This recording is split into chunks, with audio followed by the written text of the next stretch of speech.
This guy weighs a solid 2 tons, and this is his face after a quick cosmetic adjustment. Nah, just kidding. That is the aftermath of catching a single punch from the new transfer student. He literally just got here farming pure aura just by breathing. The girls at this school absolutely want him at all costs. Everyone always flocks to the strongest alpha male in the room. That is just basic nature, but I am warning you right now, this story hits differently. You will not see some weak kid getting bullied who magically trains to become overpowered. In this place, the bullies are the ones taking the beating. God might forgive them, but our main guy absolutely does not. It all kicks off with the popular girl filming inside the classroom. Suddenly, a rumor drops the second-year bully just got totally wrecked in the cafeteria by the newbie. The guy spreading the gossip right now is someone high school rank 2. Number 1 calls that pretty impressive for a rookie. Meanwhile, the hot girl begs the boss to look at her camera, mostly because YouTube just launched its platform. Meaning from this day forward, every single school beatdown will be recorded for the world. While they figure out what to do with this wild new transfer, a random henchman is shaking down some nerd for 300,000 kwanzas. The guy probably just wanted to buy a cheap soda. Number 1 suddenly decides they need to capture this newbie before he messes up their hierarchy. But little did he realize the actual wolf just knocked on his door. Literally, even the bully shaking down, the nerd stops to stare. The kid strolling in asks if the school boss is hanging around this room, or at least that is what he heard. The girls in the room immediately blush, going completely crazy and wanting to bungee jump without a rope. The new student asks if he is the boss of this school, but the big guy takes a little too long to answer. The very next second, he gets his face absolutely caved in, dropping to the floor like a heavy sack. The bullied nerd from a minute ago stands there utterly confused. The girl with the massive assets falls in love that exact instant. Rank 2 immediately jumps up, cursing and demanding to know who this kid is. He quickly turns redder than a bell pepper, just running his mouth to figure out what the newbie wants. But the boy simply replies that he transferred to this school today. That makes the angry bell pepper even crazier. He asks if this is a joke and immediately throws a wild punch at him, but he catches the guy's hand with so much raw force that it literally crushes Rank 2's fingers. The transfer student asks if he is the boss, but screaming in pure pain, the guy yells that it is not him at all. He instantly points at Rank 1, crying that the scoundrel over there is the real boss, so hit him instead. Big mistake. Maybe our main character saw a nasty fly on Rank 2's cheek because he immediately slaps him into the next dimension. That dude goes straight to sleep without any dreams. The lineup of nerds who suffer every single day has absolutely zero reaction left after witnessing this. So the new kid walks right up to Rank 1 asking if he is the boss. The guy just contorts his face, about to ask if this newbie lost his mind. But then a punch lands so hard, his nose completely caves inward. His phone goes flying and he nearly falls out of his chair. This only makes him furious, stepping up to fight back with everything. But the new student dodges with total ease, ready to swat another fly. The counterpunch connects so heavily you could probably hear it from your own living room. That hit totally destabilizes him. Yet the newbie follows up, driving his nose in again before jumping to finish the brutal combo. He lands a savage neck kick, sending the poor guy crashing into the window. He only avoids falling out of the second floor because of a lucky iron bar blocking the glass. The bullied nerds are still just standing there in pure disbelief. The school's Rank 1 drops to his knees, completely knocked out cold, not feeling so good anymore. He casually mentions that if he had not crushed these guys, they would have hunted him eventually. So he just decided to settle things up front and leave. He tells the room that if anyone holds a grudge, they know where to find him. Then he shuts the door cleanly, wrapping up his daily aura and ego farming. Donggu, the student who was getting beat down earlier, simply cannot believe what he just witnessed. The girl filming the entire mess blushes, whispering about how handsome he is. Yeah, it is painfully clear our protagonist is going to absolutely crush it here. Later on, Donggu catches up with Doyle, asking if he plans to dismantle the bullies one by one and what that would cost. Doyle just stares blankly, leaving poor Donggu completely confused. Then he explains he has not been back in Korea very long, so he misses the point. Still, if Donggu wants real protection, he has to cough up some cash. Donggu is totally shocked. He argues people normally help just because it is the right thing. He even pulls out the classic, with great power comes great responsibility. He insists since Doyle is strong, protecting the weak is his job. Doyle brushes that nonsense off and asks one simple question: will he pay up or not? If not, he's walking away. Donggu frantically blocks his path, begging the guy to just hear him out. He points out what Doyle did yesterday, pleading that helpless kids like him desperately need a savior right now. He gets pretty choked up, explaining how his friends are suffering every single day. Nobody ever steps in to help, and complaining to teachers is completely useless. It just earns them worse beatings, since standard adult punishments do not work on these psychotic bullies. Donggu admits their daily lives feel like stumbling through pitch-black darkness. But seeing Doyle fight yesterday felt like a massive beam of light cutting through that nightmare. Hand on his chest, he begs one last time. Doyle is the only one strong enough to save them. Doyle completely shuts down the tearful speech, telling him to back off. Donggu looks totally crushed though. Doyle admits he actually gets it. The problem is he desperately needs cash for his own personal issues. Hearing about money hits Donggu straight in the gut. Flashbacks of bullies stealing his cash and laughing at him flood back, making him snap. Why does everything always come down to cash? He genuinely cannot fathom why another teenager would need it that much. Staying totally calm, Doyle asks if he is familiar with real-life assassins. That bizarre question catches Donggu completely off guard.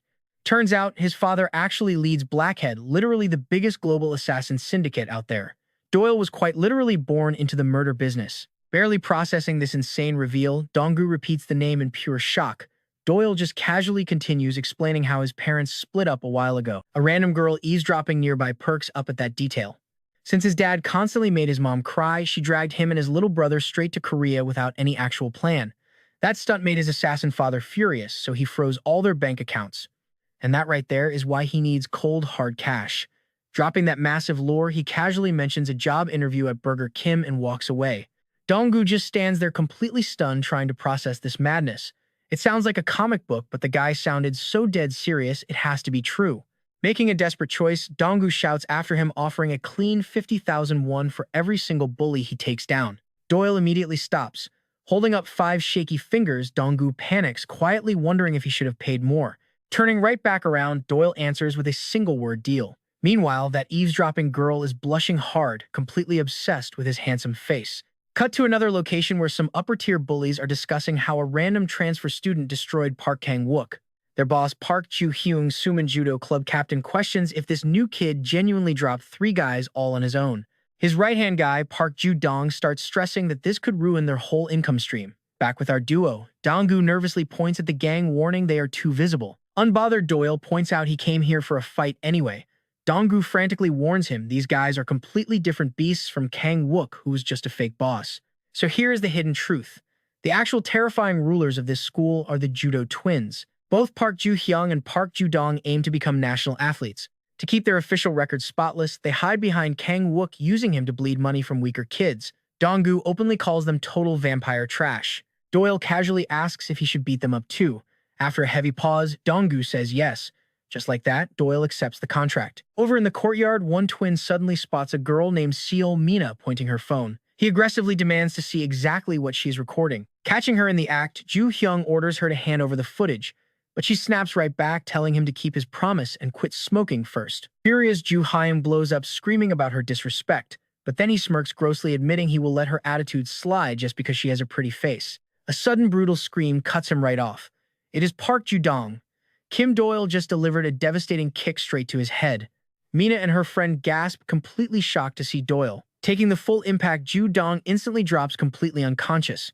Ju-hyung furiously screams, demanding who attacked his brother and why. Then hilariously, he starts shouting at Doyle for having the nerve to be that insanely handsome. But then Ju-hyung just stares, totally thrown off by Doyle's unnatural calmness right before combat. Annoyed that this kid refuses to even look at him, Ju-hyung turns around. He assumes Doyle brought backup, but freezes up, utterly confused by whatever Doyle is watching. Doyle suddenly yells out fake, then he drives a clean punch into his face. That strike is disgustingly heavy, launching the guy across the yard. Seriously, look at this hit. Right then a caption pops up. This is the story of how Doyle became the world's absolute strongest man. Looming over the defeated twin like he officially owns the school, Doyle ruthlessly slams one final heavy strike straight onto the top of his head. Watching this, Mina gets completely lightheaded from pure admiration. She genuinely cannot comprehend how one single human can be this incredibly gorgeous and insanely badass all at once. Right on time, Doyle's phone buzzes with an alert. 50,000 won has officially been deposited. Payment for a completed mission. Thanks to the crazy flyers, Donggu started handing out news of his insane victory immediately rips through the entire campus. The flyers, boldly titled Young Kim Doyle Punishes the Judo Twins, go completely viral, leaving crowds of fangirls screaming over his visuals and pure combat skills. That instantly triggers Mina. She starts furiously screaming, asking which random girl dares to stare at a photo of her precious husband. Wrapped up in her own delusional romantic bubble, she shoves her way through the classroom, leaving the other girls completely obsessed with Doyle's photo. Absolutely furious, Mina wonders if everyone has gone insane, then loudly screams, "Everybody stop." Still totally fuming, Mina orders them to rip that flyer down immediately, hurling nasty insults while she completely loses her temper. She tears the flyers from their grip and drops a brutal threat. catch them staring at her husband's picture again, and they are completely dead. She whips around to another student and harshly demands to know if she has one too. Nervously, the terrified girl stammers out a quick no. But Mina just keeps ranting, screaming that these girls actually deserve to die for checking out another woman's man. A ringing phone cuts her meltdown short. It is a flood of texts from Jang Hyun-woo demanding she answer or he is going to thrash every single kid at Suman High School. Staring hard at the screen, she quietly crushes the Doyle flyer tucked behind her back. Meanwhile, Dong-yu briefs Doyle on his next hit. This time, the lucky target is Jang Hyun-woo from Cheongil High. The guy is a massive deal, literally known around the streets as the King of South Seoul. He follows Bae Shichul and holds an executive seat in the 12 Nations. That makes him an insanely dangerous threat. Dong-yu warns Doyle to lock in on Hyun-woo today and absolutely do not underestimate him. Then he breaks down the stats. Hyun-woo is a 3-time amateur boxing champion. His physical build and killer instincts are leagues above any normal street fighter. Dong-yu claims even those judo twins Doyle smashed earlier would not survive 5 minutes against this guy together. Doyle just coldly interrupts, pointing out he beat them anyway, but Dong-yu pushes right back. He warns him to take this seriously because Hyun-woo is famously cruel. Once this guy picks a target, he hunts them down. He tortures people so brutally that dying honestly starts sounding like a solid option. Dong-yu adds a final warning. When Hyun-woo totally snaps, absolutely nobody can predict his next move. So his master plan is just watching from afar and dialing the cops if things go south. But as Dong-yu turns back to keep explaining, Doyle has already vanished. Meanwhile, Jang Hyun-woo is busy cornering Mina and her friend. He angrily shoves the blame onto Mina, yelling that if she just answered her phone, these people would not have gotten hurt. Mina coldly replies they are not her friends. This totally stuns Park Kang-wook, who asks if they used to be close. She bluntly says that loyalty only lasted while he ruled Suman. Now that some new transfer student stole his spot, she has absolutely nothing left to say to him. Park Kang-wook can only call her ruthless. Hyun-woo just bursts out laughing, claiming that is exactly why he cannot ever let his precious princess Mina go. That line catches Mina completely off guard. Then Hyun-woo actually starts begging her to date him just 3 times. She completely ignores him, so he steps in close, promising to show her a great time. But before the creep can finish, a glass bottle comes flying in from nowhere. It moves so insanely fast, it practically teleports. Hyun-woo barely manages to dodge the impact in time. Doyle casually steps into the alley, complaining it is a real shame he missed the first throw. Mina just stares, completely floored by his sudden grand entrance. Hyun-woo scrambles to his feet furiously, demanding to know who this kid is. Doyle keeps it simple. He's the guy who is about to beat him half to death. Mina completely lights up inside, secretly hoping her knight in shining armor came to save her. But Doyle is just noticing this girl keeps appearing everywhere he goes and doubts it is luck. Her intense stare feels seriously weird to him. He starts wondering if she is actually stalking his every move on purpose. He gives a flat warning, try anything shady, and he kills her. Naturally, Mina mistakes his murderous glare for romantic interest and secretly hopes he actually does kill her. Just then, Hyun-woo leaps up and furiously yells at Doyle for butting in. Then Jang Hyun-woo completely loses his mind, demanding how this punk dares to touch Mina. He charges at top speed, throwing his signature flying straight punch right out the gate. That brutal opening move, Park Kang-wook recognizes it instantly. Watching from afar, Dong-yu panics at that insane speed, screaming out that this is way too dangerous for Kim Doyle, but right before the fist connects, Hyun-woo freezes. Some nasty liquid just splashed his face. Completely disgusted, he frantically wonders if Doyle just threw actual acid. That one tiny distraction, it is all Doyle needs to sink a heavy kick right into him. Calmly, he explains that getting rushed really startles him. And when he gets properly startled, he just accidentally spits on people. Hyun-woo absolutely erupts from the burning humiliation. He realizes Doyle literally just spat in his face and screams out, asking if he is a joke. Doyle ignores him, grabbing a heavy chair and smashing him with it. He calls the chair a fake attack, then follows with a brutal uppercut. Hyun-woo goes completely rabid. He calls Doyle an absolute psycho and screams that he will murder him. He charges in throwing savage hooks, but Doyle easily slips past every single swing. Park watches the chaos in pure panic, totally convinced Doyle cannot beat a real professional boxer. But right during that blind assault, Doyle lands a bone-crushing hit into Hyun-woo's ribs. Jo Young-chul suddenly stammers out what. That shocks Park Kang-wook, who thought he was just talking to himself. Meanwhile, Hyun-woo grabs his right side in absolute agony. Get a load of this guy. Doyle casually mentions that right side is not broken yet and his real target is on the left. Then he drives a sickening punch straight into Hyun-woo's ribs, ripping a massive scream out of him. While Hyun-woo violently gasps for air, Doyle just stands over his broken body as his stunned friends watch. Hyun-woo coughs up blood, desperate for oxygen. Doyle starts reciting the hero speech Dong-yu made him memorize, calling him a terrible bully and warning him never to hurt innocent people. but then he just stops and admits he completely forgot the rest. Dong-gu screams at him, "I told you to memorize the lines," but Doyle just freestyles the ending. He tells Jang Hyun-woo to shut his mouth and stop stirring up garbage. Then comes the real threat, cold as ice. If Hyun-woo ever steps to him again, Doyle will hunt down everyone he loves, rip them to pieces, and save him for last. Mina watches all this with watery eyes. Please, she thinks, do not fight over me. Leaning against the wall, completely starstruck, she curses this brutally competitive world of men. Next day at the gym, Im Young-bum gets one seriously shocking phone call. Someone tells him Jang Hyun-woo got absolutely wrecked by Suman High kids and is sitting in a hospital. Young-bum scoffs. Cowards. He figures those Suman punks jumped him to spark a rebellion, so he decides to handle this personally and crush those little worms. Soon enough, Young-bum shows up at Suman High. He gathers the whole student body, demanding to know if every single person is present. Park Kang-wook stammers out a yes. Get a load of this guy's aura. Kang-wook cannot fathom how someone just a year older feels this terrifying. His raw fighting talent alone made him a legend across East Asia. Young-bum scans the massive crowd. People are missing. He immediately asks where the rest are hiding. Kang-wook nervously explains the situation. Park Seung-yoon and the second years are stuck in the hospital right now because of the pork incident. Young-bum brushes that off completely. And the judo twins, the kid hesitates. Then he quietly mumbles that they are hospitalized too because their testicles literally burst. Young-bum just stares, totally stunned. He asks Kang-wook if this is some kind of sick joke, but the sheer terror on the kid's face sets him off. Young-bum punches his chest hard, yanks his hair, and threatens to beat some sense into him. Kang-wook screams out that he wishes it was a joke, but every single word is the awful truth. Slapping him repeatedly, Young-bum sneers, asking if he thinks this is funny. Finally, Kang-wook breaks and gives up the name behind all this chaos. The new guy. He confesses that Doyle single-handedly took down Park Seung-yoon, the judo twins, and even Jang Hyun-woo. Trembling in pure fear, he admits the transfer student caused every bit of it. That catches Young-bum's interest right away. He demands to know where this boy is. Back in a classroom during club hours, Mina stares at her phone. She is looking at a photo of Doyle thrashing the twins, absolutely thrilled that her own clumsiness led her straight to him. She keeps scrolling through videos, totally mesmerized by his handsome face. Next up is a clip of Doyle eating. He scolds her for acting reckless, demands to know who she was hanging with, and threatens to kill her in private. Mina somehow twists that death threat into a romantic date and feels incredibly giddy. Just then, the teacher announces sign-ups for the film club. The teacher asks who wants to join, and Mina instantly snaps out of her little daydream. She throws her hand up fast, and her friend does the exact same thing. The teacher is completely floored by the sudden burst of popularity. Mina is just as shocked. Everyone in the room is desperate to join up. She cannot believe these massive nerds are trying to squeeze into the school's coolest club.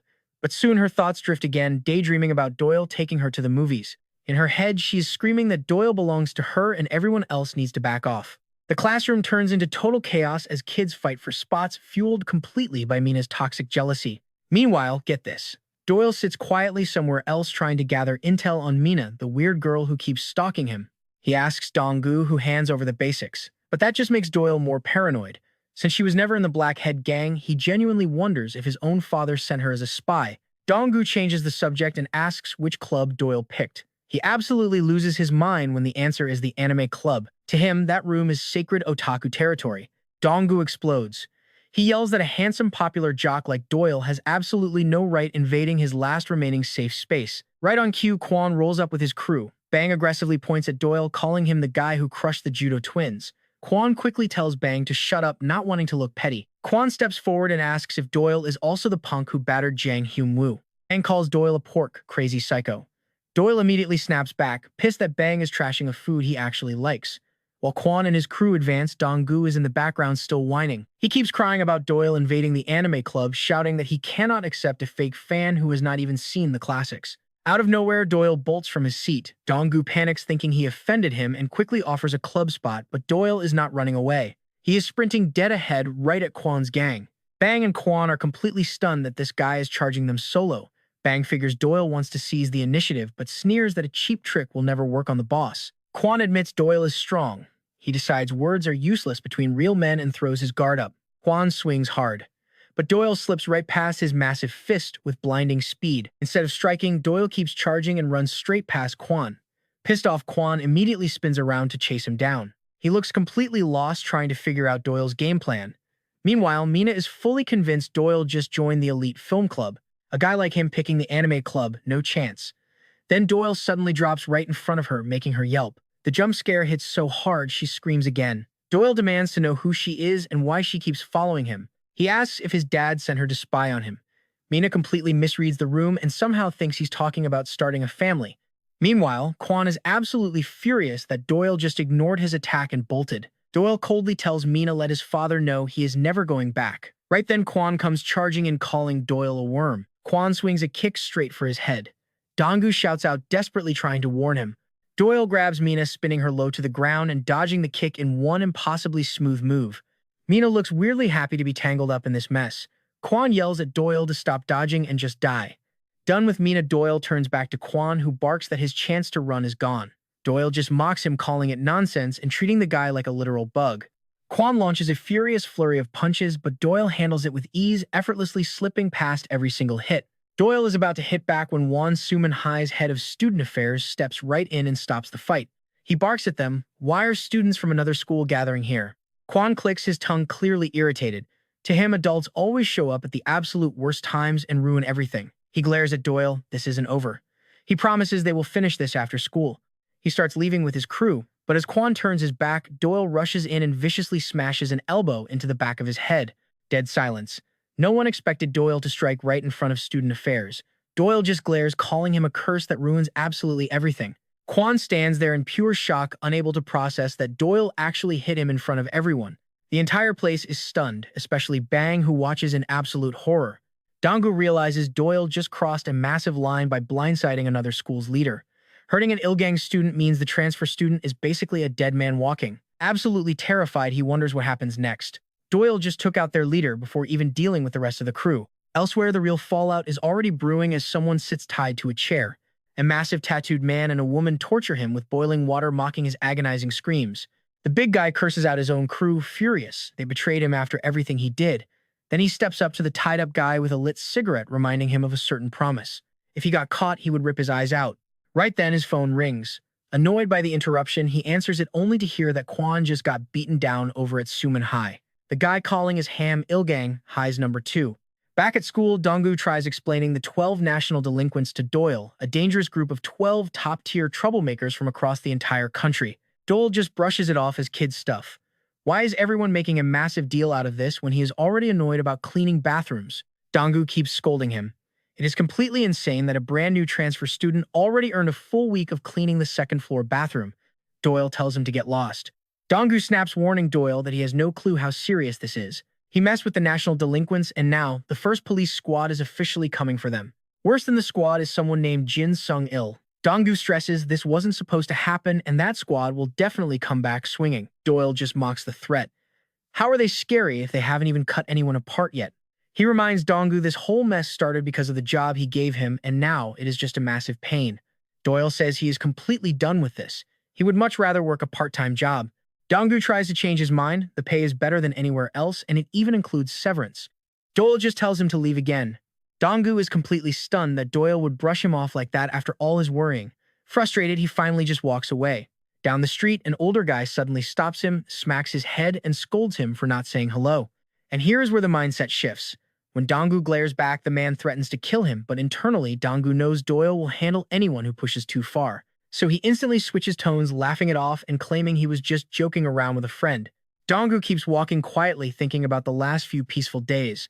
The students were genuinely enjoying themselves, even planning to hit the snack shop together for the first time in forever, talking about chairs without pins and wearing gym clothes without fear. But Donggu knows that calm is over.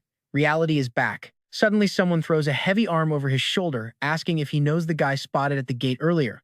Donggu freezes up in pure panic. Meanwhile, the guy beside him just smiles like it is some joke.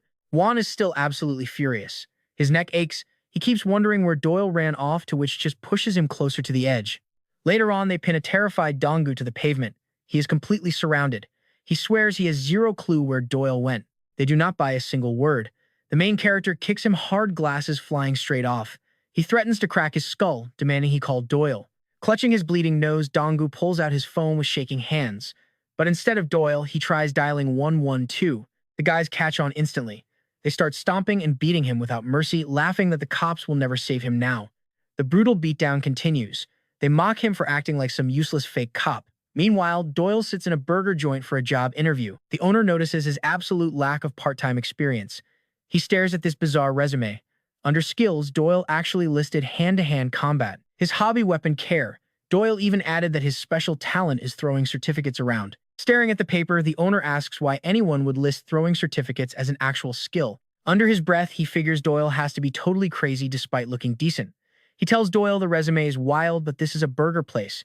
They do not need a guy whose big talent is throwing papers. Right then, two huge men walk in. The owner instantly recognizes them as local troublemakers. With a heavy sigh, he turns Doyle down, saying this job just is not for him. He politely offers a free burger for later, but one of the men immediately starts screaming, claiming their food gives him awful stomach pain. He flashes a photo on his phone, loudly claiming he found a cockroach in his lettuce. A nearby customer starts getting pretty nervous about their own meal. Calmly, the owner points out that the black spot is just an olive. The big guy keeps making a huge scene. Exhausted, the owner asks why he always pulls this exact stunt. The man jokes that eating here makes him lose weight, basically like being on a diet.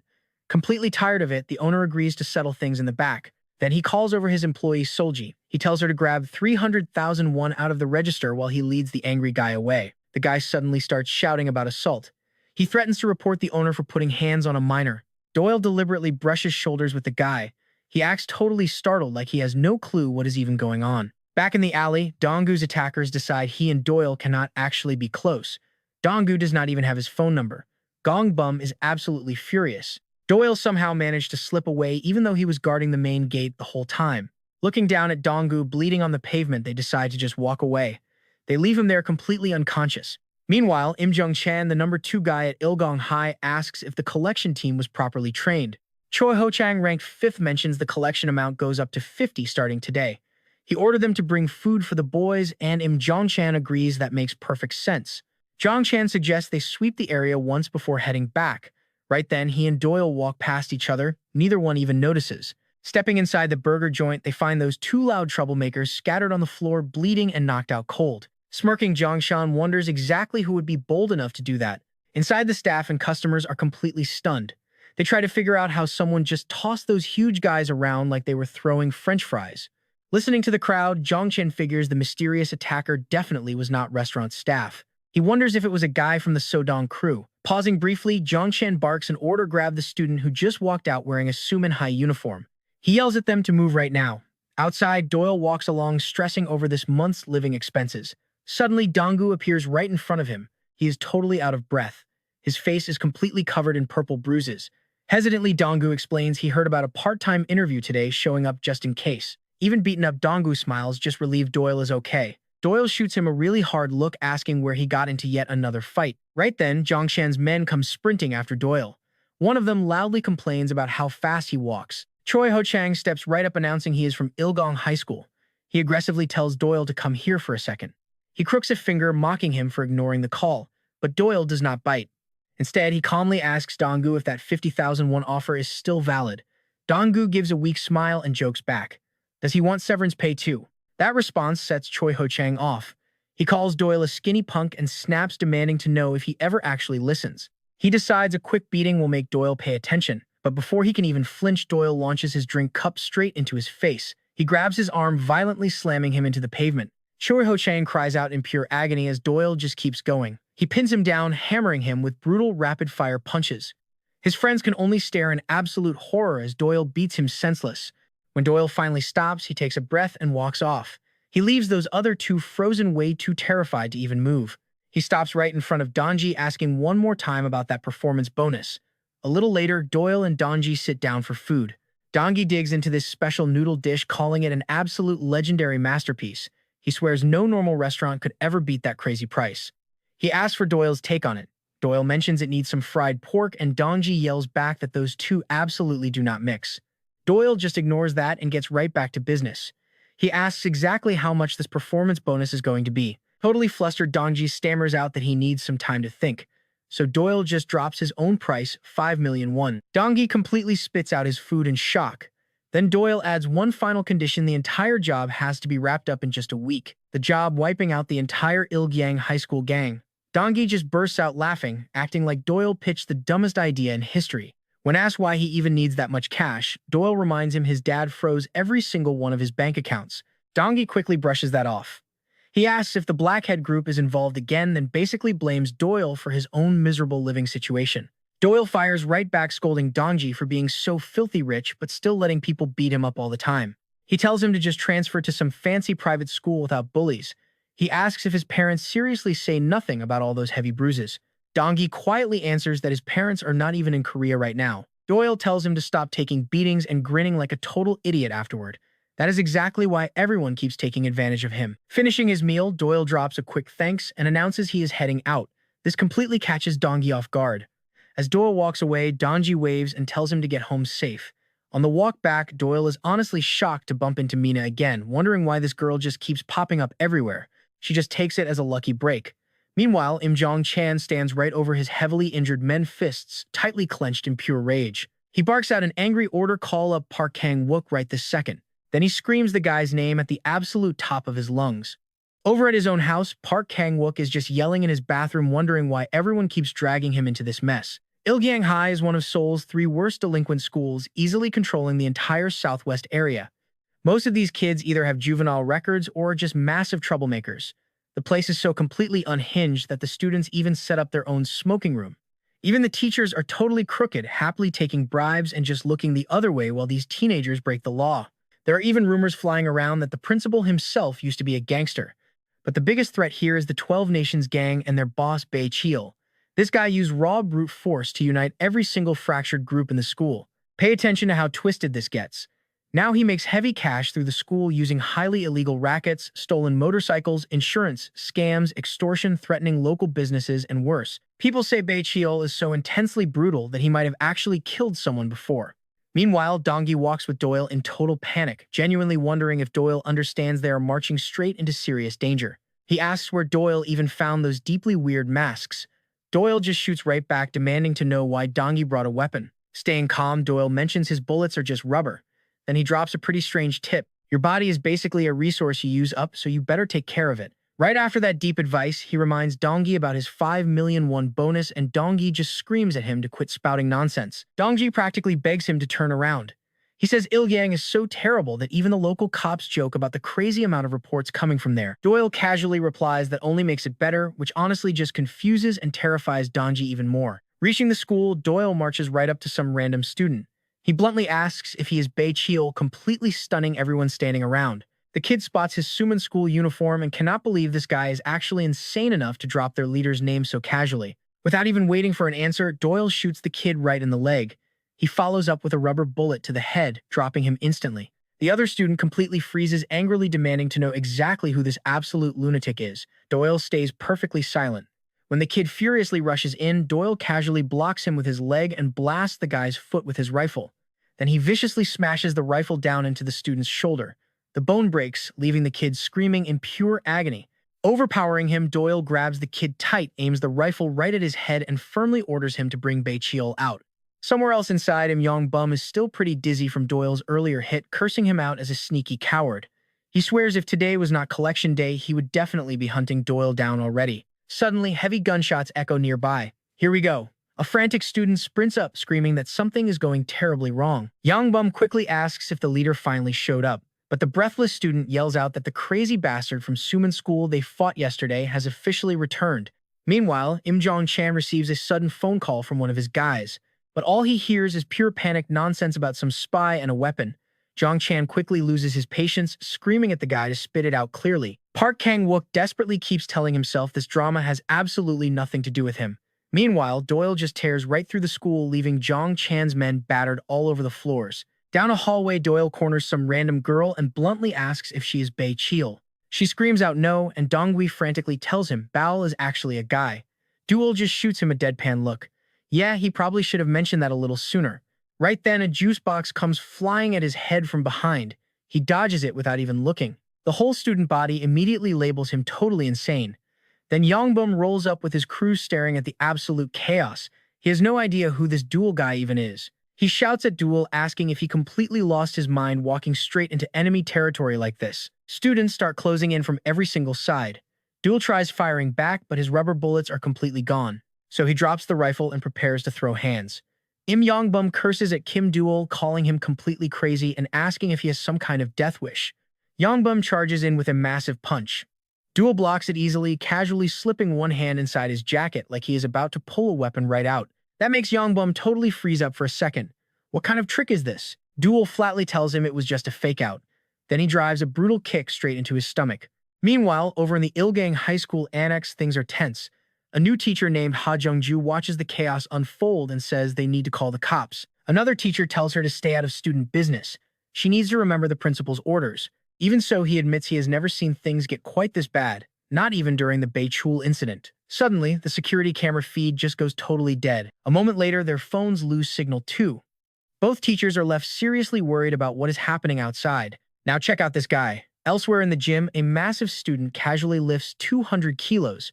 Everyone else watches in pure fear. After finishing his set, he downs a protein shake and asks what the big deal is. One follower says all executives are ordered back to the school within exactly 20 minutes. He asks why. They tell him a spy broke in. This absolute unit is Park Jinu, the Ilgang High number 3. The story flashes right back to the past. People always told Yongbum he had a special gift, a born fighter. They called his fist heaven sent after he utterly crushed a whole group of older students all by himself. Yongbum absolutely refused to live like everyone else. He could never hide his intense hatred when looking down at people he considered totally beneath him. Back in the present, he faces Doyle but still cannot land a single solid hit. Doyle uses his longer reach to easily keep him out of range. Even so, Yongbum keeps desperately trying to get in close. He hopes Doyle won't be able to dodge forever. He throws a straight punch. Doyle slips past it in an absolute flash. Then Doyle answers with a brutal strike that immediately drops Yongbum hard to the floor. Just a completely crushing loss. Yongbum tries to get up, but Doyle gives him zero time, aiming a savage kick straight at his face. Somehow, Yongbum barely manages to avoid it. Angry and completely shaken, he wonders who this absolute monster coming out of nowhere actually is. He has never heard the name before, but he definitely remembers Doyle blasting a soccer ball at him with total full force. That is when Yongbum realizes in pure horror Doyle really meant to kill him with that kick. Kim Doyle praises his quick reflexes. Then he coldly admits he was actually aiming to finish him off. He adds that begging is totally useless now that the fight started. Yongbum's end is already set. Doyle decides to break his legs first so he won't be walking for a while. Yongbum furiously snaps back, asking why some random nobody is talking so much trash. Now completely furious, he demands to know if Doyle even understands who he is. He calls him worthless garbage and attacks again. He just keeps ranting about Doyle acting cocky right on his home turf. Yongbum keeps desperately swinging. Doyle easily avoids every blow, then violently smashes him in the face before he can even react. After that comes a brutal barrage of fast, incredibly heavy punches. One final hard shot to the face sends him crashing right back to the ground. Yongbum pushes himself up, coughing up blood. Doyle coldly mocks him for being nothing more than a high school kid. Going crazy, Yongbum screams at his followers for just standing there. He orders them to grab Doyle right away, but absolutely none of them move. They are way too scared to step in. Meanwhile, over at Suman High School, Im Jong-chan keeps trying to call someone. Nobody around him is picking up the phone. Suman students whisper nervously after spotting rival Ilgang students, including Im Jong-chan, inside their own school. Then one steps in. He is the strict teacher at Suman, and he demands to know why they keep sneaking onto the campus. He sternly tells them to come over to him. They completely ignore his orders and just start walking off. Annoyed at being so easily brushed off, one calls them disrespectful. Jong-chan stops and calmly turns back toward the teacher. One asks what their major problem is and why they keep entering other schools. But without any warning, Jong-chan pulls out a knife and stabs one right in the stomach. This kid is completely unhinged. He glares, warning that one better know exactly who he is dealing with before trying to act like a teacher. One freezes up, unable to speak. He is completely shocked and terrified by what just happened. Then Jong-chan violently shoves him down to the floor. He sarcastically asks if the guy actually wants to die. Jong-chan calmly walks over to one of his own men. He places the bloody knife in his hand like nothing even happened, while one just keeps bleeding in stunned silence. Elsewhere, Im Jong-chan aggressively confronts one of his own men. He loudly accuses him of stabbing one. He orders them to grab every student's phone, search everyone, and then turn themselves over to team leader Park Chong-sik at the Southern Police Station. He coldly promises their sentence will stay under 2 years and 6 months. The terrified guys actually obey. Then Jong-chan and his crew just walk away. Back over to Doyle, he totally mocks the badly beaten Jong Byum. He warns him to handle his rehab right unless he wants a wheelchair forever. Jong Byum laughs back in total defiance, which annoys Doyle enough to threaten his other wrist. Still crushed on the ground, Jong Byum warns Kim Doyle he is in massive trouble. He asks if he realizes exactly how dangerous their actual leader is. Doyle ignores the threat completely. He casually asks if this leader is Bae Cheol. Jong Byum insists Doyle is totally going to die for this. Doyle just brushes it off as absolute nonsense and demands Beiqiu's location one more time. Right then, someone shouts Doyle's name and launches a heavy kick. It is Park Jin-gu, the school's number 3, demanding to know who ruined his friend's training.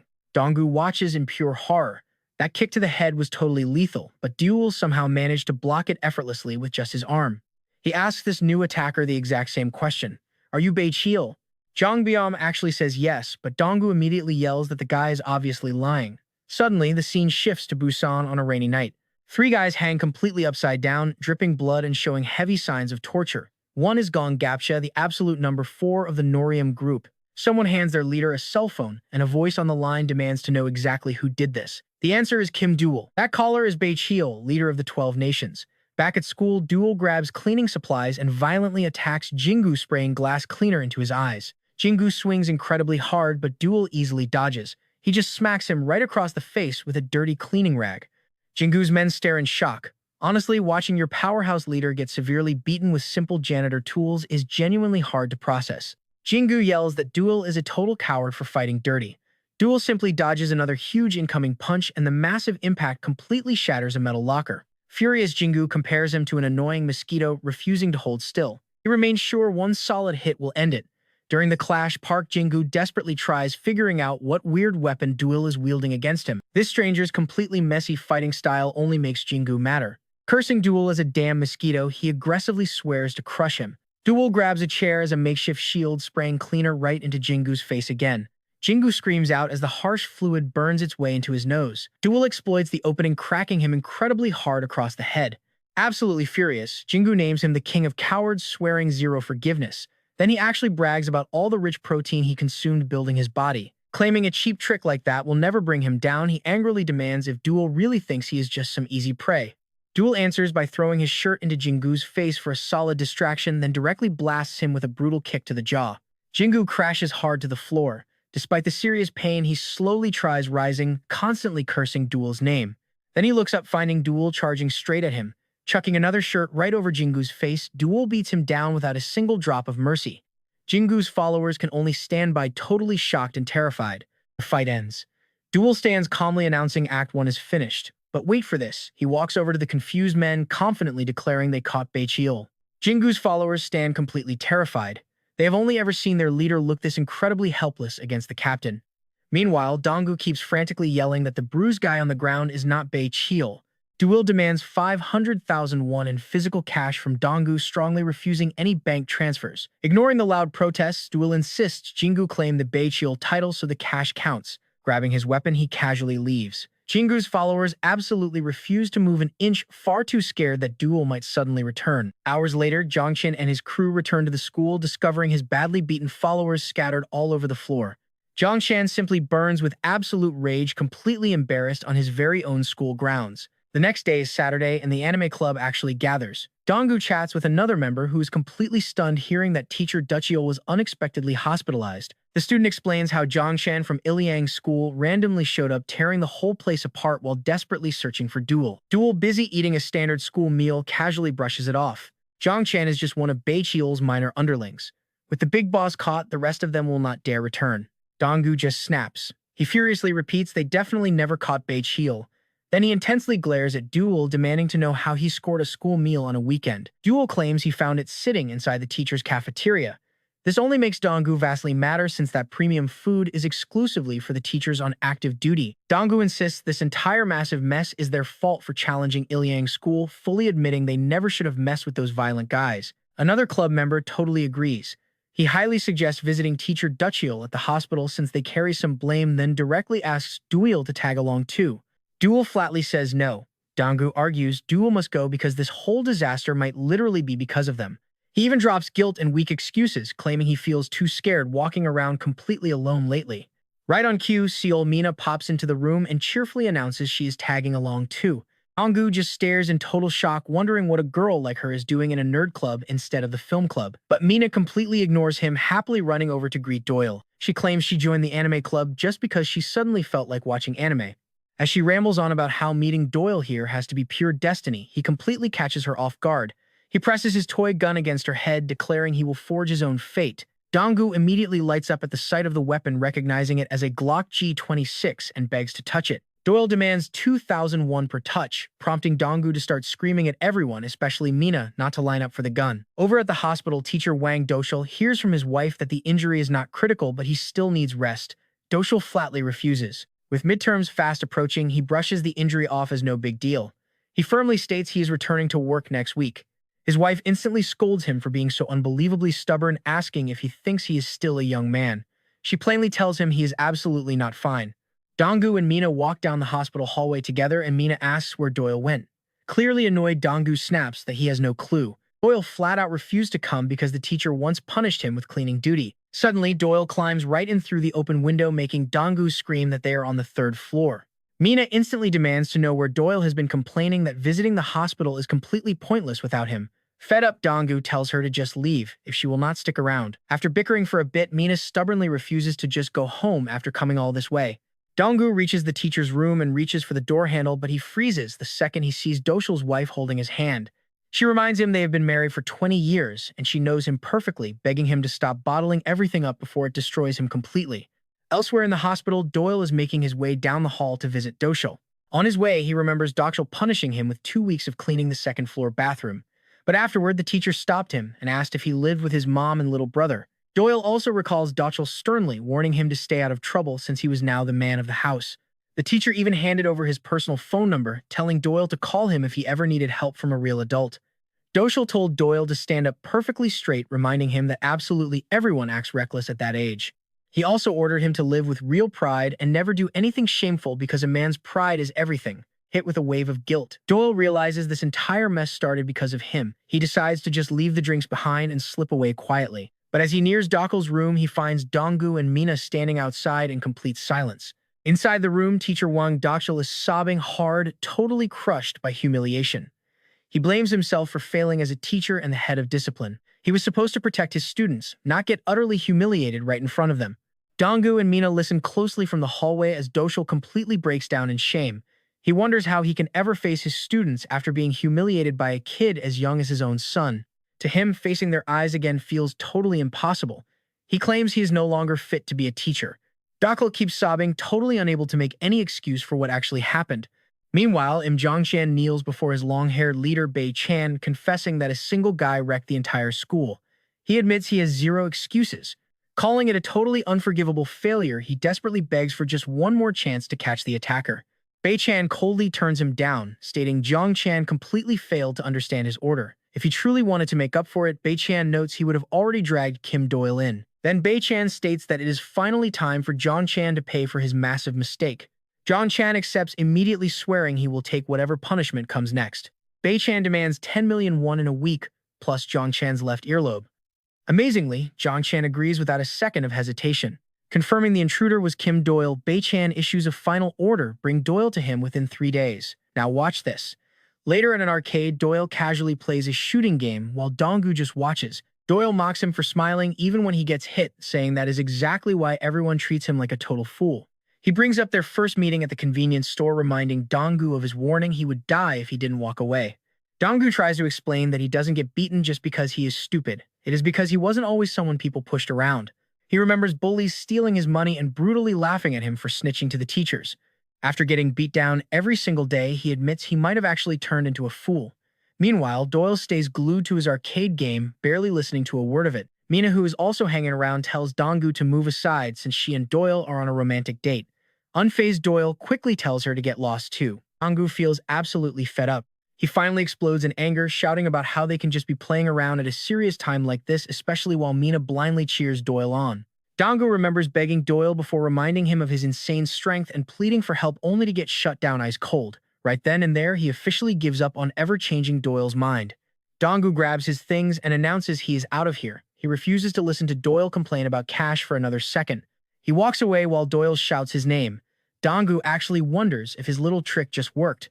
Doyle yells out that he grabbed Donggu's lunchbox, the one packed with his favorite special fried pork. Donggu snatches it right back. He paid for it, so it belongs to him now. Later that rainy night, Im Jong Chan and his crew are violently interrogating Park Kang-wook. They know Kim Doyle's lackey is buying an apartment in this complex. They want the exact building and unit number immediately. Kang-wook panics and swears he has no clue. Cho Ho Chang explodes in anger. Kang-wook desperately explains he tried calling him multiple times with zero answer, so he genuinely does not know. He starts crying over his terrible luck. He complains about constantly getting dragged into dangerous messes that have absolutely nothing to do with him. Cho Ho-chang punches him hard. He curses Kang-wook out for being stupid. If the guy is ignoring calls, he should have tracked down the younger kids nearby instead. The gang instantly swarms him, delivering a completely merciless beating. With every brutal punch landing, Park Kang-wook just wonders what he actually did to deserve this. A crowd starts forming to watch the violence.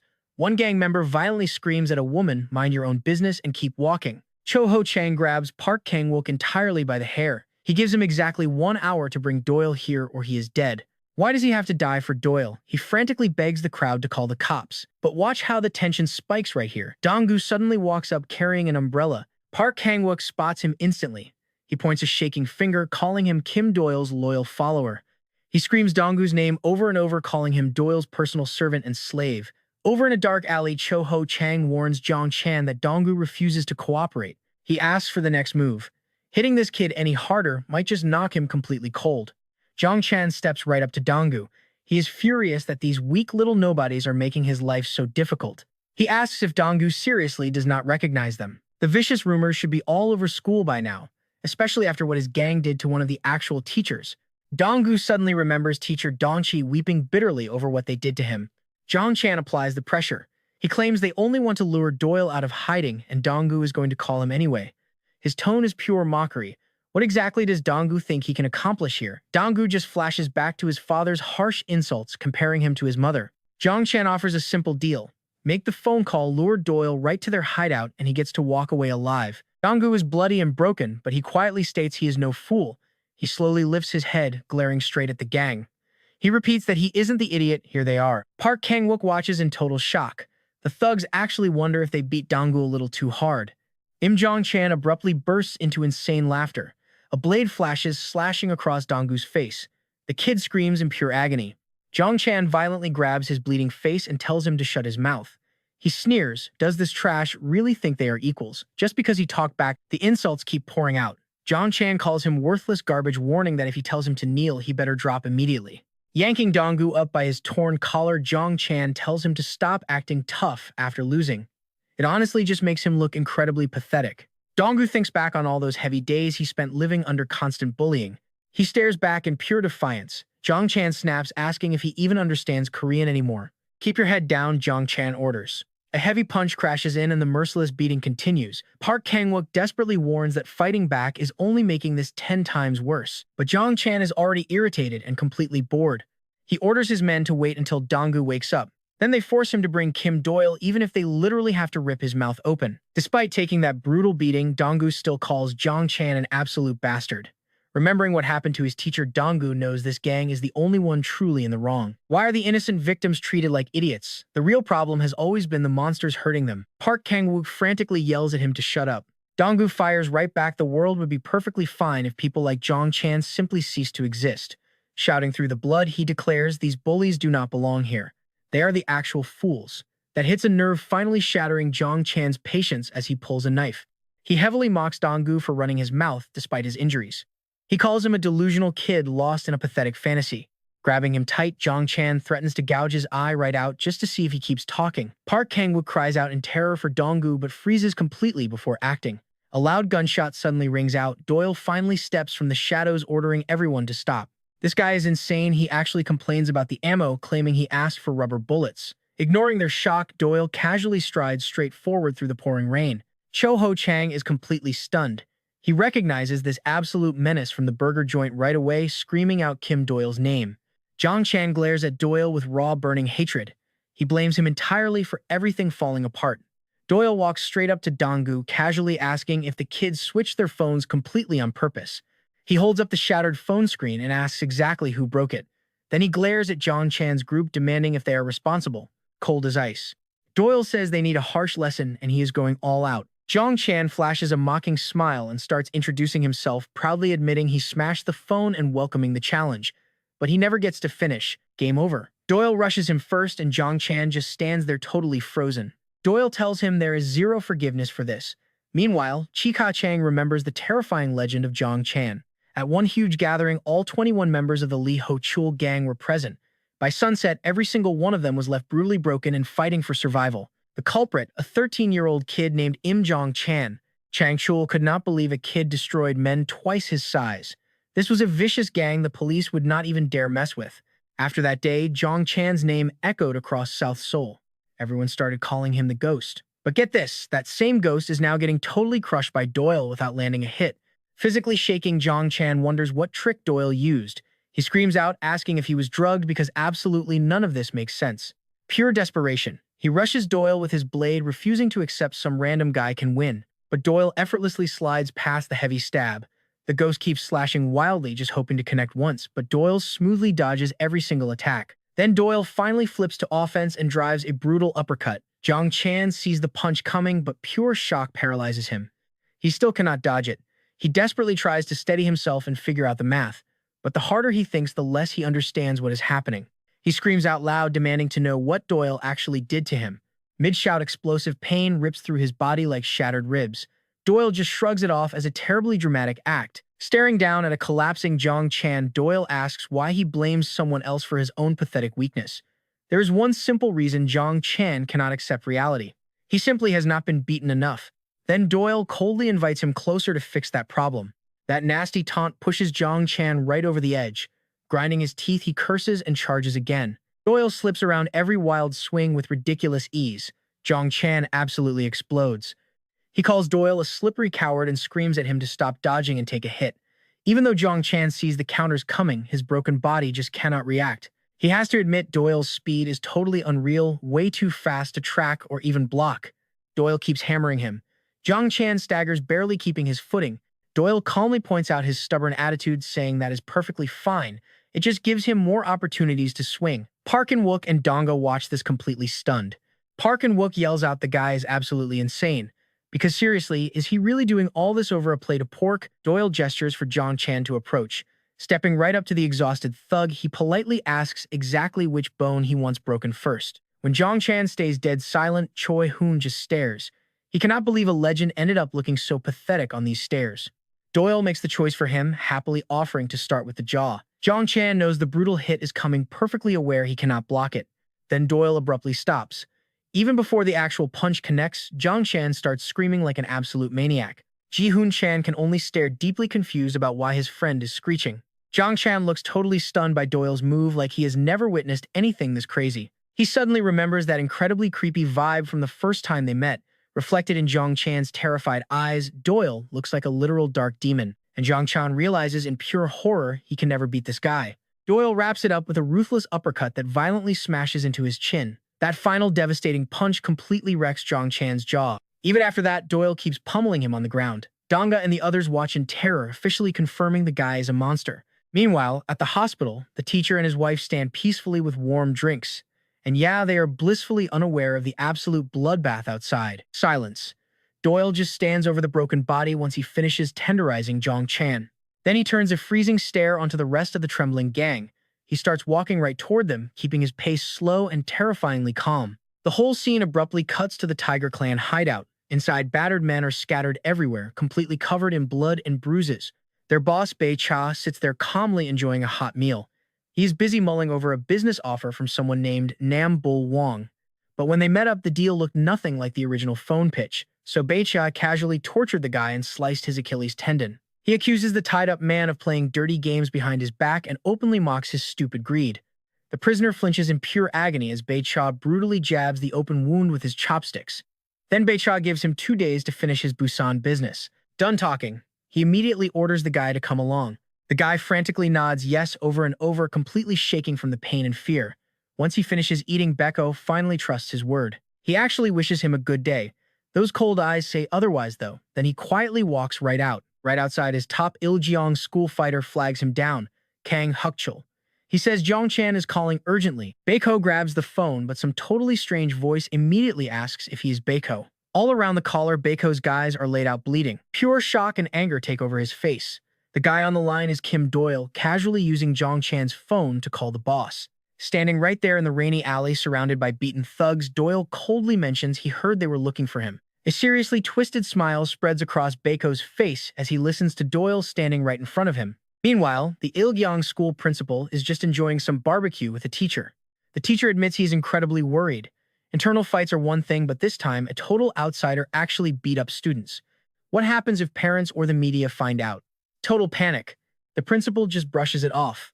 He sarcastically asks what kind of decent parents would even bother sending their kids to Ilgyong anyway. He claims most of these kids are orphans from totally broken homes or already abandoned. The rest come from families that are barely surviving. In his mind, nobody outside cares about a trashy school like Ilgyong. He tells the teacher to just bury the story. Making noise only hurts them. Still, the principal admits this case feels wildly different, like something they should absolutely never touch just walked in. To him, it feels completely filthy. Check out this madness. Over in another alley, Doyle literally hurls Kang Hukchul straight out a window. Hukchul manages to land on his feet using a neat shock-absorbing technique, but he is totally stunned. He can track all of Doyle's attacks, yet cannot dodge a single one. From sheer experience trading raw punches, a completely lost cause. Still, he strongly believes grabbing Doyle changes everything. Nobody can beat his raw physical strength, and his big plan is to completely crush Doyle's skull. Hukchul aggressively rushes in and reaches out. He thinks he actually caught him for a second, but Doyle just easily slips away. That obviously just makes Hukchul infinitely madder, cursing the guy out for being so absurdly slippery. Doyle capitalizes on that opening, firing off a brutal combo that almost drops him. While Hukchul cries out, Doyle drives one ridiculously hard punch right into his face. Cut back to Doyle actually carrying a very hurt Dong-gu on his back, slowly making his way up the stairs through the heavy rain. Sounding incredibly weak, Dong-gu asks if this nasty cut on his nose is going to leave a scar. He groans about having to stare at it every single day. Doyle is clearly annoyed. He tells him to stop asking stupid questions or he will just abandon him, which Dong-gu thinks is completely unfair. The physical pain is already bad enough, but a permanent facial scar feels so much worse, and he just cannot stop obsessing over it. Meanwhile, the brutal fight keeps going. Kang Hukchul desperately tries to figure out who Doyle actually is. He seriously cannot believe this guy tossed someone out a window and is now literally striking to kill. Even staring death right in the face, he pushes the fear away as pure nonsense, but then a sudden memory perfectly hits him. He remembers Baeko telling him he was far from ordinary. Back when he was a gifted martial arts champion, Baeko insisted the world was incredibly unfair for hiding his real talent. Baeko promised to guide him and turn him into somebody special. That specific memory just completely fires him up. Hukchul forces himself back up, utterly convinced Baeko chose him, and absolutely refusing to let Doyle humiliate him. He charges again, totally convinced one single solid grab finishes this. This time, Hukchul brings a clever plan against the grappler. He aims straight for Doyle's face using a fake high punch as bait, and it actually works. Doyle raises his guard, Hukchul catches the arm and smiles for a second. Totally sure he won, he tries a massive hip throw. Nothing. Doyle does not even flinch. He cannot lift the guy an inch. Then reality hits. Doyle spread all that force into the ground with perfect balance, a move only absolute pros can pull off. Before Hukchul can process the failure, Doyle hits him with a beautifully savage counterthrow, slamming him violently into the pavement. He hits hard and just screams in agony. This totally breaks his mind. He yells out that absolutely none of this makes any logical sense. Watch this realization hit. He finally understands Doyle is the kind of fighter breaking every single rule, destroying opponents, regardless of their size. In all his brutal years of fighting, he has never seen anyone like him. Much earlier, Dong-gu confessed to Doyle how surprisingly safe he felt around him. He promised to pay whatever it took, begging Doyle not to treat this as just some job, but to genuinely care about all of them too. Remembering that exact conversation, Doyle kicks Hukchul insanely hard, sending him flying. It plays out like a direct answer to Dong-gu's wish for a real protector. Those words definitely stuck. But then flashing police lights suddenly show up. An officer walks right over, demanding to know who they are and mentioning a serious assault report. That panic call actually came from Dong-gu himself. The stern officer immediately orders Doyle to raise his hands and step forward slowly. Before Doyle can even answer, Bae-chul pops out of nowhere and knocks the officer completely cold. The second cop completely freezes up in shock. 1 second later, Bae-chul slips right behind him and takes him down too. With both cops out for the count, Bae-chul casually explains his life philosophy: violence is the absolute fastest way to get things done. It just works. He says this is exactly one of those moments where violence is completely necessary, wondering out loud if he should just step in. He actually mocks society for banning something so useful. Then he claims he feels a connection with Doyle, casually offering his friendship. He promises to push Doyle's talent even higher. Power like theirs, it definitely deserves a reward. He even quotes some big Yakuza boss who said money gives violence meaning and violence builds empires. Then he asks Doyle to team up. Doyle answers him with this terrifyingly calm voice. That guy you just quoted, he says he is already dead. Bei-chul just stares in confusion, so Doyle casually adds that he killed him right before punching Bei-chul straight across the face. A quick flashback shows the dead Yakuza boss. Meanwhile, Ilgyung School principal Im Chong-suk is still sweating through a chat with a teacher. The teacher asks what kind of dirty trash just crawled into their school. The sweating principal can only panic over Doyle's real identity. He remembers Doyle threatening to expose his dirty secrets if he dared to interfere with the gang attack on the campus. What he totally fails to understand is how some random student stole internal data straight from the Hala Club. That group is protected like a literal national treasure, yet this kid used their secrets to blackmail him. Back in the alley, Bei-chul realizes Doyle just turned him down. With a sly grin, he asks if this means they won't be friends. Doyle stays dead silent, but just one cold look tells Bei-chul that this guy's no normal high schooler. Now watch how twisted this gets. We jump into Bei-chul's past. He brings up serial killer Albert Bundy, who basically argued that since everyone dies anyway, are killers really that bad? Bei-chul was deeply drawn to Bundy's story. The man murdered around 30 women, acting like he simply rescheduled the day they died. That insane idea completely thrilled Bei-chul. To him, getting to control death sounded absolutely amazing. But even Albert Bundy had to pay up eventually. At a police station, young Bei-chul is asked if he tried to kill his little brother Jiho for crying. The boy calmly admits he warned Jiho repeatedly to stop. So in his mind, his brother was completely at fault. And just like Bundy, Bei-chul paid. He was punished under Article 10 of the Juvenile Act, but not everyone actually pays for what they do. Take Sasaki Bushino, the attack leader for the Japanese Okita group. He walked totally free after slaughtering 7 rival gang members. Then there is young Akio, son of Congressman Jong Tuan. He completely avoided jail time after killing an 11-year-old girl while driving drunk. He got off just because people falsely claimed he was not behind the wheel. That exact moment became Bei-chul's ultimate life goal. He realized having money, fame, and serious power could turn someone into a completely special being, basically a god deciding everyone else's fate. In another twisted memory, Bei-chul tells little Jiho the real reason he tried to end him. Jiho simply looked too much like him, and to Bei-chul, this world only has space for one of them. He alone wants god status. Back in the present, Bei-chul proudly declares he is special.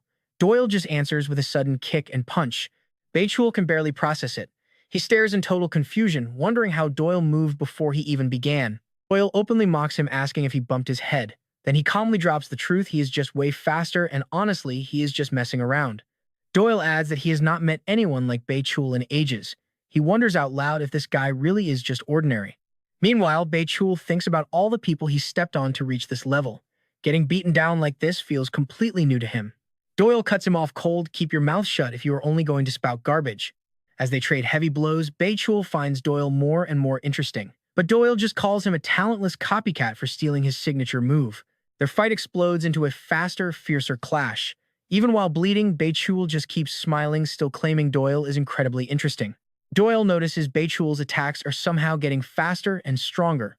The exchange keeps raging on. Doyle effortlessly slips past punch after punch, landing a very clean hit. But Doyle is completely surprised when Bei-chul actually dodges the next strike.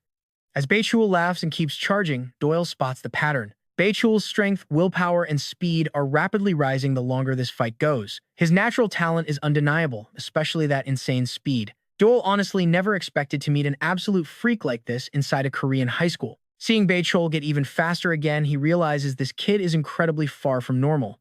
Still, Doyle sees that his attacks, although fast, are pretty shallow. He reads the obvious pattern easily. 3 left punches to hide the actual strike from the right. To Doyle, that trick is completely cheap. Bei-chul smirks, asking if someone on his level isn't impressive. Then he snaps out a heavy left hook that looks like a clean hit. Certain it connected, Bei-chul declares that absolutely nothing can stop his rise to the top. It is his ultimate fate. Doyle just calls the entire speech totally embarrassing. He asks why he is acting like this and then casually catches the punch. Bei-chul totally freezes up, completely unable to process this. Doyle squeezes the guy's fist tight. Sure, Bei-chul isn't ordinary, but his skill is barely good enough for local streets. This is Bei-chul's real level, Doyle says. Time to know his place. Then Doyle just starts crushing the guy's hand, forcing Bei-chul to freeze up in shock, wondering what Doyle means by "follow me." And Doyle uses that exact opening to absolutely smash his face in. Bei-chul is completely stunned, having no idea what just hit him. Then the panic sets and his left eye is blind. He didn't even see Doyle move, making the whole thing vastly more confusing. Doyle just brushes it off, coldly telling him to shut up. With one final crushing blow, he drops Bei-chul and knocks him out cold. Meanwhile, somewhere else in the pouring rain, A guy asks if they reach Boss Park's turf. The other confirms it, adding that Bae-cheol has already made his move. This is Yu Jong-soo, the number 2 guy of Now. He hasn't actually heard from Bae-cheol since this morning, and warns that getting tangled up with him could turn extremely ugly fast. As long as Bae-cheol is in Seoul, he will personally handle anyone tied to Seo or the National Union, but then both men suddenly freeze. Yu Jong-soo spots Bae-cheol completely collapsed on the ground. He stares in pure disbelief, wondering if that bloody mess is really Bae-cheol. Not far away, Doyle just stands there silently. Over in another location, Ju Hae-young, an NAO leader, finds a hallway packed with Boss Park's men, all of them totally beaten. Ju Hae-young remarks that the Ilgang school guys are brutally harsh completely wrongly, assuming they caused this mess. Seeing Bae-cheol's brutal state, Yu Jong-soo figures the damage might actually be permanent. He asks Ju Hae-young who could possibly inflict this much damage. Yu Jong-soo starts really doubting if sending Bae-cheol was the right call, but Ju Hae-young quickly cuts him off, telling him not to rush to conclusions. The scene then shifts over to the crooked cop Park Chung-sik. He just got a text saying his phone is hacked. Furious, he wonders who would dare mess with a literal police officer. The message lists out Ilgang School's crimes, including that brutal stabbing incident at Suman High. Along with every bribe he took backed up by raw footage and photos, it ends with a clear warning this is a threat. Panicking, the officer wonders who could possibly be behind this. Then we see Ju Hae-young saying this young man is the real deal. If he keeps pushing, they will inevitably meet. And honestly, everything at Suman High changed after Kim Doyle won. Doyle starts getting treated like an absolute king. Students constantly crowd around him, and Sulina shows up calling it the day of her husband chasing everyone away. Some kids even call it an honor to serve the king of the South. Dong-gu spreads these crazy flyers all over school. They announce that Kim Doyle of the Thunder Fist now officially rules over South Seoul. Step out of line and you get hunted down. The old school bullies feel completely displaced, whining that the vibe just isn't the same anymore. While Dong-gu aggressively hands out flyers, Mina just laughs. She tells him paper ads are totally ancient history in the social media age. He shoots back that nobody cares about their accounts. Meanwhile, those washed-up bullies just keep grieving their lost power and status. Doyle, though, he doesn't care at all. These insanely overblown reactions are honestly just starting to get on his nerves. Later on the walk home, Dong-gu tells Doyle he left the bonus cash right inside his locker. He thanks him, swearing life has been amazing every single day since Doyle transferred in. Dong-gu admits he still can't believe it all, but Doyle cuts him right off. He's only doing this for the money, so skip the super embarrassing praise. Dong-gu keeps rambling anyway, saying he never imagined Doyle would completely crush Bae-cheol and the Ilgang school. The whole thing feels entirely insane. He points at that photo Doyle sent of a brutally beaten Bae-cheol, asking if it was somehow edited or photoshopped. Faking the picture would have been way easier than the actual fight, Doyle replies. Dong-gu just smiles, his boss really is amazing. Then he brings up his next big plan, promising he won't drag Doyle down. He will be totally ready. And his meaning is pretty simple. He's going to learn how to fight. Meanwhile, over at Seonhae High, the number 5 guy discusses the wild rumor that Bae-cheol actually lost. Some think this is their grand chance to move up, while others just dismiss the whole thing as a completely fake story. Soo-yoon definitely doesn't buy it either. Bae-cheol just isn't the kind of guy who would go down that easily. Then he glares at a kid named Dong-yuk, kneeling inside a marked circle covered in drawn targets. When Dong-yuk doesn't answer, Soo-yoon hurls a fast baseball right at him. Why Soo-yoon snaps, demanding to know why this kid is ignoring him. He snaps an order to go fetch the ball. After Dong-hyuk finally brings it back, he is coldly told to get right back in his place. A tight circle on the ground labeled reserved seat for idiots. The group calls Dong-hyuk totally pathetic, but Seo-hyun corrects them he isn't pathetic. Laughing, he tells Dong-hyuk he was born a total loser. The only people he can blame are his parents for bringing a failure into the world. He asks if he agrees. He just keeps pushing the insult, repeating the awful question about whether his parents actually gave birth to a complete loser. Dong-hyuk stays totally silent in his spot. That makes Wee Sho-kun blow up even harder because he gets absolutely no answer. Furious, he fires the baseball super hard at Dong-hyuk. Luckily, Dong-hyuk barely manages to dodge it just in time. That completely shocks Dong-woo, who just got back with Doyle. He notices Doyle caught the flying ball with zero effort, watching this whole mess from a distance. The bullies spot him and walk right over. Wee Sho-kun aggressively demands to know who this guy is and if he comes from Suman High. Before Doyle even answers, a baseball smashes right into the face of Wee Sho-kun. The girl with the gang instantly screams out for her honey. She yells out that Doyle is totally insane. Doyle just steps forward and casually hands Dong-woo his food tray. Dong-woo calmly asks if he should carry it. But the second the girl actually sees Doyle clearly, she is completely stunned by his crazy good looks. Now the whole gang focuses completely on Doyle. They start moving toward him, definitely curious about this extremely good-looking stranger. One of them angrily asks if Sumanhai has totally lost its mind, wondering if Doyle is crazy too. He points at their uniforms, asking if Doyle knows who they are. Doyle stays totally chill. He pulls a gun from inside his shirt, aims it right at the guy, and fires straight at his head. The whole gang freezes in pure shock. Then one guy screams and charges right at Doyle, loudly yelling about how anyone could even have a gun in Korea. Before he can even finish, Doyle rushes him. He trips the guy and slams a brutal strike into his neck. The dude completely collapses, choking hard in the absolute grip of Doyle. Then Doyle drags another gang member straight into a brick wall, smashing his head against it. Right after that, Doyle starts firing rubber bullets at him. The guy screams out in pure pain. He gasps that he cannot breathe at all, calling Doyle an absolute madman. Doyle just shuts him up with another rubber bullet to the head. The terrified gang keeps shouting. They ask who he is, how he dared bring a gun into Korea, and demand he drop the weapon. Doyle answers with just one single word, no. Then he blows the smoke off the barrel, telling them to come at him all at once because they are getting annoying. A burst of loud shots echoes right through the area. The entire Sikdong High gang just keeps panicking and screaming random questions at Doyle. Wee So-kun cannot comprehend where Doyle came from or why he is attacking them like this. He seriously starts thinking Ilgyang Hai sent an actual assassin. As Doyle calmly walks toward him, Wee So-kun gets completely desperate.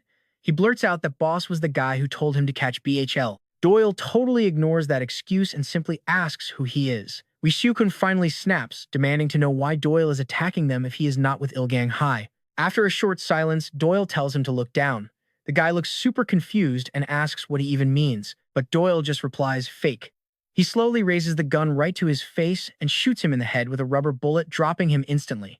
From farther back, Dongwoo smiles wide.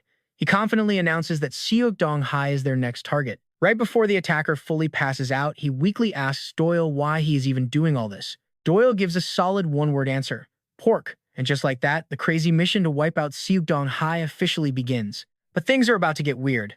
2 months later, on a warm day, Doyle sits in a park when Park Jinggu, the former number 3 of Ilgyang Hai, walks up. Jinggu loudly calls Doyle his Hyeongnim, but Doyle tells him to stop, pointing out that Jinggu is already 20. Then Doyle asks how this guy even managed to transfer into his high school. Jinggu insists he has to be wherever Doyle is, practically begging him to allow it. Doyle clearly shows how annoyed he is by that Hyeongnim title, but Jinggu argues that age does not matter. The strongest man naturally becomes the Hyeongnim.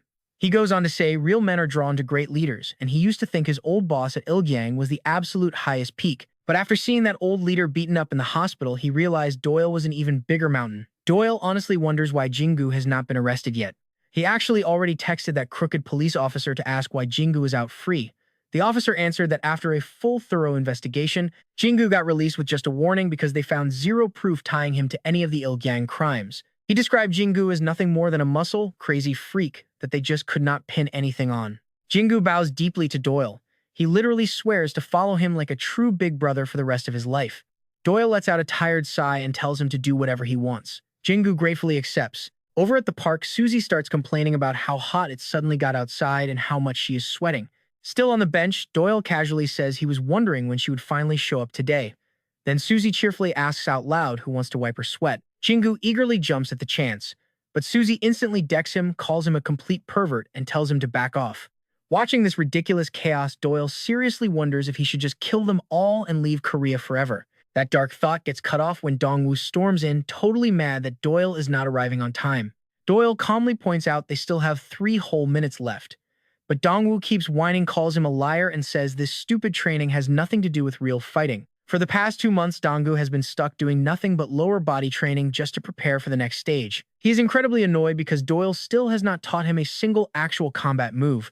Plus, he seriously doubts these endless leg workouts will actually make him a real fighter. Doyle checks the timer on his phone and coldly tells him to shut up. If he wants to completely fall apart, then go right ahead. Later on in the school bathroom, Doyle finally reveals their next major mission, wiping out Sukdong High School. The cash bonus for pulling this off is 6 million won. Sitting inside a bathroom stall, Dongwoo is absolutely stunned since he figured the payout would only be 1 million. He begs Doyle to hold on a second because he cannot focus at the moment. Doyle flatly refuses, asking why in the world he should schedule missions around Dongwoo's bathroom breaks. He goes on to warn that Sukdong will be much tougher than Ilong. Dongwoo feels almost touched, assuming Doyle actually did some research, but Doyle immediately shuts that down. His logic is simple. The enemies showing up later are just always stronger. Dongwoo thinks that makes absolutely zero sense. Doyle just adds that dragging around dead weight like him will only make the entire job harder. He reminds Donggu about his promise to push him to the absolute limit over these 2 months. So now Doyle hands him a real test. Prove the training was not a waste and show he is not just extra baggage. With the judo twins gone, Park Kang-wook currently stands as the strongest student at Sumin. So Doyle orders Donggu to go pick a fight with Kang-wook, beat him down, and take over the entire school. When Donggu asks if Doyle is not already the boss, Doyle openly mocks the idea. He claims he is world-class, not some petty schoolyard leader. Doyle makes a promise if Donggu becomes the top dog at Sumin, they can easily wipe out Sukdong in just a single week. Word about Donggu challenging Park Kang-wook quickly spreads all over the school. The students are completely fired up, calling this whole situation entirely insane. They all rush to the hall to see it happen. Soon enough, a massive crowd packs tightly around Park Kang-wook and Donggu standing in the middle. Kang-wook is absolutely furious, yelling about these idiots, messing with him yet again. All around them, students whisper in pure shock that Donggu is actually standing up to Park Kang-wook. But check out what is happening elsewhere. A heavyset man hears the guy who beat Beho came from Suminhai, and he strongly questions if that report is true. His followers say witnesses confirmed it, but every nearby camera recording got wiped clean, so it still feels like a total rumor. Even so, the big man just scoffs at it. Beho was the real deal. A follower guesses the National Union might be behind Beho stepping down, but the big man quickly cuts him off. There is absolutely no way fools from Sumin took Beho down. He declares that traitors dragging the 12 nations' name through the dirt are popping up everywhere across southwest and northwest Seoul. Then he marches straight to a house and violently kicks the lock completely off the door. He announces he is here to punish those rats before their filth spreads any further. Stepping inside, he calls out Park Sang-sik and loudly brands him a rat. He accuses the guy of using their leader's name to build up his own shady business. Park Sang-sik instantly panics and screams for his men to attack. Even while completely surrounded, the massive attacker stays calm.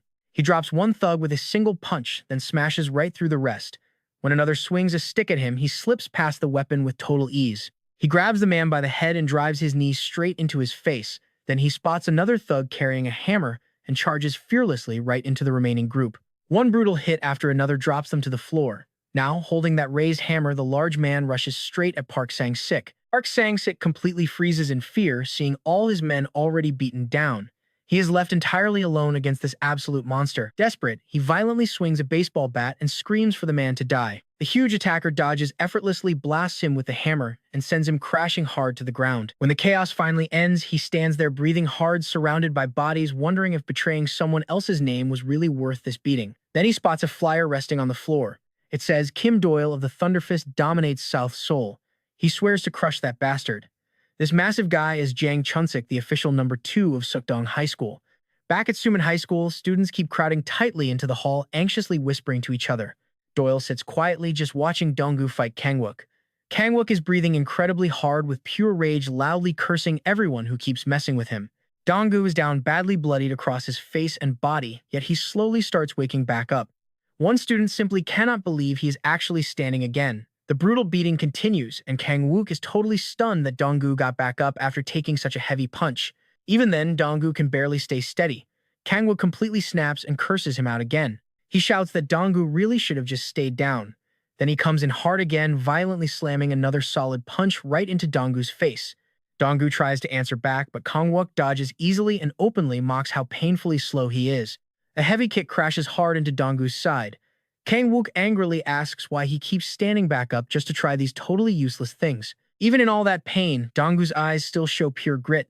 Kang-wook follows with a brutal kick to his face, dropping him flat onto the hard hall floor. One of Donggu's close friends watches him in deep worry and softly calls out his name. He remembers asking Donggu before if Doyle was actually teaching him how to fight. Donggu had just laughed and said yes, he's working this incredibly hard because he cannot depend on Doyle forever. That answer totally shocks his friend. Relying on Doyle is supposed to be the natural move. After all, everyone has a set place in life. Doyle is Doyle and they are just themselves. Back in the hall, Donggu actually rises again. He spits out blood and absolutely stuns the crowd. Nobody can believe this guy is still standing. People are literally wondering if his bones are broken. Students start whispering, "Is this really the same Donggu they know? Why on earth does he keep forcing himself back up?" Breathing hard, he raises his guard once more. Kang-wook just stares at him in pure anger and confusion, realizing Donggu's body has completely stopped listening to him. And yet that sharp stare never leaves his eyes. Kang-wook figures it is exactly like before. Donggu cannot pull off anything alone without that transfer student. In his mind, Donggu went completely crazy after watching Doyle. He assumes Donggu actually believes this brave little act will change something, so he decides to keep him down forever. He yells out this time he will knock him out for good. Kangwook charges straight in for the brutal finisher. Donggu eats the hit and swings back, but Kangwook easily slips past the attack. He fires off a brutal kick that literally sends a tooth flying. Donggu drops unconscious immediately. His friends scream his name in pure horror near the ring. Doyle watches the whole brutal scene without saying a single word. Kangwook just keeps kicking Donggu with absolutely zero mercy. Standing over him, Park Kangwook explodes. He yells that Donggu has no business trying to climb higher. Keeps cursing and relentlessly stomping him. Trying to catch his breath, Park Kangwook just continues muttering nasty insults at Donggu. Kangwook is absolutely furious that Donggu still ignores his place. Then he turns his back, faces the stunned crowd, and dares anyone else to step up. Right then, Donggu's friend is completely lost in thought. He keeps repeating the same bitter truth: Doyle is Doyle and they are just them. Donggu admitted he could never actually become like Doyle, but he is smiling right now. Kangwook seriously wonders if Donggu has finally snapped. That last heavy punch definitely should have finished him. Donggu throws a hard counter, but Kangwook barely dodges it. In that exact instant, Donggu remembers asking Doyle how to beat Park Kangwook. Here's where the tables turn. Doyle had corrected him. The question was not how to beat him. Back in reality, Donggu holds his ground and grabs Kangwook's arm. Kangwook is visibly shaken by the look in his eyes. He wonders, is that really the face of a guy about to lose? Doyle's wisdom comes rushing back. At this level, fights are not decided by some huge physical gap, but purely by endurance and willpower. There is no major size difference between him and Kangwook, so the match totally comes down to toughness and raw stamina. And Doyle knew Donggu spent 2 whole months building exactly those traits. While Kangwook prepared absolutely nothing, the plan works. Donggu finally smashes a clean, heavy punch into his face. Doyle warned him earlier, if he survives 3 full minutes, Kangwook will not be able to keep up with his punches at all. And sure enough, Kangwook starts slowing down, even stumbling slightly on his feet. Donggu's annoying taunts did their job, burning through his energy fast. Once Kangwook is completely worn out, Donggu takes his golden chance and blasts him down with a massive kick. In his head, Doyle's advice keeps repeating. By the end, even standing would be incredibly hard for Kangwook. Doyle promised that once Kangwook's stamina ran dry, every single breath would hurt like hell. And that is exactly what happens here. Kangwook turns into a literal punching bag. Donggu keeps landing hit after hit, and Kangwook cannot answer back. At this exact moment, all the strength Donggu built through pure brutal training is being unleashed. Every ounce of effort goes into completely breaking Park Kangwook. Doyle's words keep returning. Raw physical strength alone does not always win big fights. What really matters is an iron will backed up by a strong body. With that thought locked in, Donggu pours on a violent storm of kicks and punches. Doyle's final advice rings loudly in his head. When he feels completely ready to quit, he just has to push for one more strike. Donggu draws that extreme willpower from his most painful memories. The dark days of being bullied, beaten, and literally used as a human chair by Park Kangwook. Pure defiance fills Donggu's eyes. He silently swears he will never go back to that miserable life. Armed with that resolve, he steps forward hard. Donggu realizes he does not need to become Doyle. Being himself is perfectly enough. Everyone watching is absolutely stunned. Then Donggu drives one final devastating blow straight into Kangwook's head, ending the fight entirely. Kangwook drops completely unconscious. Even his loyal followers are shaken, collapsing at their leader's huge defeat. Donggu's friends run over at once. They eagerly hoist him onto their shoulders, cheering his massive win. Proudly, they shout out "Leader Ma Donggu," and the plot thickens instantly. Far away at a Russian Blackhead branch, a woman sends out all the gathered intel through a secure app called Cox. Later on, as Doyle and Donggu are finally leaving, Donggu spots Doyle's brand new wireless earbuds. He asks where Doyle got them, especially since his uncle's company has not released them yet. Plus, he really wants to know who he is talking to. Donggu keeps firing off eager questions, including where they are actually headed. Doyle casually brings up his promise to erase Sukdong School within a week. Meanwhile, at a sketchy pool hall, a Sukdong thug is busy tormenting a poor student, forcing his tongue out and shoving a burning cigarette right up to his face. Then Doyle and Dongwu step inside, and the noise just instantly dies down. The local gang leaders just stare, totally confused about who these guys even are. But Doyle stays perfectly calm, announcing he is here to keep that promise. What happens next is a total massacre. Gang members end up sprawled everywhere in pools of blood, some tossed right across the pool tables. The gang leader is absolutely terrified now. Sukdong High number 4 Jung-soo completely panics. He wonders who this guy is and how Suman School found someone so ridiculously strong. A quick look shows Doyle just crushing everyone with zero effort, but Jung-soo immediately notices something super weird about his actual fighting style. Doyle walks right up, asking if he wants to live or die. The question leaves Jung-soo frozen. Doyle tells him to listen up closely if he wants to survive this. He only needs 2 favors, and first on the list is info about that new kids gambling site. He orders Jung-soo to hand over every single piece of evidence and name tied to the operation. All of it gets sent through a new app Doyle just installed on his phone. The second order is to go tell Wong Guokwai he has a strict deadline to visit Suman's school and finally kneel. Pointing at Dongwoo, Doyle makes it crystal clear. Their boss needs to kneel before his boss in total surrender or a lot more blood will spill. This completely confuses Jung-soo, making him think this random glasses-wearing kid is actually Suman's brand new boss. Because anyone commanding an absolute monster like Doyle has to be seriously dangerous. Meanwhile, Dongwoo immediately starts panicking and tries dragging Doyle away, completely convinced that someone like Wong Guokwai would never just show up on command. Sweating bullets, Dongwoo demands to know if he understands who Wong Guokwai actually is. He just completely blows up, calling Doyle absolutely insane for even suggesting this. Doyle casually admits that this will definitely trigger a massive gang war, which just makes Dongwoo even angrier. He calls Doyle a pure psychopath, screaming that real gang wars do not happen anymore. But Doyle just lays out his logic. Every time he beats a guy down, someone stronger always shows up. He is completely sick of it, so he will just wipe out Sukdong's school in one shot. Dongwoo loudly yells that they are going to die from sheer numbers alone, but Doyle tells him to stop worrying. Turning back to Jung-soo, he coldly repeats his main order, go fetch Wong Guokwai right now. Jung-soo just starts laughing oddly. When Doyle threatens to end his life, Jung-soo says he's only laughing because nobody ever demands to see the leader. Around here, it always works the other way around. Elsewhere, on a dark, rainy night in Gimshan, someone stands completely drenched, just crying in pure total despair. Nearby in Gimshan, a terrified man watches a brutal fight unfold, realizing this wild attacker moves like something not even human. The crazy rumors going around are actually all true. This brutal attacker is the Ghost. Terrified by that speed, the guy tries to run for his life, but the Ghost pounces and completely finishes him off first. It is perfectly clear this brutal fighter is tearing through all his enemies with zero mercy. The last few gang members rush the Ghost in one incredibly desperate final move, but the Ghost does not care about numbers, charging head-on with this really dark, twisted smile. Wielding a sharp blade, he flashes through the group at terrifying speeds, cutting them down one after another without even a tiny hint of mercy. After easily wiping out all the nearby men, the Ghost locks onto the gang leader as his next big target. He charges straight at the boss, smiling wide because he really thinks his attack landed perfectly, but the man stands there entirely unharmed. Jung-soo informs Doyle that the exact guy he wants is currently in Seoul, away on a little revenge trip. The Ghost is genuinely shocked to realize this gang leader is not some easy prey. Suddenly, a totally fatal-looking punch flies right at him, leaving absolutely zero room to dodge. That heavy impact launches the Ghost straight through the air. The leader then follows up with one brutal final blow, knocking him out cold and sending his bloody teeth flying. Right after that, one of his men tells him to report this brutal result right away.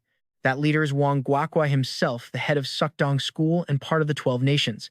But here is where the plot thickens. Somewhere else in a spot resembling a max security prison, Dae sits quietly in a wheelchair, solid proof of his past defeat, while a mysterious visitor waits for him. Meanwhile, Jong Chun-sik sits down with Jung-soo, who nervously shows off a flyer reading that Kim Doyle of the Thunderfist now officially rules South Seoul. He reports that the crew of YCQ got sent straight to the hospital and then fully explains the brutal attack at the pool hall. Jung-soo finishes up the report, claiming this attacker is just a loyal follower of Suman's brand new leader Dong-woo. He also mentions how Doyle barged right in demanding their big boss come kneel before them. Trying to save some serious face, Jung-soo lies, claiming he completely chewed Doyle out and sent him packing. Jong Chun-sik just explodes, angrily ripping the flyer completely apart. Muttering that the world has gone totally crazy, he completely shocks them by ordering everyone to just ignore the threat. When Jung-soo nervously questions the choice, Chun-sik says Doyle is just a pathetic liar chasing fame by falsely claiming he beat him. He compares Doyle to some other man from the past who once stained the reputation of the 12 Nations, calling this kid just another total nobody desperate for attention. Chun-sik keeps going off, telling Jung-soo that nobody would actually believe Baiji Cho was beaten by Doyle. In his eyes, Doyle is only trying to stir up cheap drama, and hiding behind Dong-woo as a front just feels like a really old-school gangster act. He finishes up by saying people like that are just mosquito trash, not even worth the effort. Later on a rainy day, Doyle shows Dong-gu the absolute basics of blackhead close-range combat.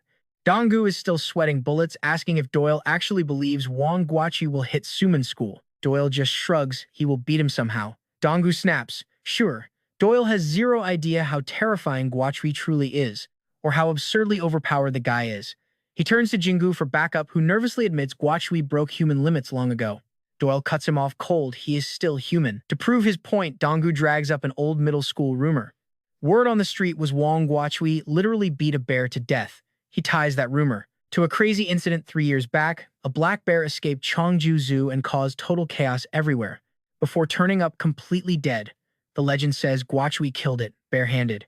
Donggu practically begs Doyle to please take this seriously, but Doyle completely ignores the warning.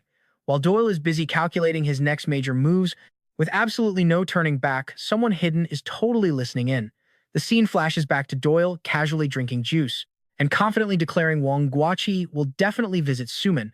Elsewhere, Jiangsu is reporting back to Zhang Chan's sick. He hesitantly admits something feels super off about Doyle. His movements straight up mimic Ha Chiho. He feels the exact same about Madongo Doyle's supposed boss. Jiangsu suggests wiping them out right now, before they get any stronger. Chan-sik just laughs. Does he mean the Ha Chiho from the National Union? If Doyle actually matched that monster, they would all be dead already. Hearing that, Jiangsu bitterly thinks he almost was. Chan-sik tells him to drop the nonsense and grab a drink instead. Right after that, the boss starts hitting on a girl from Chungal High School. He even offers to call Jung Hun Woo and make school a total breeze for her. Jiangsu thinks Chan-sik should worry about his own men first. Jiangsu is trapped inside his own panicked head. Disobey Doyle and he is a dead man. But if he follows Doyle's order and reports Suman, his entire gang faces a massive public disgrace. No matter his choice, life is about to become utter hell. Then the Yumyang-go workshop boss suddenly rushes in. Completely out of breath, he screams about a major disaster. He finally chokes the words out. The workshop got hacked. Zhang Chan-sik freezes for a solid second, asking if that is actually true. That same rainy night, a giant screen lights up. It is a massive direct threat. Checkmate. To get the password back, they have to hit Suman High School and meet Madongo tomorrow at 8 p.m. sharp. Somewhere else, Chan-sik gets a phone shoved in his face, confirming Madongo is that exact same kid from Suman School. Chan-sik is on a call, visibly ticked off. Then things get worse. The Simon workshop just got robbed too. You know what happens next? He crushes his phone barehanded. He spits out Madongo's name, exploding into a furious curse. Far from that mess, Doyle just strolls through the rain without a single care. Then he suddenly stops. He definitely senses someone. Back at the hacked workshop, Chan-sik demands to know what ransomware even is. He figures this problem is an easy fix with just a password, screaming into the phone for the caller to explain it in plain terms. The sheer pressure is clearly cracking him now. The shouting matches instantly stop when a real VIP arrives. A lackey quickly announces the boss is here and everyone immediately bows down. It is Wang Guachi, the absolute top leader. Zhang Chan-sik scrambles up, apologizing for the delayed welcome. Guachi just sits coldly, demanding to know where Suman High School is. That completely catches Chan-sik off guard. Guachi casually brings up a brand new betting game circling around the prison. The story cuts to a bleak prison meeting room. There, Guachi is visiting Bakchak, who is now stuck in a wheelchair. He claims he came to discuss money, but honestly, he just feels disappointed. In his eyes, there is absolutely nothing left to discuss, with a broken man in a wheelchair. Bakchak shoots back a warning. Ending up like this only takes one bad moment. He then adds that a literal demon lives at Suman High School. Right after that visit, Wang Guachi gives Zhang Chan-sik a direct order. Gather every single group under their banner and march straight for Suman High School. Elsewhere, the spy, who was watching Doyle and Donggu, finally steps out into the rain. He blocks Doyle's path, calls him commander, and says it has been way too long. Then Wang Guachi officially declares the Sukdong gang will crush Suman School tomorrow. Meanwhile, down in Busan, the blackhead leader Duong is meeting with Doyle. Duong complains loudly that Doyle dragged him all the way to Busan. They easily could have met in Seoul, right near his mother's place. He claims he loves ports, though the place where land and sea routes finally meet, and to him that feels strangely romantic. He warmly calls Doyle his son, saying he really missed him. Duong points out Doyle has been in Korea for a full year now. He's probably seen enough. His dad asks when Doyle plans on leaving, even offering him a Korean face mask. Doyle completely shuts him down. He already made it perfectly clear he is never going back. Duong just lets out a mocking laugh, asking if his kid is still mad about that frozen bank account. He insists that came from the finance team, not him. Doyle just asks if they are done here. Then he gets up to leave, saying he has places to be. His dad tries keeping him around for a meal, but Doyle just walks off. Duong mutters that handling his own sons is honestly harder than meeting the president. As Doyle leaves, his dad shouts out that he loves him. Once the kid is gone, Duong calls over Jigwon, one of his guys from the Blackhead special team. He tells him to watch over Doyle. Duong complains that his son brings total disaster everywhere he goes, bringing up Japan, and admits he just cannot control him anymore. Still, he notices Doyle seems pretty fine having Jigwon around, so he orders him to bring his boy back. Jigwon respectfully accepts the command. A bit later, while Doyle walks down a long hallway, Jigwon catches right up. Doyle shoots him a pretty cold look, asking if he has some kind of death wish following him around. Back over at Suman High School, the field clock reads 7:58 p.m. Dong-gu just stares at his phone in absolute panic. He thinks Doyle is totally insane for being so sure the Sukdong gang would actually show up. Now he is terrified this whole plan has completely fallen apart. So he shoots Doyle a text asking where he is and why he still is not at the school. Doyle just answers back that he is on the way. Even with that reply, Dong-gu keeps wondering what on earth he will do if Doyle never shows up and bails on everything. Elsewhere on the field, Jo Young-ko wonders why they are even hanging around this late. Park Kang-wook says they came because of him since he's the kind of guy whose orders cannot be ignored. Plus, with Dong-gu asking so seriously, he felt forced to help out. Honestly, he still is not sure if that request was actually begging or just blackmail. Jo Young-ko says they should leave, but Kang-wook really wants to wait and see.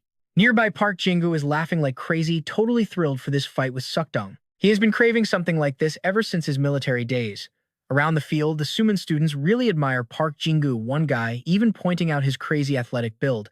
Then the Suman High School cheer squad actually shows up. One girl tells her friend Mina this feels way more like a gang war, wondering why they even need a cheer squad here. Mina answers that having a pretty girl cheering matters in literally any situation. Then she scans the huge crowd, clearly annoyed that Doyle is missing and she has to look at everyone else. Meanwhile, Dong-gu keeps staring at his phone, cursing Doyle for causing all this insane chaos and then just vanishing. When the clock hits 7:59 p.m., one student points out fighting Sukdong makes zero sense, saying they should totally run while they still can. That just makes Dong-gu panic even more. He is literally shaking with fear. Over at Yeongdeungpo Station, Doyle walks with Jigwon, who mentions he found a small studio apartment right near his home. Doyle snaps back. If he wants to die, he should just get it over with. Checking the time, 8:11 p.m., he suddenly realizes he is seriously late. As he keeps moving, someone purposely slams right into his shoulder. Back on the school field, everyone keeps wondering what is taking so long. It is already past 8. Dong-gu suddenly starts laughing mostly from pure relief because deep down he always knew this never made any sense. The others relax too, figuring Sukdong stayed away because Suman has a ridiculously nasty reputation. The mood finally loosens up and Mina even brings out fried chicken for this fight that never happened. Soon the students are chatting and taking group photos. Park Hae-wook jokes about how today was supposed to be about showing their power, then casually asks his buddy for a cigarette. But for a second, the whole mood tightens. When he repeats himself, his friend just stares toward the school gates in absolute shock. A massive crowd is heading straight for them. The sight leaves Dong-gu and the others totally stunned and terrified. The invading group crosses the dirt field without even slowing down. Their leaders finally come into view. Jang Yongwon, head of Kangol High School under Sukdong. Jang Dongman, leader of Muncheon High School Bae Yuan, Sukdong's number 3, and Jang Chansik, their number 2. Then their leader Wang Gui steps right forward and roars, demanding to know who the demon of Suman is. At that exact same moment, back in the station, Yu Dong-suk completely blocks Doyle's path, greeting him with a smile. Ji-gwon just watches, thinking this has become a huge pain. Still at the station, Yu Hayoung, the leader of the Norm group, speaks up to Doyle. He mentions they might let someone off the first time, but never the second. Now, watch back at Suman School. By 8:24 p.m., the fight is underway. Dong-gu gets punched so ridiculously hard his glasses fly right off as he hits the dirt. Off to the side, Wang Gui calmly sits there eating raw meat with drinks in hand. He watches as the Suman students get chased down and brutally beaten. Dong-gu runs in sheer panic, frantically yelling at them to stay away. Wang Gui picks up another piece of raw meat, casually asking Jang Chansik if this runaway kid is actually Suman's leader. Chansik replies that his face definitely seems to match the one in the photo. He adds that judging by his total lack of presence, Dong-gu looks like a complete nobody just piggybacking off someone else's reputation. But honestly, Baekyu Hwan isn't buying that excuse at all. He wonders how a random punk could manage to strike 2 of their turf spots in Yeonyang and Seoman.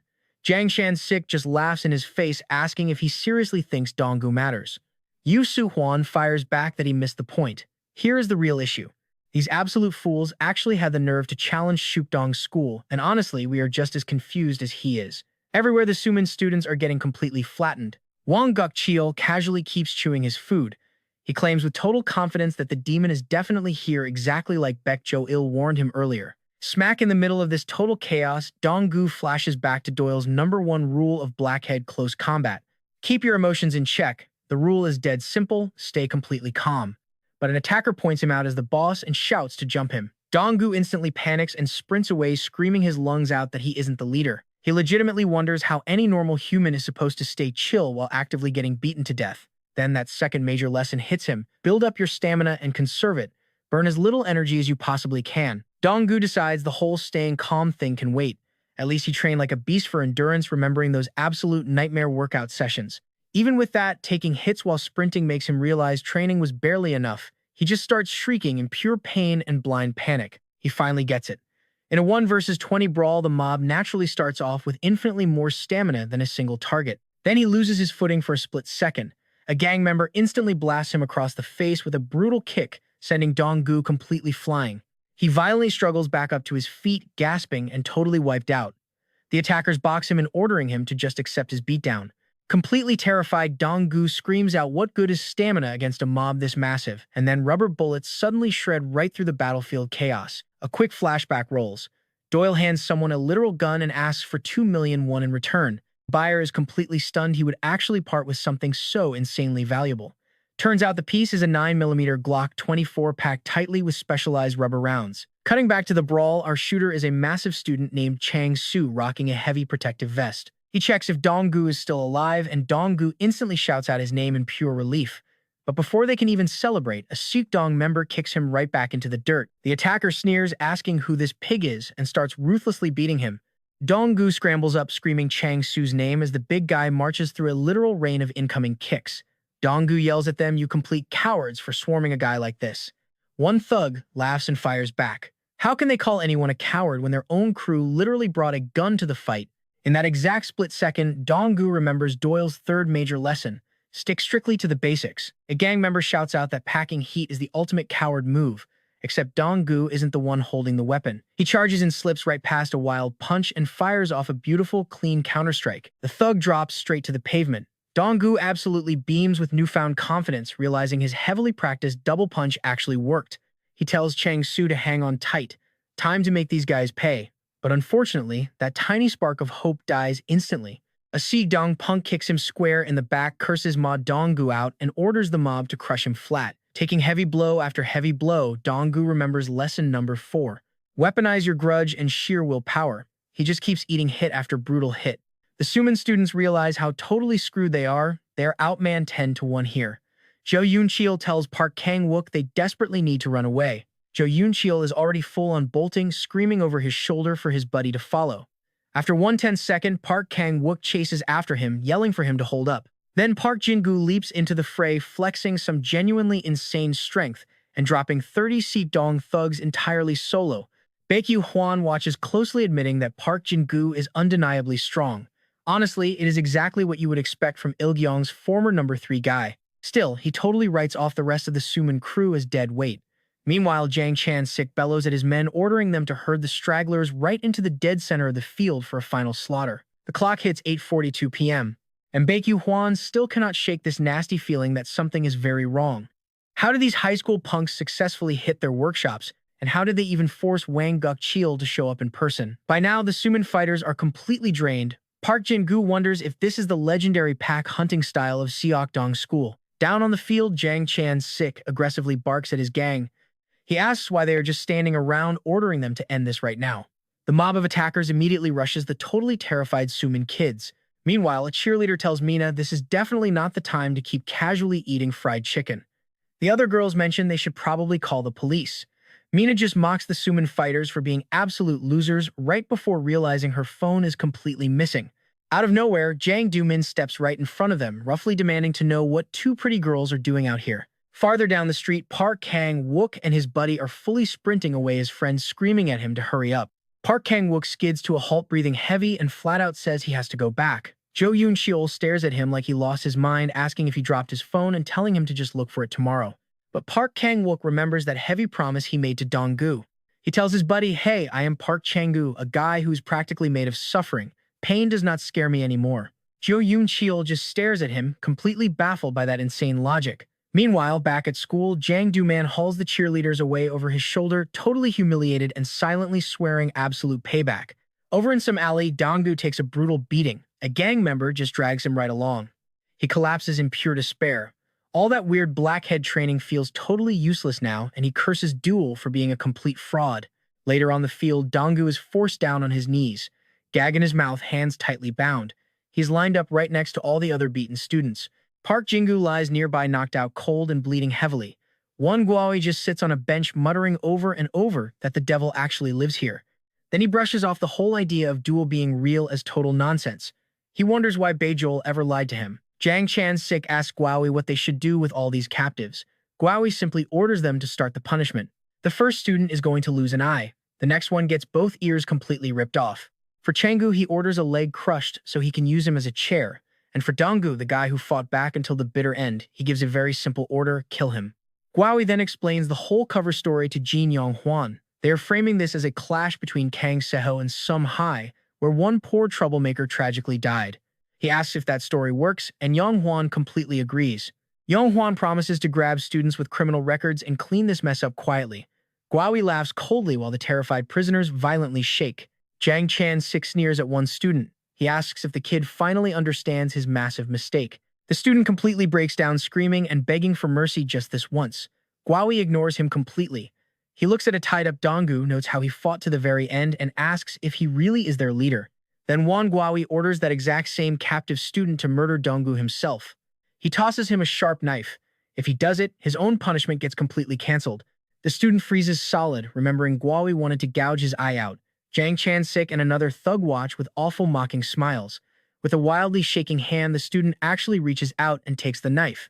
Then he walks slowly toward the bound Donggu. Chang Su watches in tears, totally helpless to stop this nightmare. Standing right in front of Donggu, the student cries and blames him. Why did he have to do something so incredibly stupid? He asks what weak people like them actually thought they could change here. Through heavy sobs, he says losers like them were never going to win anyway. Donggu flashes back to those painful years, getting bullied absolutely everywhere all the time. The student says enduring pain is the only thing they are actually good at. They should have just kept suffering in silence. Back in the present, two Sukdong guys mock his mental breakdown. They complain this is getting pretty boring. The student just keeps yelling at Donggu. What right did they ever have to try and save anybody else? Jiang Chan-sik finally loses his patience and strikes him. He orders the kid to quit crying and stab Donggu right now, warning he dies too if he refuses. Both hands violently shaking, the student grips the heavy knife under that crushing pressure. The gang members scream for him to hurry up, and he finally lets out a massive yell. But then a gunshot violently cracks through the air. Over in the alley, the cheer squad girls are tied up and gagged. Back on the field, Donggu looks up in pure shock, totally thinking Kim Duel finally arrived. But no, it is Park Kang-wook, standing in the pouring rain, ordering Sukdong to stop. Kang-wook blames himself for coming back, calling himself entirely crazy. Since Ilgong fell, he feels like absolutely nothing is real anymore. He remembers Duel asking for his help, wondering why he should ever assist an enemy. But Duel reminded him of one fact: he is from some high school too. Kang-wook admits he might have actually lost his mind, falling for cheap words like that. Then he shouts at Sukdong to get out of their school right this second. Jiang Chan-sik heavily mocks him. Why tell them to leave when some actually invited them? Then Jiang Chan-sik moves in an absolute flash. Knife in hand, he aims straight for Kang-wook. Kang-wook instantly realizes this will not be easy at all. Jiang Chan-sik shoves a knife at the student, telling him to finish Donggu fast or end up dead. Park Kang-wook is already badly hurt and coughing hard. Meanwhile, the Sukdong thugs scream for the student to just stab Donggu. The student keeps thinking about those earlier words, "It is our turn now." He sees it as absolute nonsense. To him, weak people like them were never meant to have a turn. He breaks down completely, screaming that it was never going to be their turn anyway. Right then, Chang Su yells at Sang Chol. He desperately begs him not to stab Donggu. Sang Chol freezes for a brief second. Donggu shuts his eyes tight, totally ready for the end. And watch this crazy timing. A blinding light hits the field. A motorcycle tears through the Sukdong thugs, launching them straight into the air. Duel has finally shown up. He steps through the rain without a single hint of fear. Gang members close in from both sides while the tied-up cheerleaders just stare in absolute shock. Duel asks Guan exactly how many enemies are out here. He coldly answers 87. After hearing that number, Duel asks for his help. Guan agrees right away. Dong Yong-wan has zero clue who he is dealing with and charges straight in. He never even makes it. Doyle drops him fast with a brutal flurry of punches, stepping forward alongside Gihen like it is nothing. Sang Chai just stares up at his savior, tears suddenly welling in his eyes. The whole reality hits him hard. Sang Chai totally breaks down, crying in pure relief. Doyle walks right over to him. He tells the kid to stand up. It is finally their turn. Flashback to the train station earlier, an intercom announcing a departure for Busan. Ju Hoyoung warns Doyle straight up he might let an enemy slide once but never twice. Running into Doyle again feels like pure fate, so Ju-ha invites him for a drink. Yu Jang-suk notices Doyle seems pretty rushed though. Ju-ha just tosses him a key. He mentions the spot is right by the first exit of the station. Then he heads out, promising they will absolutely grab that drink next time. The second he leaves, Yu Jang-suk turns to Ju Ha asking why he keeps helping that kid. Let us jump back to the absolute chaos on the field. Doyle and Gian are tearing through the Sukdong guys like wet paper. Donggu just stares completely clueless about Doyle's new helper. But whoever he is, these two have already flattened more than 70 people in record time. Off to the side, Seo Mina is somehow untied and casually eating fried chicken while cheering Doyle on. Donggu just watches her wondering who actually freed her. Over on the Suman side, a panicked student runs straight up to Park Kangwook asking if he is alright. Kangwook brushes it off. He jokes that he is still the forever pummeled Kangwook. What other possible reason would he have to even show up here? He flashes the thick padding strapped tightly around his stomach. He definitely came prepared. The guy is just glad he is safe, even if that weird nickname makes zero sense. Nearby, Park Jingu lies sprawled out in the dirt, completely bloody and unconscious, hoping nobody forgets him.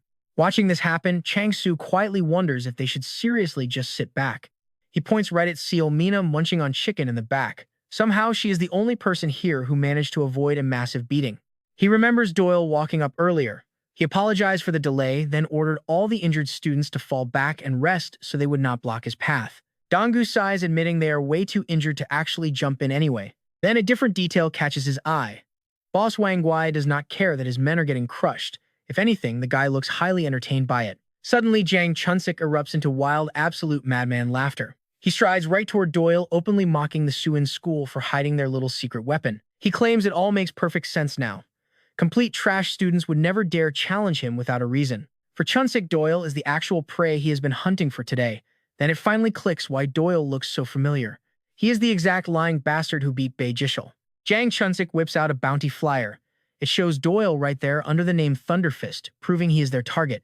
Hearing that, Wang Guai cracks up, calling the nickname totally childish. He admits Doyle has decent combat skill. Still, he completely looks down on the guy who supposedly forced one of their 12 leaders into an early retirement. Wang Guai scoffs that Doyle really does not look very special. This pulls us straight into the bloody history of Jang Chunsik. Way before Bei Jishul finally united the Iliang school, Chunsik almost accomplished it first. People totally wrote him off as a loser after the clash with Jishul, but he clawed his way up, claiming Southwest Seoul and building a genuinely feared reputation. His absolute cruelty is what truly terrified everyone. He became infamous for savage threats, literally chopping off fingers just to mentally break his rivals. Back in the present chaos, Park Jingu forces himself upright. He frantically warns Doyle that Jang Chunsik is a total monster who fights dirty to win. But before Chunsik can even flinch, Doyle tags him with a blindingly fast, precise strike. Chunsik is left just standing there, completely stunned. Then the grim reality hits him. Doyle directly nailed the fainting pressure point on his hand. He cannot even fathom how someone spots and hits a target that small mid-brawl. It has to be impossible. He fights to stay totally calm, refusing to get rattled by a fraud. Chunsik convinces himself Doyle is just running dirty little mind games. Well, he can easily play that game too. So he fakes a total meltdown. He charges forward, screaming about murder, and launches a vicious kick, but Doyle casually slips right past the attack. That is exactly what Chunsik wants. He is playing the part of a reckless idiot fighting on pure blinding rage. The entire plan is to make Doyle believe he is mentally shattered and is just swinging wildly. Watch closely, this is a classic trap. In reality, he is studying him setting up a lethal finishing blow. By constantly targeting Doyle up high, he assumes the kid will definitely drop his guard. Chunsik throws a calculated bait punch to force Doyle down. A nasty smile creeps up. He thinks this fight is already over.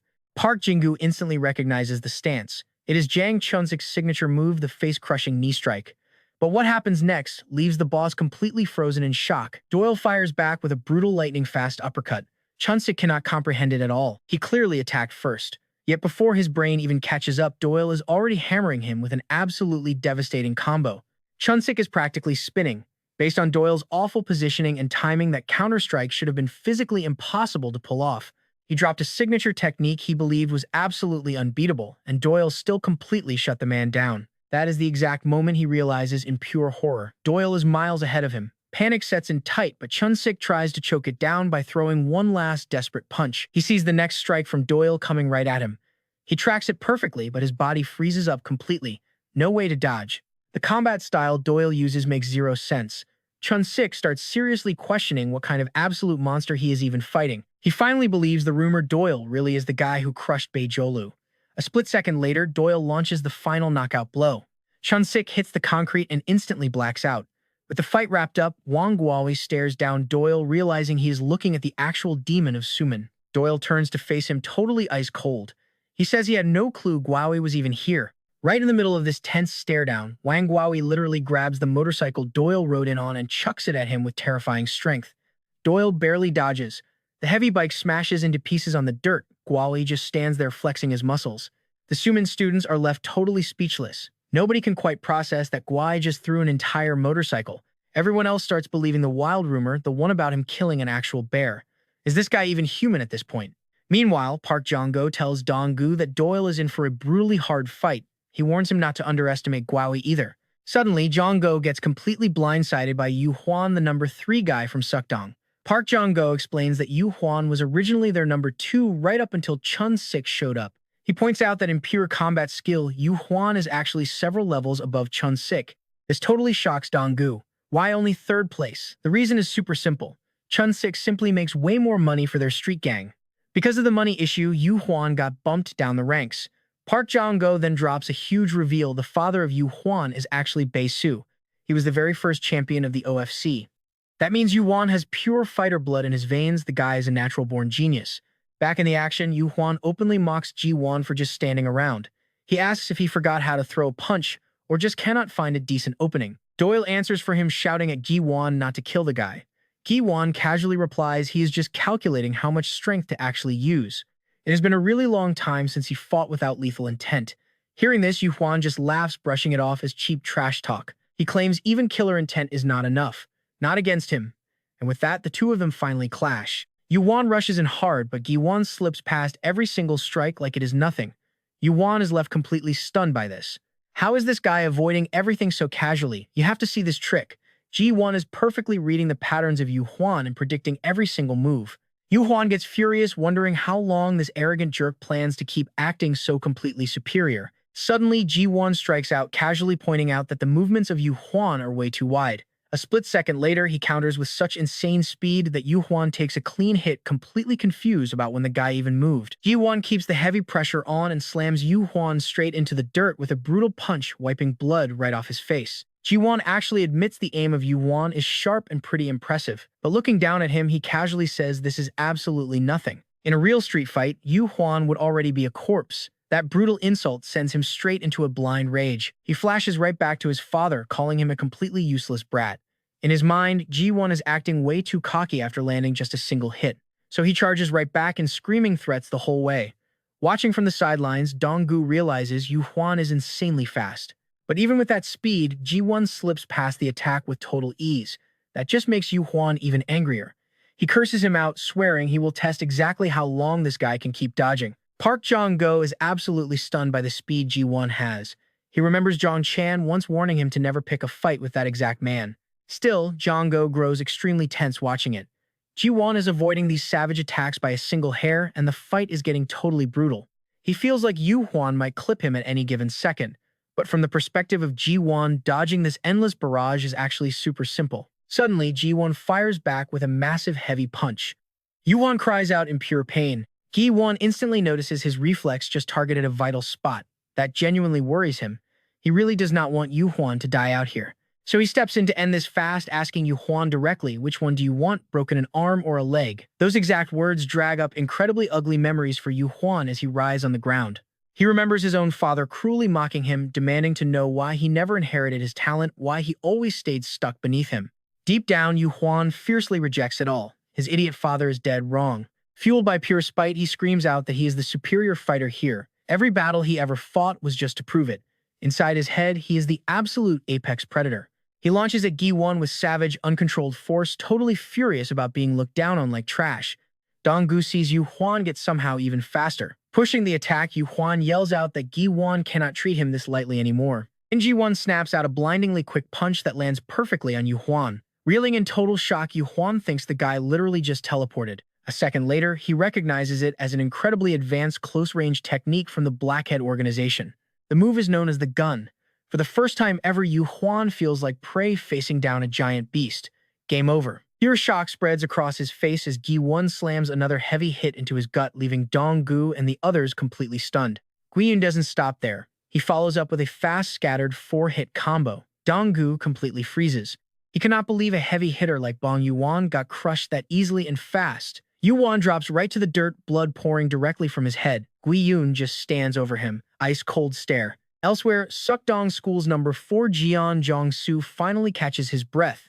Trapped in a total nightmare by an absolute madman, everything around him is pure chaos. He holds the member list right in his trembling hands. Complete forced surrender. Over at the Gimshin Juvenile Detention Center, Zhongyun High School leader Si-eun gets a seriously hostile visit from Beck. Si-eun cannot understand how a guy who can barely walk hits that incredibly hard. Beck says he heard all about Kwon attacking Suman's school. He casually replies he only heard a tiny bit in the visiting room. But the second Beck realizes that is actually all he knows, he suddenly stabs Si-eun right in the neck. Beck totally understands how the protagonist operates. Kwon definitely orchestrated this. Elsewhere, 2 other guys discuss the exact same situation. One tells Juwon, the number 2 guy of the National Union, 3rd team, that Kwon is hitting Suman's school. Juwon adds a massive rumor going around. Someone at Suman practically forced Beck into retirement. The other guy brushes it off as gossip, but if true, Suman has 0 chance. There just are not many monsters on the protagonist's massive level. Back at Suman, Doyle keeps pressing Kwon with fierce hits. Kwon does not even bother dodging. He tanks every single strike with raw toughness, leaving Donggu totally wondering what kind of unbelievable freak he is. He fires off non-stop dangerous blows. Doyle cleanly dodges every single one of them. Doyle even grabs a bench to use as a literal weapon against the protagonist. Watching this madness, Donggu is completely amazed that Kwon can absorb such brutal damage. Plus, his destructive power is completely insane. Donggu suddenly realizes Kwon exists on an entirely different level. Meanwhile, a National Union member tells Juwon everything he actually knows about the guy. He claims he does not know much about Beck since that falls under another team, but he swears he literally saw the protagonist beat a real bear to death. Absolute insanity. Doyle is still taking hits from Kwon. Jiangsu genuinely fears that even just blocking this massive monster could completely shatter Doyle's arm. Even so, Doyle refuses to back off. Kwon rushes in with another crushing hit. Doyle neatly slips right past it. They start trading punches at truly blinding, unbelievable speed. Donggu just cannot wrap his head around it. How is a massive guy like Kwon this ridiculously fast? He looks like a completely broken game character. One guy admits the bear story might actually be completely true. With so many wild monsters around, it just does not seem impossible anymore. But the other guy instantly corrects him. This is different. The protagonist is completely psycho. Gui Yun explains the huge gap. Beck is a fearless psycho, but Kwon is way worse. A lunatic who goes completely berserk the second he feels genuine fear. Gui Yun shares the bear story, saying the protagonist was not even fighting for his own survival. To him, it was essentially just a game. Born with a body pushing way past normal human limits, he never felt fear, so he desperately wanted to finally experience it. Gui Yun simply calls that reverse fear. He finishes by saying that facing Kwon is exactly like staring down pure despair. Pure terror washes over Donggu and the rest. But right in the middle of the fight with blood dripping down his face, Doyle actually starts smiling. In his cell, Baek laughs softly to himself, wondering if Kwon finally ran into Doyle. In a flash, Doyle dashes forward, strikes Kwon, and cleanly slices off his right ear. Kwon grabs his head. He screams out in absolute pain and fury. Over in prison, a bloodied Baek wears a pretty chilling smile, completely wondering if the protagonist is finally feeling the fear. Doyle tells the screaming Kwon to just shut up, reminding him of reality. Then Baek thinks back to that weird feeling he experienced during his own fight with Doyle. At that exact moment, Kwon's face twists. Pure, absolute rage. The scene cuts over to a police station where Jiangsu sits across from Officer Chung-sik. Chung-sik confirms Jiangsu ran an illegal gambling site and is turning himself in, which Jiangsu admits. The officer then asks why he is suddenly surrendering out of nowhere. This is not his first crime. What is the real trick here? Jiangsu just hesitates. Does he seriously think he can betray Kwon and just walk away? Police protection only goes so far, and Jiangsu absolutely knows it. Now here is a wild thought. Humans reach the top of the living pyramid using intelligence, the very trait that let them build groups and invent tools. Without that precious brainpower, humanity would be sitting in a completely different spot. A naturally strong person gets stronger through training, which clearly requires serious intelligence too. But that raises a major question. What if someone is born with power way beyond normal limits? That basically means a real monster was born, and that is exactly Kwon. Back in the day, he could easily knock out 100 pull-ups while weighing over 100 kilos without even breaking a sweat. Ever since birth, his physical limits were just miles beyond normal. Flashback time. A teacher refused to believe this kid took down an entire bear barehanded, but the rumors spread anyway.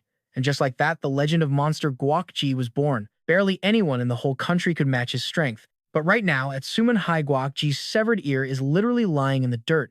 This absolute monster just finally collided with something way worse. Blood pours down Guakji's face. He demands to know who this guy is, especially since he is fighting completely unarmed. Doyle just casually digs a finger into his own ear. Donggu watches from the sidelines in pure shock. He wonders if Doyle just tore the ear off with bare hands, but quickly rethinks that wound is a perfectly clean slice. Bei mutters that even Guakji is totally out of his depth here. Guakji is absolutely losing his mind. He desperately tries to figure out what insane trick Doyle just used to pull off the impossible. Guakji launches a brutal cheap shot mid-sentence. Doyle easily sidesteps the whole thing. The savage brawl rages on. Guakji totally snaps and unleashes an absolute hurricane of rapid punches, but Doyle just dances through the chaos with razor-sharp dodges.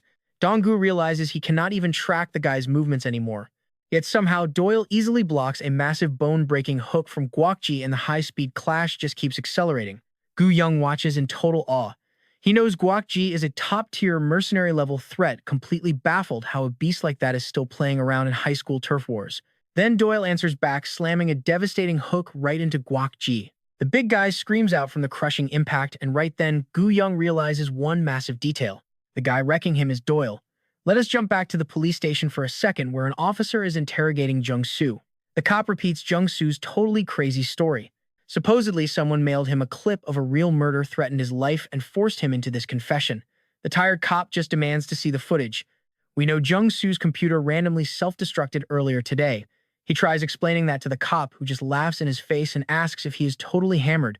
Jung-soo desperately swears he is sober and insists that footage was way worse than your average snuff film. Over at the schoolyard brawl, Guakji stares down Doyle in pure terror. There is no way this kid is human. Doyle is actually having fun now. He totally anticipates Guakji winding up for a second cheap shot.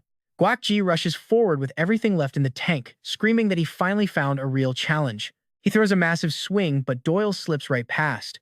Jingu gasps from the sidelines. Wait, Guakji actually caught Doyle. Doyle stays completely chill. He moves instantly and counters with a sharp strike, making Guakji flinch in sheer panic, absolutely terrified of losing another body part. The monster flings Doyle away to create distance, but Doyle lands perfectly in his face, mocking him for being a massive coward. Guakji completely freezes up. Him scared, Doyle immediately punches him again while the big guy desperately denies his own fear. There is no way he is terrified. Jingu just watches in pure confusion, wondering if that last strike gave Guakji brain damage.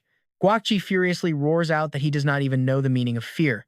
Doyle just sighs. This guy is getting really annoying. So he switches to a high-level Beiko fighting style technique, the double burst. Check this out. Back at the police station, Jung-soo drops a massive bomb. He warns the cop that the victim in Doyle's video was a huge deal. The guy was a Colombian presidential candidate who disappeared 2 years ago. Down on the battlefield, Doyle's heavy strike absolutely destroys Guakji. Inside his own fading consciousness, Guakji drops into pitch-black space, staring up as something colossal crushes down. It feels like a massive phantom finger crashing from the heavens, and he knows it is totally unavoidable. The defeat is absolute, leaving Jin, Mina, Jingu, and the rest of the crowd totally dead silent. Doyle just steps right over the shattered monster. Later on, an imprisoned Bei asks Guakji if Doyle was actually that overwhelming.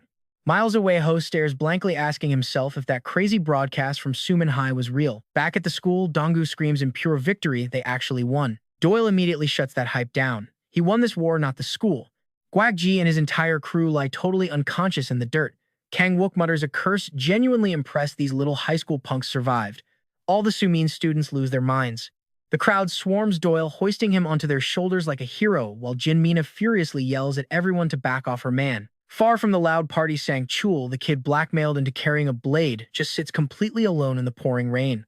While Doyle rides Jingu's shoulders to massive cheers about a whole new era of school life beginning, Sang Chul stays totally isolated, sobbing into his hands. Far away from the noise, Ho is still paralyzed with shock, wondering if those impossible results are actually true. By the time summer hits, the insane legend is everywhere. Suman High, a totally normal school, completely crushed Sukdong High, one of Seoul's worst delinquent empires. It truly felt like a miracle. Headlines blow up fast. Sukdong has officially fallen and justice finally wins.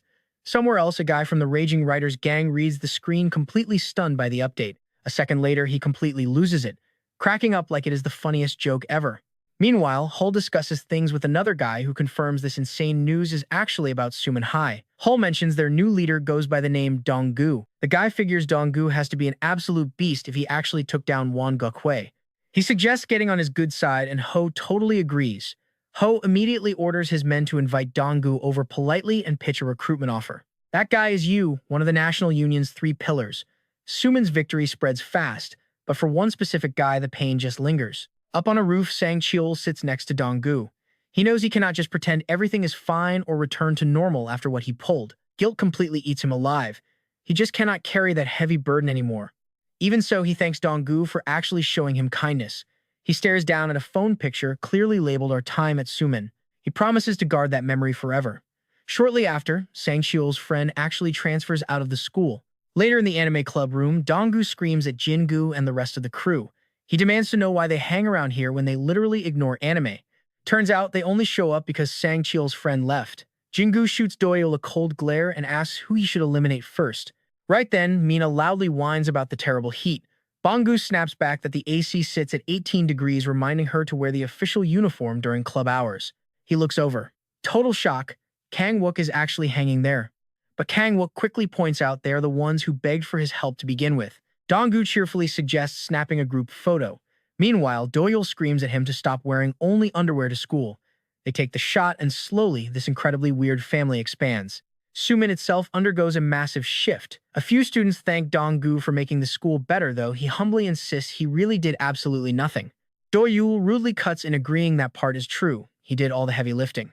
Then he demands 30,000 won from everyone for protection fees. Donggu screams at him to get lost. Yeah, things really are changing around here. The anime club starts planning a fun summer trip to Japan for a movie. Sitting nearby, Doyle flat out calls the whole idea completely stupid. Now, pay close attention to this next move. One student stares, wondering why he wants a fight. Doyle ignores them, declaring they will hit Jeju Island for a month instead. The whole class loudly protests. Who gave him that authority? He coldly fires back that he will do whatever he wants, making his logic sound completely ridiculous. Doyle then orders the entire class to pack up and get ready immediately. Once summer vacation officially kicks off, they will start a very special project. Doyle reveals himself as the head training leader with Giant as the main instructor. This nightmare is called the Weakling Rehabilitation Project Hell Training. Donggu instantly protests. He asks how Doyle gets to make the rules when he is the actual leader, but Doyle drops the exact same freezing response. He will do whatever he pleases. Bam. Summer vacation violently begins. Down on Jeju Island, Mina and her friend are absolutely thrilled to hang out there for a whole month. Her friend shows off a wild new photo app that makes you look like a famous celebrity. Mina gets super excited, ready to snap some fancy shots. She jokingly asks out loud if anyone wants to oil up her body. Standing super close, Doyle casually offers to do it for 100,000 won per body part. Mina gets super annoyed at the insane price tag. Meanwhile, Donggu screams, wondering why everyone even followed him here. Back at camp, hell training is already in full swing. Giant aggressively shouts for the students to pick up the pace, asking if they plan to kill someone today. He throws out a dark warning. Run away, you die. A few kids skip training, claiming their parents forbade it. Donggu really wishes he used that exact excuse. Giant keeps dragging Kang Wook through absolute hell ruthlessly, mocking him for being so slow. Kang Wook loudly complains that Giant punched his solar plexus so hard he literally cannot breathe. But Giant just orders him back on his feet. Kang Wook screams in panic, asking why they would ever need to kill anyone. After one brutal month of training, everything shifts entirely. Giant still screams the exact same question. Will they kill someone today? This time, the students actually roar back together, yes, we will kill. Mina and her friend watch from the sidelines. I know, right? Her friend points out how terrifyingly fast people change in a single month, acting completely brainwashed now. Mina could not care less. She simply wants to know where Doyle wandered off to. Nearby, Donggu screams in pure agony, begging them to send him to North Korea instead. She watches him in absolute disgust, complaining that dealing with this pure nonsense first thing in the morning makes her want to scream. Over in Jeju's Yondong area, several gang members lay completely dead across a bloody office floor. Deep inside, Doyle sits comfortably with the terrified gang boss. He chews on raw fish, complaining he hates the taste and would much rather eat some pork. Still, he casually mentions he will finish eating it since the boss went through the trouble. Heniel is absolutely dying inside. That food was definitely for him before Doyle randomly crashed the party. Sitting in the Yandan gang office, the nervous leader asks exactly why he is here. Doyle tells him to drop the polite act. That just terrifies Heniel even more. He still remembers losing several gold teeth to Doyle back when the guy casually debated just killing him. Keeping up that completely icy tone, Doyle asks what he has been doing lately. He openly mocks Heniel still kidnapping random kids. Heniel scrambles to deny it. He claims he lives an honest life now. Doyle is not buying it. He calls out the lie right away, revealing he already knows about the secret illegal fighting ring. Hanil freezes up entirely, wondering how much Doyle actually knows. He tries brushing it off as a harmless little game. Doyle notes it seems pretty massive for a small game. Then he actually complains the fish tastes too fishy to keep eating. Hanil is secretly furious. Doyle already ate everything anyway. Then the actual rules come out. 10 fighters, a 5-meter high ring, and the last man standing wins with 0 rules or weight classes. He calls it insanely extreme while eating more annoying, Hanil even worse. Hanil rushes to defend the setup, swearing they plan to adjust the rules gradually and make it safer. Doyle cuts him right off. The no rules part absolutely great. Real fights do not have them anyway. A quick flash shows some students enduring brutal training shouting in perfect unison to kill. Right after that, Doyle gives an order. Throw in 3 of his own fighters. He also demands their absolute best 7 step up to face them. And here's where it gets wild: the Jeju Island illegal ring. Death 10 only runs on 2 rules. First up, 10 fighters enter and clash until just 1 remains standing. Second, that ring is a solid 5 meters high. If someone falls, the organizers take 0 blame and that fighter is instantly eliminated. Other than that, anything goes. Biting strikes to the back of the head, even scratching. In a place, this savage Kangwa just stares in pure despair, wondering why he is back here again. Susie and her friends sit up in the stands, totally shocked a place like this exists in South Korea. They are pretty impressed by the massive size, but annoyed their phones got taken so they cannot post to Instagram. Down in the ring, Donggu stands there looking visibly nervous and tense. Up in the VIP room, Hanil brags slightly about the fancy setup. Doyle shoots back with heavy sarcasm. Did kidnapping rich kids pay for all this? Hanil nervously denies the accusation. He insists investors paid for everything. Doyle reminds him to drop the polite act, then asks which fighters actually matter since he demanded the best. Hesitating, Hanil explains their champion got into an accident and is stuck at school for the time being. Still, Hanil strongly assures Doyle they are fully prepared and absolutely will not disappoint him. Doyle tells him to continue while casually grabbing that coffee from Hanil and drinking it, which secretly drives the guy crazy. He kicks off the introductions. Fighter number 1, Han Hoi. Up in the stands, the girls call him handsome, though Susie thinks he looks a bit cheesy. Hanil explains this Busan native is their current top fighter and former Death 10 world champion. Doyle casually asks if Hanil has heard of the 12 nations. Hanil admits he knows a little, so Doyle notes they must be famous if even he heard of them. Laughing nervously, Hanil calls them the future rulers of the Korean underworld. He admits that back when he was the exact same age as Doyle, he wanted that title too. Doyle coldly says he understands. This makes Hanil feel completely uneasy. Hanil goes on, Han Hoi actually belongs to the 12 nations, serving as a high-level fighter under Ju Haeyoung, the leader of No Orium. He adds that even pro fighters fear Ju Haeyoung. Han Hoi, being his close right-hand man, just proves his ridiculous skill level. This makes Doyle remember that deeply strange guy he met before Ju Haeyoung. Hanil then moves to the next guy. Fighter number 3 is Jeju native Yu Heecha. He reveals the dad of Heecha currently leads the Halabang gang. Hanil proudly claims he and the guy are basically brothers. So Heecha is pretty much a nephew to him. He adds the kid has incredibly solid basics since he was raised in the underworld and groomed from birth. Last up, fighter number 7 is Cha In-bom. Calling him a rising star after his rookie tournament win, Hanil warns Doyle not to underestimate the new guy. Doyle bluntly replies he never did, quietly irritating Hanil all over again. Hanil adds that In-bom used to roll with the Japanese Yakuza Nagumi, making his raw skills definitely worth watching closely.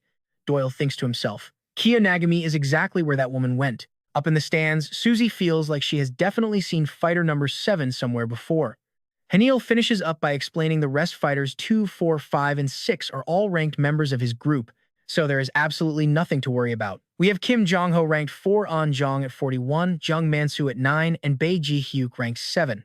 After listing out the roster, Hanil nervously asks exactly who Doyle brought. He practically begged them not to be some blackhead organization strike team. He really did not want a bloodbath here. Doyle just casually took a sip and told him to relax. It was nothing like that. They were just his buddies from the anime club. Hanil stood there completely stunned. He honestly wondered what anime even meant, and more importantly, how a guy like Doyle had any friends at all. Draining his drink, Doyle cut the guy off and told him to just start the match already. Hanil was visibly annoyed, especially since Doyle chugged the entire cup. Down in the ring, our announcer hopped out in a full bunny costume. She introduced herself as Yua, the official mascot of Death 10. The crowd absolutely roared. She welcomed everyone to the surprise match, promising a bloody good Saturday night and one hell of a fight. The audience screamed loudly for Death 10. She introduced the 10 fighters by number. Number 1, An Hyode. Number 2, Kim Jong-ho. And number 3, Yu Heechul. Then came number 4, An Jang-gu. Number 5, Jung Man-soo. And number 6, Baek Ho-kai.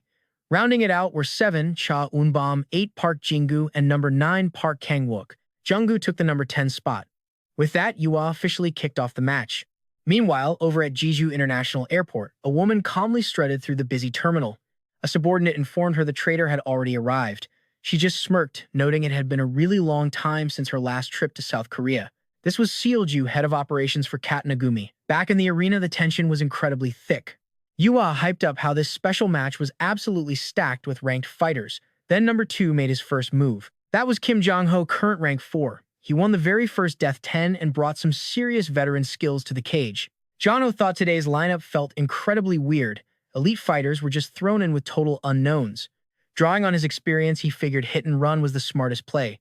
Numbers 1 and 3 were tough walls, so he decided to crush the rookies first. Park Jin-gu shouted out was he the main target, because he would gladly take that challenge anytime. The crowd turned up the volume, screaming for a clash. Jong-ho decided to put the giant muscle head down first. Easy money, easy cheers, and barely any damage before his next fight. The two immediately charged at each other while Yua hyped the moment to the ceiling. Jong-ho planned to snag a quick win, then safely bow out. He rushed Park Jin-gu, but On Hyade suddenly jumped into the mix and launched a kick at his face. Jong-ho barely managed to throw his hands up and block.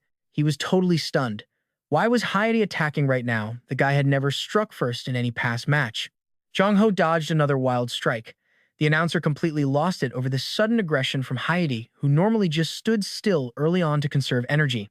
Jong-ho yelled out, did he really want to fight? Hyade just fired back, asking if Jong-ho actually thought he could handle him. Hyade openly mocked him, telling him not to waste his stamina. If he was actually smart, he would just jump out of the ring right now. Grinning, he added that the drop wouldn't even hurt if he landed right. That little comment sent Jong-ho into an absolute rage. He screamed at Hyade to jump instead and swung hard.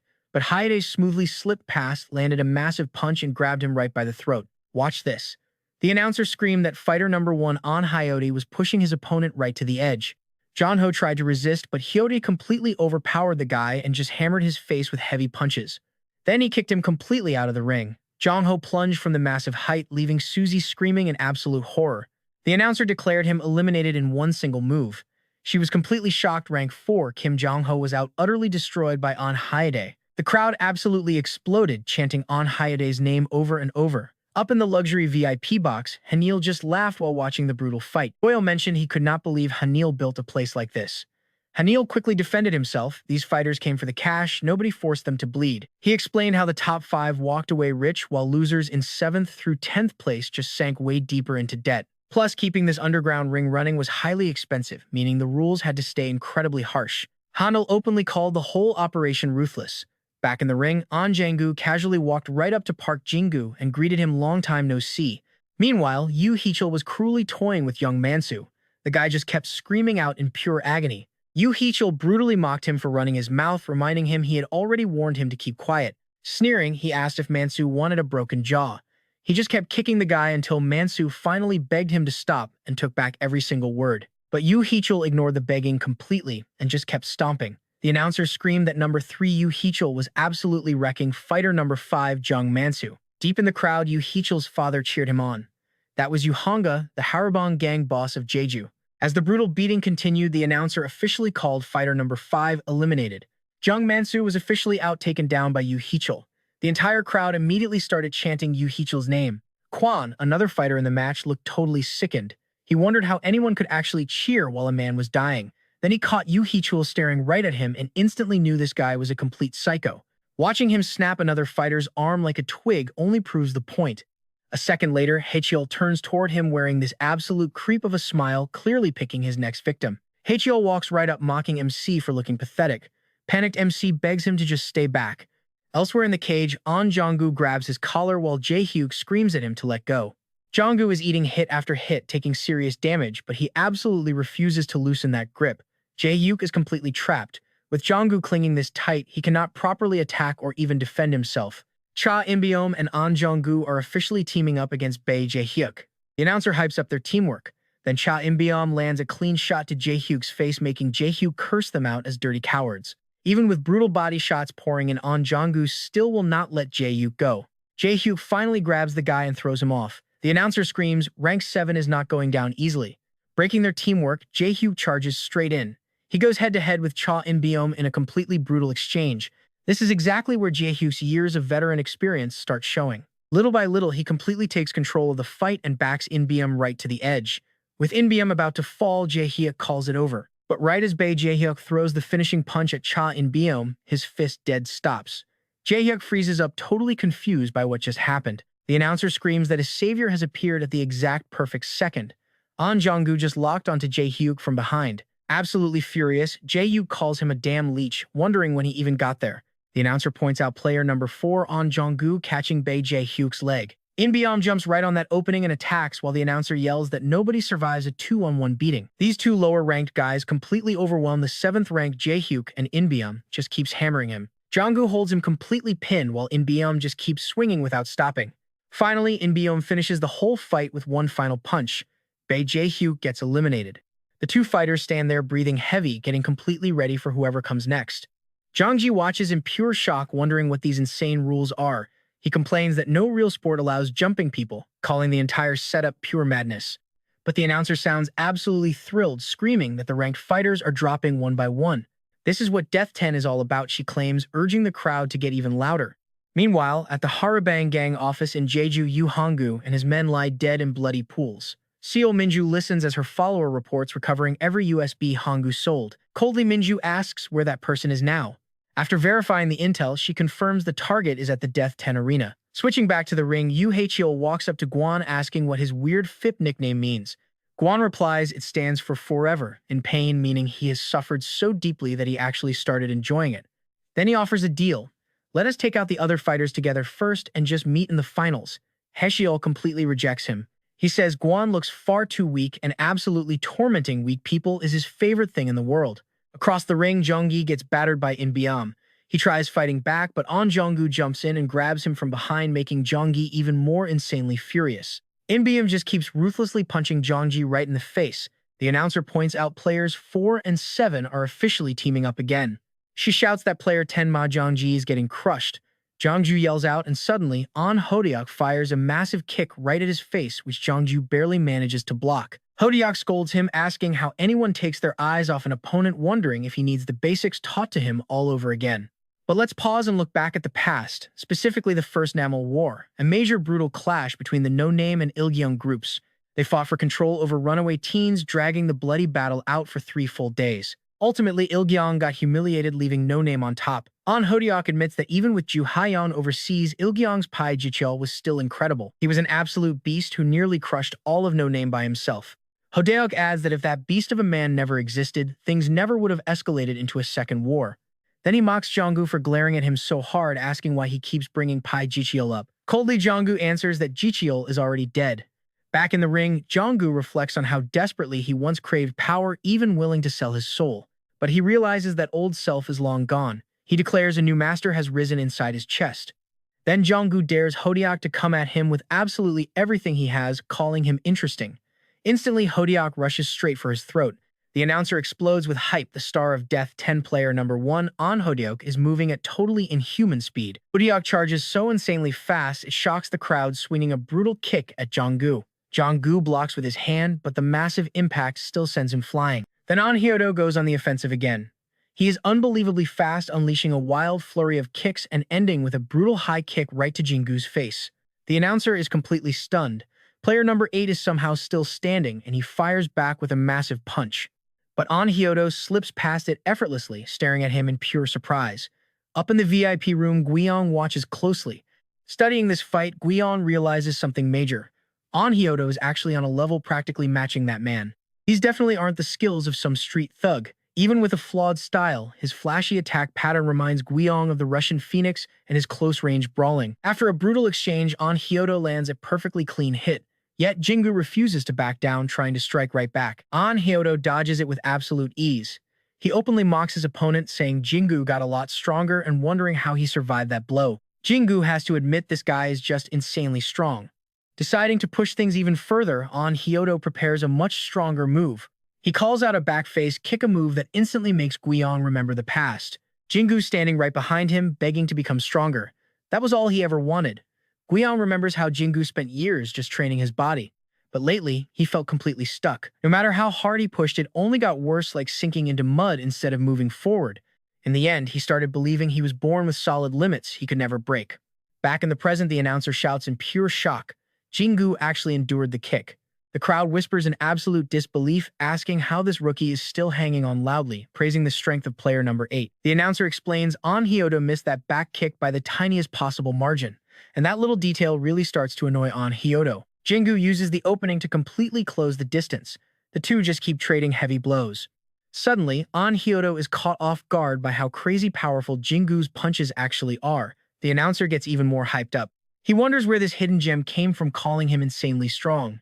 As the crowd gets louder for player number 8, Jingu grows fiercer, throwing every strike with more power and willpower. He asks himself if this is really as far as he can push his body. Then he lets out a roar full of pure resolve. Charging with absolutely everything he has, Jingu throws a massive punch right at An Hyodo. But An Hyodo answers with a completely devastating counter. The blow violently snaps Jingu's head back. Pain rips through his jaw, blood spilling from his mouth. Launched to the floor, he helplessly rolls across the ring while Guiyang watches in dead silence. The announcer loudly declares that Jingu still cannot break through the solid wall called An Hyodo. Lying there on the ring, bleeding in quiet despair, Jingu wonders if this is really all he can do. Old memories come flooding back. Jingu was born incredibly tiny, just 43 centimeters long and weighing 1.4 kilograms. Since childhood, he always lagged far behind the other kids. And at school, where only the strong survive, being smaller and weaker made him a really easy target for every bully. So for 14 years, Jingu lived as absolute prey. But then a small hope appeared when he started working out. His body changed crazy fast. Getting taller and much stronger, his classmates barely even recognized him. As people started treating him differently, he got totally hooked on hardcore training. People constantly warned him about skipping too much school, saying he might not get into any high school at all. But the more he chased physical strength, the closer he got to Ilyong High School. Yet even with all that effort, one hard truth stayed right in front of him. Some abilities are truly set from birth. No matter how hard he trained, he still felt trapped by that weak body born at 43 centimeters and 1.4 kilograms. Since day one, that inherent weakness just stayed with him forever. No matter how people tried tempting him with booze or women, he only cared about his training. Even knowing talent matters, he never stopped pushing himself forward. Jingu always knew he was just a side character in life, knowing exactly where his physical limits were. Check this out. Jingu shocks absolutely everyone, standing back up with his fist tight, fully ready to keep fighting. An Hyodo just looks down on him, telling him to stay on the mat. He says getting back up will not change a single thing. Before Jingu can fully recover, An Hyodo charges right at him again. The brutal exchange starts right back up, An Hyodo wearing this fully confident grin. The announcer points out Jingu has already taken way too much damage. He just cannot match An Hyodo's speed anymore. Watching from afar, Guiyang remembers the exact moment Jingu said he had realized something important. Back then, Jingu admitted to Master Guiyang that everyone has real limits. Meanwhile, in the ring, punch after punch and heavy kicks just keep landing on Jingu. He cannot even fight back. He told his master he understood that harsh truth, but actually accepting it. That was the hard part. In this massive war of the world's strongest fighters, his dream was always to become the champion Hercules. He knew that dream was way beyond him right now. But he truly believed real fights could teach him things a gym never could. So if he followed Doyle and gave it his absolute everything, maybe he could somehow still get stronger. When Guiyang gave no answer, Jingu figured this was all someone like him could ever achieve. Back in the present, An Hyodo drives a sickeningly brutal kick right into Jingu's stomach. The announcer wonders if Jingu is finally finished, but he somehow stays right on his feet. Gasping for air and refusing to quit, he lets out a massive roar.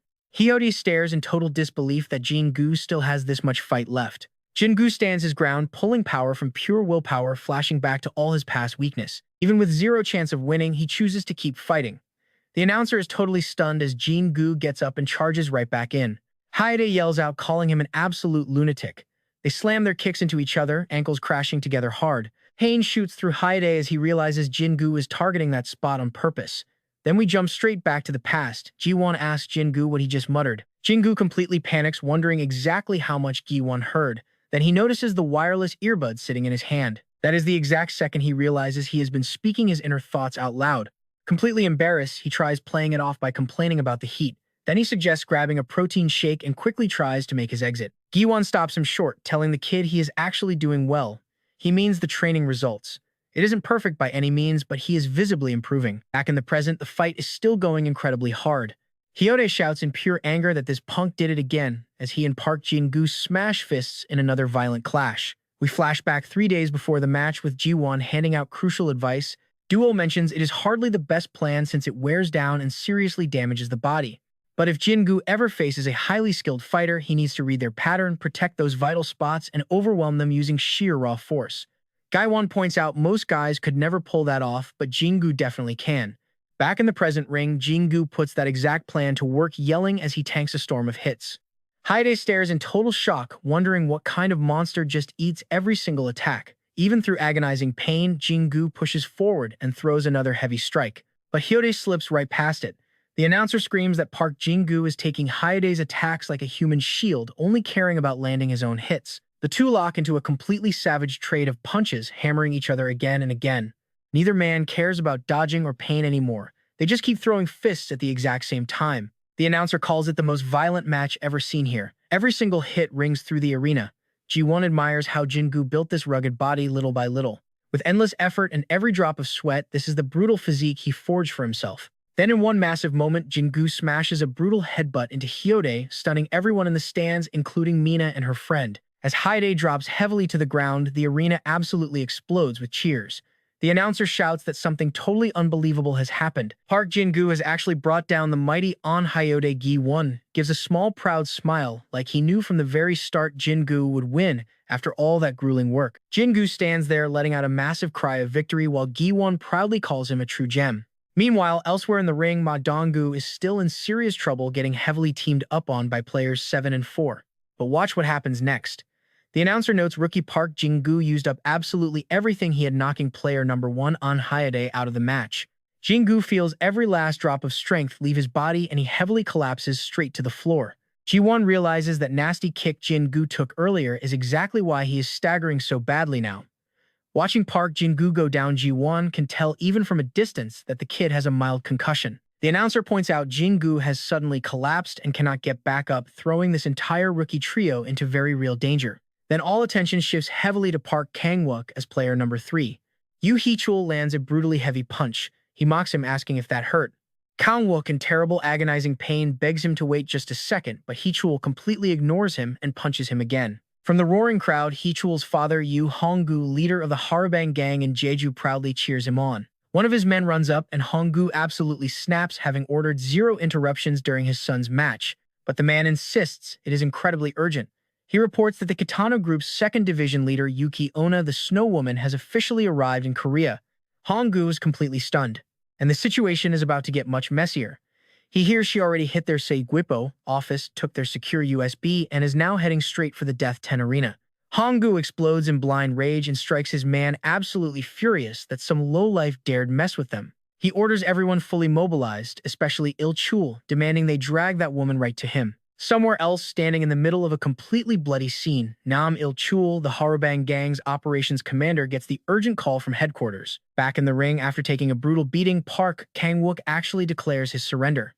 Hee-chul looks visibly surprised, but Kang-wook nervously repeats it. Even the announcer sounds shocked, while the crowd loudly boos and Mina, completely embarrassed, calls him a loser. From the VIP room, Doyle calmly reminds everyone Death 10 has absolutely no surrender rule. Down in the ring, Hee-chul answers with a vicious kick that sends Kang-wook straight to the ground, flashing a sick, mocking smile. He tells him he is exactly right, there is no surrender here. Chul keeps tormenting Park Kang-wook coldly. He tells him that in this place you either get dragged out half-crippled or fall out of the ring. Stepping right up, he mocks him. He asks what he thinks he can do, then stomps hard on Kang-wook's foot, pulling out a raw scream. Laughing out loud, Chul says he is not letting him off easy because this is too fun. Right after he crushes Kang-wook's ankle under his heel again, drawing out another agonizing shriek. Chul sneers Kang-wook is the absolute perfect target to torture. Meanwhile, in a hidden arena hallway, Seolmu pushes forward with her crew, stepping right over the knocked-out guards. She mocks how unnecessarily fancy this underground setup is, wondering where these street punks even got the cash. One of her men chimes in. They suspect that crazy bastard who killed Okita is funding this. The money from Okita's group definitely ended up here, though the exact source remains unclear. Seolmu states they have to find out since that cash is theirs anyway. Then she grumbles about how many designer bags that stolen money could have bought. Her followers agree to keep that in mind. As they move forward, Nam Il-kol and his men block their path. Il-kol asks straight up if she is the Snow Woman. Seolmu just laughs at that. She asks if his boss wants her phone number. Back in the ring, Chul says that is for him to decide. A brutal crack to the jaw sends Park Kang-wook flying backward. Up in the VIP room, Ganon watches and realizes that Bastard is thoroughly enjoying this torture. He uses just enough force to keep his opponent awake without knocking him out, playing with him exactly like a kid testing a brand new toy. The crowd goes wild for Ochul, screaming for him to completely crush that loser. Kangwook lies on the cold floor, hurting badly, while the audience laughs and tells him to get up like he's just faking it. Flashing a nasty grin, Ochul tells Kangwook to get up already, complaining he has waited long enough. Plus, everyone clearly loves watching him get totally wrecked. The arena bursts into laughter as Kangwook tries to stand again, barely holding himself together. Looking up, Kangwook asks how Ochul can enjoy this. Ochul smiles and says of course he does. Trash-talking him on the ground, he points out everyone laughing at him. He tells him to quit squirming and stand on his own feet. Then he poses a question. If Kangwook were in their shoes, would he really say this was not entertaining? He starts rambling about how people are fundamentally evil by nature. Humans are literally built to take pleasure in crushing anyone weaker. To Ochul, hurting the helpless is just basic human instinct. Right on cue, the crowd gets even louder, loudly chanting for him to kill Kangwook. Ochul says everyone is the same, so does Kangwook really think he is different? Those words hit hard. Memories rush back to when Kangwook bullied weaker kids and took their money just for fun. Chul's twisted logic keeps ringing in his head, telling him to think hard about it because he is no different from the bloodthirsty crowd. In the corridor, Nam Ilkul stands there stunned. Seolmu just wiped out 30 of his best men in seconds, so fast he could not even track her movements. Now he knows the white snow ghost is not a myth. A follower casually asks what to do with Ilkul, noting he looks pretty tough. Ilkul realizes the horrifying truth. The power gap between the Harbang gang and Japan's top syndicate impossibly huge. Seolmu says she is in a good mood after returning home for the first time in a while, so she might just let him live. She asks him straight out if he wants to survive. When Ilkul says absolutely nothing, she asks again if he wants to live. That sets Ilkul off. He snaps at her for talking down to him. He demands to know if she expects him to beg. Calmly, she replies that taking one finger would be enough. Furious, Ilkul rushes her, wildly shouting and asking who she thinks she is. But in a split second, she slips right past his attack, leaving even her own followers totally shocked. A heartbeat later, his throat is slashed. As he chokes and bleeds, she casually asks if losing a single finger would not have been better than dying. Turning away, she mutters that she really does not understand his logic. Blood pours from Ilkul's neck until he finally collapses dead on the floor. Before walking away, Seolmu answers his earlier insult, reminding him that she is Korean. Back in the ring, Kangwook coughs through the pain. With Ochul's words still echoing, he realizes he really is no different from them. As the crowd loudly mocks how well he can take a beating, Kangwook pants heavily. He clearly remembers his past life as a ruthless bully. People never get tired of watching trash get crushed. Slowly pushing himself back up, he silently admits, Chul was absolutely right, he had done the exact same things. They are exactly alike. The announcer yells in surprise that player number 9, Park Kangwook, is up again. Then he mocks him, asking what pathetic joke he will pull next. The crowd keeps throwing insults, screaming at him to kneel down and beg if he wants any mercy. Watch this realization hit him. Kangwook is stuck in his own head, wondering why he did all this while pretending to be a hero. Chul cuts into his thoughts. He asks what he is mumbling about, wondering if that last heavy hit permanently messed up his brain. Ignoring him, Kangwook keeps talking to himself. He remembers someone once telling him that guys like him were the real idiots of the world. Back then, he thought that was incredibly stupid. Predators were the cool ones, obviously. He brushed it off as the pathetic whining of weak prey that had nowhere left to run. But now, bleeding in this ring, he is finally starting to get who the real fool was. For the absolute first time, Park Kangwook takes a genuine fighting stance. The crowd is still screaming, calling him total trash. They tell him to jump or go die. The shame hits him heavy. He just stares straight into that vile face of Hitchell. He cannot believe he used to wear that exact same ugly mask. Honestly, just thinking about his own past makes him totally sick. The announcer screams out that even a stepped-on worm fights back. Kangwook does exactly that, charging completely straight at Hitchell. Hitchell gets caught completely off guard for a split second. Kangwook roars. Memories of his brutal training suddenly flash right through his head. But Hitchell quickly realizes this incoming punch is way too slow. He dodges, effortlessly slamming right back with a massive counter hit. Up in the VIP room, Guan calls this the obvious result. Kangwook never stood a single chance of winning this fight. The announcer shouts that Kangwook is down yet again. That makes knockdown number 5. She screams the name of player number 9. Kangwook lies there struggling hard for air. Then his past floods his mind. As a kid, he hit a massive growth spurt early. That alone let him easily coast through life. He used his big size to terrify everyone around him. When the other kids finally caught up, the fear was already carved in stone. Even the guys much bigger than him were terrified. But the actual truth was pretty simple. Kangwook was never special. He was just a boy who grew faster than the rest. While he enjoyed his easy life as a bully, someone way stronger finally showed up. For the absolute first time, Kang-wook found himself on the other side. He became the helpless victim, thrown into total pitch-black darkness with zero way out. He suffered endlessly, completely against his own will. Look, only when a clueless guy is forced into the shoes of someone else do they finally grasp how deep that pure misery goes. The terror of living inside that dark place. And the crushing truth, he was the exact monster who shoved innocent people into that hell. He remembers screaming at his own bully, begging to be let go, pleading and asking why he had to be the one suffering so much. That was the moment he realized how totally rotten he was. Back in the current ring, Hitchell brutally mocks him. He asks if he can even stand up, calling him a fun little toy. The announcer notices Kang-wook has completely changed since trying to surrender. His eyes are razor sharp now. This time, Kang-wook attacks first, throwing an absolute rush of heavy punches. Hitchell laughs at how incredibly slow they are. He drives another heavy shot right into his body. More painful memories hit Kang-wook. This time, it is from training on Jeju Island. The head coach told them they absolutely had to finish no matter what happened. One day, Kang-wook apologized to Dong-woo for making them do extra training yet again, but Dong-woo completely brushed it off. He replied with heavy sarcasm Kang-wook had plenty more things to apologize for anyway. Snapping back to the present, Kang-wook clenches his teeth. The crowd murmurs about how tough these crazy rookies can be. The announcer is totally shocked. Player number 9, Park Kang-wook, somehow endured that insanely brutal body shot from Yoo Hee-chul. Hee-chul gets visibly excited. He asks if Kang-wook wants some more before violently rushing him again. But this time, amazingly, Kang-wook dodges and fires back a sharp counter. Hee-chul only sneers. He calls the punch pathetic, then answers with a totally brutal hit that drops Kang-wook right back down. Not stopping there at all, he blasts him upward with another completely savage punch. Kang-wook flashes back to Jeju Island again. Dong-woo was just tearing into him. Even though Kang-wook genuinely tried to apologize, Dong-woo refused to accept it. He asked if sorry really fixes everything. He loudly reminded Kang-wook that he still hung around the exact same people who used to bully him. So why act nice now? Dong-woo flat out said he had no idea why Doyle accepted him, but he definitely never had. And he still could not forgive him at all. Back in the bloody ring, Kang-wook keeps pressing forward, refusing to back off. Hee-chul grows highly irritated. Why does this crazy bastard keep charging in? The harsh words of Dong-woo just keep echoing.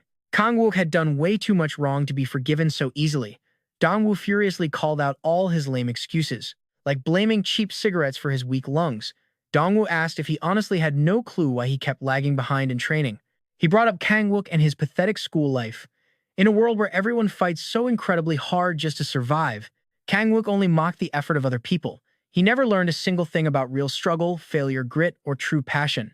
He completely wasted his life. He wasted his precious time and chased absolutely nothing but quick, cheap pleasure. Dong-woo told him this was the road he chose himself. This is the tragic life that comes with it, driven by those heavy words. This is where the momentum shifts. Kang-wook just keeps advancing through the heavy blows, leaving the announcer totally stunned. He roars, rushing in with a massive kick. Hee-chul blocks it, but this time he actually feels the raw power behind it. Both the crowd and the announcer are left completely stunned. Kang-wook literally forces the much stronger Hee-chul right back into a tight corner. Hee-chul fully snaps, screaming and asking if Kang-wook wants to die. Yoo Hee-chul rages in fury, demanding to know how a pathetic toy like Kang-wook dares to look him in the eye. He sneers getting cornered means absolutely nothing. Those weak, slow punches will never beat him. The announcer screams out. Kang-wook charges in again, but this time he moves way faster. He finally lands a genuinely clean hit. Still, Hee-chul mocks him, calls him a total idiot, and asks what he thought that would even do. Then he fires back with a brutal kick, sending Kwon flying across the ring. That heavy impact pulls the main character right back to Dong-goo's lecture on the Jeju beach. Back then, Dong-gu told him to finally start living right from now on. With Doomina and Ji-won watching from afar, Dong-gu just kept on scolding him. He told him to stop hiding behind weak excuses like having ruined lungs from smoking. Dong-gu made it clear he needed to take life seriously. He had to face his own mistakes, pay up, and fix whatever he could. Then Dong-gu pulled out a revival coupon and slapped it down right in front of him. He promised Kwon would earn 1 stamp every single time he helped them, telling him to fill it up the right way. Basically, he needed to put in some actual effort. Then Dong-gu made him promise. He reminded our guy that he still owed him for that rescue, and thanks to the extra training time that day, he would forgive him. Back in the present, Hee-chul is totally shocked to realize Kwon actually grabbed his leg while falling. Kwon held on to Dong-gu's words, clinging to the fact that he had been forgiven. With that very thought pushing him forward, our protagonist launches himself right off the edge. He drags Hee-chul down through the air with him, leaving the announcers completely stunned. Both fighters crash hard outside the ring, and that massive drop wrecks them both. Kwon definitely gets the worst of it. Pain tears through his entire body as they lay there covered in blood. Back in the day, Donggu had helped the exhausted main character walk. Later on, Kwon actually kept his promise to help out and improve quietly, asking Donggu to stamp the coupon. That coupon now showed a single stamp. His debt for that extra training was officially paid. The announcer yells that Kwon tried taking Heechul down for the long game but ended up tumbling right alongside him. Honestly, Heechul looks incredibly hurt. The protagonist, though, is somehow still awake. Up in the crowd, Hyunggu snaps and completely curses him out. He orders his men to drag him up there immediately, but one guy nervously cuts in saying something way more urgent just happened. The entire hit squad sent after Yuki Anna got wiped out completely. Hyunggu freezes at the terrible news, then angrily shouts at them to call the Jeju Union. Down in the ring, the announcer points out that with Jeju still down, only 3 fighters remain in this match. Donggu is still getting absolutely hammered, but he finally slips out of Angu's grip. Right at that key moment, he seems to figure something out. He starts dodging player number 7, Choi In-beom's attacks, and focuses entirely on player number 4, Angu, finally escaping that nasty trap between them both. Angu drops to his knees in pure pain from all the damage he took across both fights. You can practically feel the tension. Donggu still isn't safe. Choi In-beom charges right back, forcing him to dodge the first kick and block the next. He can feel exactly how overwhelming his opponent's raw strength really is, and even with all that intense training, he barely holds on. The announcer screams that Choi In-beom is completely overpowering a worn-out Donggu with terrifying attacks. He wonders if an exhausted Donggu has any answer at all for this brutal assault. Meanwhile, In-beom is actually thinking about just how incredibly fast Donggu is. Elsewhere in the arena halls, Seol Miju walks alongside her assistant, loudly complaining that this whole place is an absolute maze. No wonder the cops could never catch these guys. She asks him if he is completely sure there is an elevator leading to the lower floors. She strongly doubts every single visitor came through here, guessing there has to be another hidden entrance. Her assistant admits he has no idea, since this is his first time here too. Miju immediately calls him useless as a secretary. Then she asks if Choi In-beom is definitely down there, and he says yes. Hearing that, she tosses her empty can aside and marches straight for the ring. Back there, Donggu keeps battling Choi In-beom, narrowly dodging a ridiculously heavy punch. The announcer calls it an absolutely amazing turn. He wonders out loud if Donggu has started reading In-beom's attack patterns, since more and more strikes keep missing. Donggu is already planning ahead when the next strike comes flying in. He ducks under it incredibly fast, aiming a mean counter right at his opponent's side. But right before he can land it, Angu suddenly grabs him, forcing his way back into the fight. Choi In-beom is totally stunned, pretty sure those ribs had been shattered. So how is Angu even moving? Angu shouts out that he cannot hold Donggu for long. In-beom takes the chance and heavily pounds the trapped Donggu. Seeing that pulls Angu right back into the past. He remembers that massive 80 million won debt from his mother's hospital bills along with the 2 younger siblings she left behind. Even with the situation being totally awful, he had to squeeze something out of this. Back then, In-beom asked if he truly understood what Death 10 was before joining up. One wrong move, he warned him, and On could easily end up in even deeper debt. Even worse, this cursed place could leave a guy totally broken and tossed on the street. And for the people running things, that is just another normal workday. Back in the present ring, the announcer shouts that it is another 2-on-1 scenario with Donggu trapped all over again. Donggu yells at them to let go while furiously hitting Angu. Angu coughs up blood, his body already completely wrecked from all that previous damage. Then he completely cries out, shoving Donggu incredibly hard right toward the outside of the ring. The announcer notes that the more Donggu fights back, the tighter Angu holds onto him. Even so, Donggu refuses to quit, endlessly striking at Angu's broken back. Angu pushes him right up against the edge of the ring. Donggu stops at the drop, but his fists keep flying. Angu shouts for In-beom to wrap this up quickly, and In-beom charges. Then a quick flashback hits. In-beom once begged Angu for an alliance. He hyped up that 1.5 billion won Death 10 prize money, plenty to wipe his debts and pay for his siblings to study. Back in that memory, In-beom practically begged for a team-up. He promised better survival odds and swore to help him grab that #1 spot. When Angu asked why he chose him of all people, In-beom claimed he still had cash from earlier matches. He said Angu's mother had always been a kind woman, and now it was time to finally repay that favor. Snap back to the present. Right at the edge, everything flips. In-beom violently betrays his own partner, launching both Angu and Donggu completely out of the arena. Cut to a nearby hallway. Seol Minju sarcastically points out a hidden elevator sitting right in a dump like this. Back at the main event, the ring is cleared. In-beom stares down at a fallen Angu with this incredibly toxic grin. He sneers that he only made it this far thanks to him.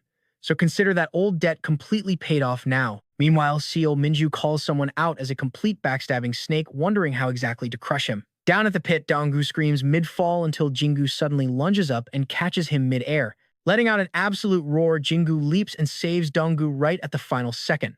Then he actually chucks him straight back into the ring. The announcer completely loses it, screaming that Player 8 just saved Donggu from elimination. Jingu then slams violently into the hard ground below.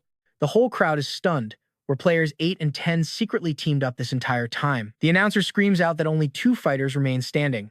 The arena absolutely erupts in wild cheers. Donggu staggers to his feet, totally shocked to find Jingu gone.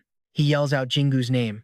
The announcer takes that as solid proof those two were definitely working together. Donggu looks completely rattled, but Inbam refuses to give him a single second to breathe, launching a brutal strike. Donggu drops low, barely dodging. Inbam is just furious now. He thought his only real threats were Anu, Dak, and Yuich. Having 2 random rookies ruin his master plan is driving him insane.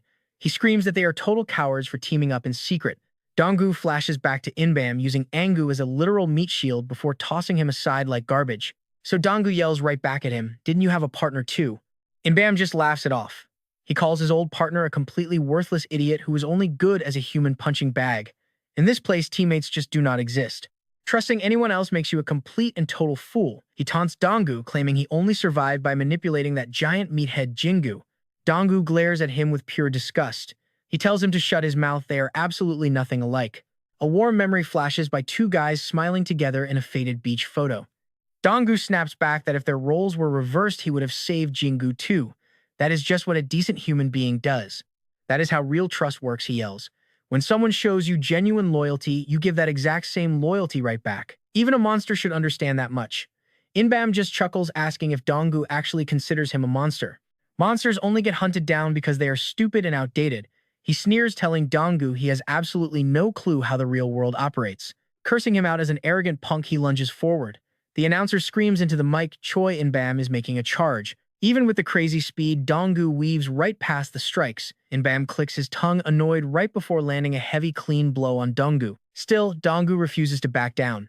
But Inbam brags that he can read every single punch coming, so absolutely nothing is going to connect. Then he blasts him with a completely devastating counterattack. Another flashback hits training with Doyle. Donggu was crying about being way past his physical limit, completely done. Meanwhile, Doyle just chewed on a donut, coldly ordering him to stand up. "You are not going to die," he said.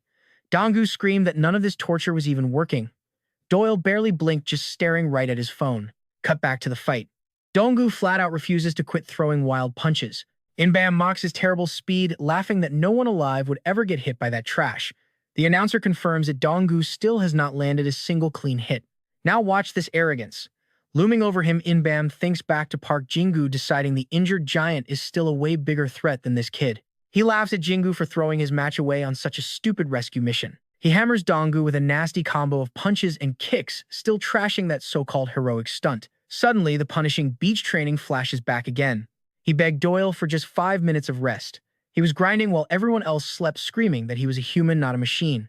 Doyle just stared back blankly. There is absolutely no time to rest. Crushed by the pressure, Donggu screamed that Doyle was a complete sadist. How could he just sit there stuffing his face while his student was starving and suffering? Doyle casually reminded him, "You asked for this." Since Donggu claimed he could handle it, he had to push through. That sudden, dead serious tone completely paralyzed him. Back in the ring, Inbum is still completely lost. He just cannot figure out why these idiots throw their lives away for Dongwu. Taking a brutal beating, Dongwu flashes back to one crucial question. Why was Doyle pushing things this far? Doyle made it crystal clear he wasn't here to play around. Dongwu asked for this. Now they walk this crazy road together. Even with the odds completely against them, Dongwu has to trust him. Doyle tells him, "One more time, you can do this." Those exact words light a massive fire inside Dongwu. He desperately tries striking back. The announcers are completely stunned. He even has the strength to counter. Telling himself over and over that he can win, Dongwu pours every last drop of strength into his fist and charges Inbum. But the power gap is just massive. He still cannot match Inbum's speed at all. Inbum laughs right in his face, calling his punch way too wide and predictable. Then he launches what looks like the absolute final blow. Staring down an exhausted Dongwu, Inbum loudly calls him and his entire crew pathetic trash. Right at that exact second, Seol Minju steps into the ring. Straight forward out of nowhere, Dongwu busts out a legendary move called the gun, violently blasting Inbum into the dirt. The commentators freeze up and Minju just stares. One final memory flashes by, Doyle telling Dongwu to put his absolute trust in him since they chose this hardcore path together. Inbom is completely stunned, having zero clue what just hit him. Meanwhile, Dongwoo firmly holds onto Doyle's advice, always trust your teammate. Dongwoo instantly unleashes a brutal storm of punches, leaving the entire crowd breathless. Another quick flashback hits Doyle's voice, reminding him that trusting his team is the only way out. Watching from the stands, Seo Minju seriously wonders if that wild technique came from the Blackhead organization. Burning through his very last drop of energy, Dongwoo viciously slams Inbum onto the floor. He shoots a look straight up toward the VIP room right where Doyle is watching. He also remembers being much younger back when Doyle used to always carry him around on his back. From afar, Doyle watches him without blinking once. Then the entire arena explodes with massive cheers. Dongwoo's team finally wins this insanely bloody match, all thanks to the raw effort of the fighters and their coaches. The announcer officially ends the Death 10 Stadium event while the wild crowd chants Ma Dongwoo's name. He actually won the match and secured the champion medal. Seo Minju cannot believe her eyes. She wonders how this total loser actually pulled off a win, standing there completely baffled. How could someone looking that pathetic execute a blackhead technique? Grabbing the mic, Dongwoo starts by thanking his anime club and flat out admits he never expected to actually win. Minju still cannot process any of this insanity when she suddenly spots Doyle up in the VIP room and completely freezes in pure shock. Inside her head, one single name pops up: Kim Doyle. She cannot figure out why he is here, guessing he might be hunting down old man Okita's money. That severely ticks her off. The massive mess he caused over in Japan was bad enough. So what else could he possibly want now? Then it really seems like Doyle notices her. He is just casually talking with Jiwoo, asking to pack up some food to go. Minju cuts off her racing thoughts, deciding this situation just got way too messy. She orders her subordinate to get ready to leave. He is totally shocked, reminding her that Chairman Bayan is right there, and she waited a terribly long time for this chance. Even so, she strictly orders them to leave immediately because something in this place feels horribly off. She warns that staying means getting dragged into something super ugly, and dealing with Kim Doyle directly would be a massive total headache. Out in the stadium hallway, Seo Minju suddenly stops, demanding to know who the shady group blocking her path actually are. Their cocky leader steps right up, bragging that he runs the Seogwipo gang. Cheon Doman claims he heard she has the USB taken from the Harabang gang. He promises a peaceful exit if she hands it over. Minju just lets out a heavy sigh, calling modern bullies seriously pathetic. Then she casually asks if that drive actually holds the true source of Okita's money. The gang leaders instantly tense up, looking completely busted. Minju figures she can uncover the truth later on because she refuses to waste another single second standing around in this hallway. Smirking, she tells the group to come at her all at once. Jump forward 3 days to the hospital. Park Kang-wook tries getting Dongwoo to stamp his weird coupon again, but Dongwoo flat out refuses.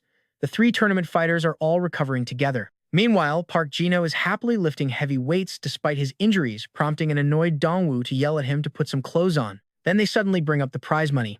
Dongwoo and Kang-wook demand to know where the cash went. Doyle calmly claims he spent it on a noble cause and tells them to drop it.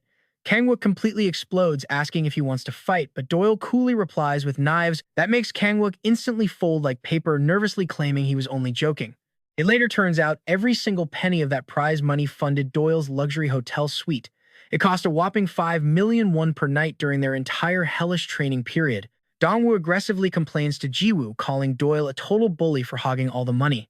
But Jiwoo actually defends him, pointing out it might truly be for a noble cause, since their leader makes over 100 million won every single hour. So lying about such a tiny amount makes zero sense.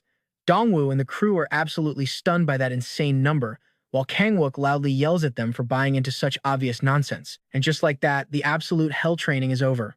The news then reports that 4 Seoul gang leaders, including the Harbang boss, have vanished, and the police still have absolutely zero solid leads. Elsewhere, Seo Manju gets a scolding from her father about her terrible temper. She snaps back that anyone trying to rise up has to be completely crushed, telling him he is way too soft.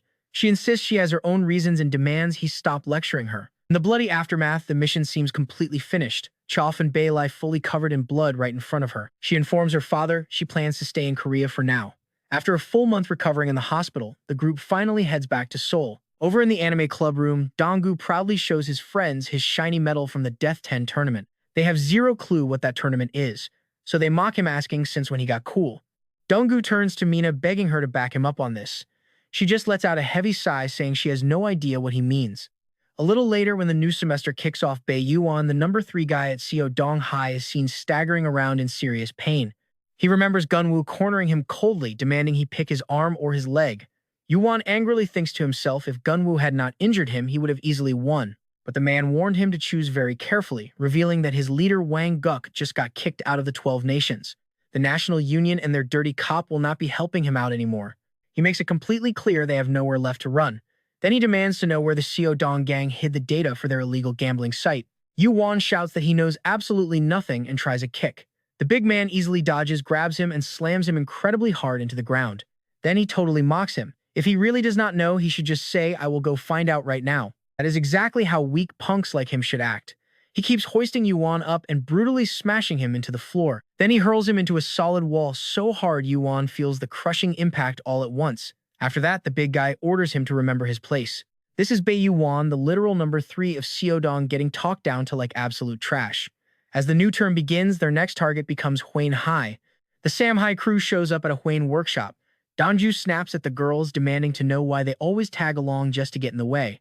Mina shoots back, every good team needs a pretty girl there to cheer them on. Yuan spots them and wonders who they even are. He sneers, asking if that sneaky bastard called for backup before entirely dismissing Gunwoo and his crew as nobodies. Out of nowhere, Gunwoo appears directly behind Bei Yuan. He moves so incredibly fast, it almost looks like teleporting. Before Yuan and his guys can even react, Gunwoo strikes hard. He unleashes the scattershot technique, dropping every single student in an instant. And watch closely, this is how the Sam Hai Anime Club starts their war to wipe out Huane. Seoul basically has 3 major troublemaker schools, Iljin, Xiaodong, and Huane. Ask anyone which one is the absolute worst and they say Huane. One big reason is the custom drugs they make. Those drugs have ruined countless lives, officially making Huane the lowest of the low. But what truly makes Huane terrifying is their massive size and insane amount of money. On top of that, 2 members of the 12 nations are with them. 4 years earlier, all the major gangs in Seoul got dragged into a massive war known as the Rebellion. 2 of the 12 nations clashed head-on, with both sides taking heavy losses. Still, nobody actually thought it would be over in just 2 weeks. That only happened because of one boy, Jusang. As someone who seemed totally beyond belief on his own, he completely crushed both sides. So at just 14 years old, Jusang became the very first middle schooler to join the 12 nations. People treated him like heaven literally chose him, even calling him the son of God. But then came the real shock. This living legend was serving someone else, the current leader of Huane, Ju Yujin. Almost absolutely nothing is known about Ju Yujin. Face gender, past all of it, is a complete mystery. Only one thing is totally clear. Jusang lost directly to Ju Yujin, and the fight lasted just 3 seconds. Back in the present at an arcade, Donggu desperately tries to make Dojin understand how insanely bad this is. He stresses that Huane has over 100 members, maybe even 200. Donggu reminds him that even his fight with Kwok lasted around 5 whole minutes, while Yujin beat Jusang in 3 seconds flat. Dojin barely cares at all, and Donggu begs him to start taking Huane seriously, but Dojin just says it is already way too late. He already sent Huane an official declaration of war. Then he pulls up a deepfake video, slapping Donggu's face onto another guy's body. In the fake video, Donggu proudly announces they are coming to destroy Hoenn next Friday, promising there will be absolutely no mercy. Donggu stares at him in pure shock, asking if he actually sent that out, and then the story shifts right back to Huane. The video keeps playing boldly, laying out their surrender terms. Ju Yujin has to kneel before them, and Huane must hand over every single bit of proof tied to making and selling illegal drugs. The warning ends with one final message. If they have any brains left, they should choose wisely. Honestly, good luck with that. Over at Haewain headquarters, Minsu, the number 3 guy of the school, just watches the video while eating. With a sarcastic laugh, he points out that the little runt who beat Bei Chul and Quack last week is now declaring full war on them. Minsu is actually hearing all this straight from Bei Yuan. Earlier, right after beating him, Dojin told Bei Yuan he would now serve as their spy, their personal eyes and ears. The little gadget he handed over broadcasts live video and audio right back to him. It is also a remote bomb. Dojin makes it clear if Bu Yuan tries pulling a fast one, his head gets blown clean off. Minsu asks if the guys in that clip are the same ones who ruined his face. One cold stare is all it takes to make the silent threat crystal clear. Bu Yuan drops straight to his knees, begging for mercy. Minsu tells him to stand up. Apologies mean absolutely nothing here. Mistakes require punishment, and Bu Yuan is about to pay with an eye. Meanwhile, back at the arcade, Donggu is still screaming his lungs out at Dojin. Quinn has massive numbers and sending a warning, just let them prepare. Donggu demands to know what the hell is going through Dojin's head. Dojin calmly replies he never planned on honoring that official declaration. That terrifying answer sends Donggu crashing to the floor in tears. Then Dojin drops the real plan: they are striking Huin tonight. The whole declaration was pure bait. Over at Huin, Minsu asks the big guy to pick an eye left or right. Buyuan desperately pleads for one last chance. Minsu chuckles. He is not talking about Buyuan's eyes. He means their enemies asking which one of them will be enough payback. Buyuan nervously mutters that either eye works or maybe both. Minsu loves that answer, taking both eyes is definitely the better option. He states that failures have a heavy price tag. Now that they have crossed this line, going back is completely off the table. Dojin explains the war declaration was just bait to rile them up. Right now, Minsu dishes out punishment by brutally ripping out one of Buyuan's eyes. Dojin notes that furious enemies make sloppy mistakes and a huge chunk of Huin forces actually answer directly to Buyuan. Buyuan screams his crew will never follow Minsu's orders. This is exactly what Dojin is banking on: absolute chaos, tearing Huin apart. Minsu steps up wielding a sword, taunting Buyuan. He jokes that maybe the last beating was not nearly brutal enough. Preparing for the final strike, he adds that Buyuan's death means absolutely nothing to Huin anyway. Minsu charges forward to finish him. You have to respect this tactical setup. Dojin explains they will exploit that exact infighting and serious backup is already rolling in. Suddenly, Guijan and Jingu crash right through the window. Minsu freezes in his tracks, staring hard as he tries to identify the intruders. Over in the Huan dorms, guys pick up strange noises from the third floor. Guijan warns Jingu that reinforcements will rush up soon, so locking down that hallway is priority number one. Guijan then squares up with Minsu, claiming this fight for himself. Clearly rattled, Minsu demands a name. Guijan just flattens him effortlessly. Dojin calls it "this is how they dismantle Huin from the inside." In another room, Huin's number 2 Juana sits looking totally lost as Dojin casually walks in. He skips the small talk. Where is Ju Yujin hiding? Meanwhile, at the back gate, Kangwook prepares for his solo assignment. He already knows this place is far from a regular high school. It just puts on that normal boarding school act. Once 6 o'clock hits, all the staff bounce, leaving the dangerous students completely unsupervised. Kangwook is positive this joint becomes a literal drug factory after dark. Dojin's orders echo in his mind. Go cause massive chaos on the first floor. Divide their forces so nobody spots Jingu quietly infiltrating the third floor above them. His secondary objective is bagging Sangho, their number 5 guy. He has to beat the exact location of that drug lab out of him. Kangwook feels like he got handed the absolute worst job on the roster, but he commits entirely, roaring for every Huin punk to step outside and fight him. The first floor guys hear the commotion loud and clear. They seriously wonder what kind of suicidal lunatic is screaming outside. Kangwook just keeps running his mouth, fighting to keep his own nerves steady. It is do or die time right now. Back at the arcade, Dojun tells Donggu his role is finished and he can bounce. Donggu stands there clueless about what he even contributed. Then he spots Zhuang Ah standing nearby and instantly recognizes his face. Dojin cuts in. He already knows. He shoves a stuffed doll into Donggu's hands, ordering him to sprint it over to Kangwook at Huin to help out. Donggu cannot figure out why a plushie matters, but Dojin stresses it is vital cargo. Before Donggu can ask another stupid question, Dojin snaps at him to just get moving. The clock is ticking down fast. Dojin plans to stay and handle Zhuang Ah personally. This quick flashback shows us exactly why. Under harsh interrogation earlier, Bo Yuan confessed he never laid eyes on Ju Yujin. Every single command filters straight down through Zhuang Ah. Dojin has one clear goal: find Ju Yujin and decapitate Huin's leadership. Back in the present, Wang Ah quietly calculates his next move. Over at the Huin workshop, Minsu stands tall. He grips a kendo sword over the bloody students he just crushed. 1 second later, Guijan blinks right into his personal space. Minsu is completely stunned, refusing to believe anyone could close that gap so insanely fast. Remembering that kendo is purely about distance control, Minsu plants his foot hard. He unleashes a massive heavy swing straight at Guijan's skull. He calls this technique the flower of kendo, but Minsu freezes in horror. He completely missed his target again. That strike carried flawless power, crazy speed, and perfect timing. In his head, dodging a swing like that is mathematically impossible. Guijan casually mentions that swing was pretty dangerous.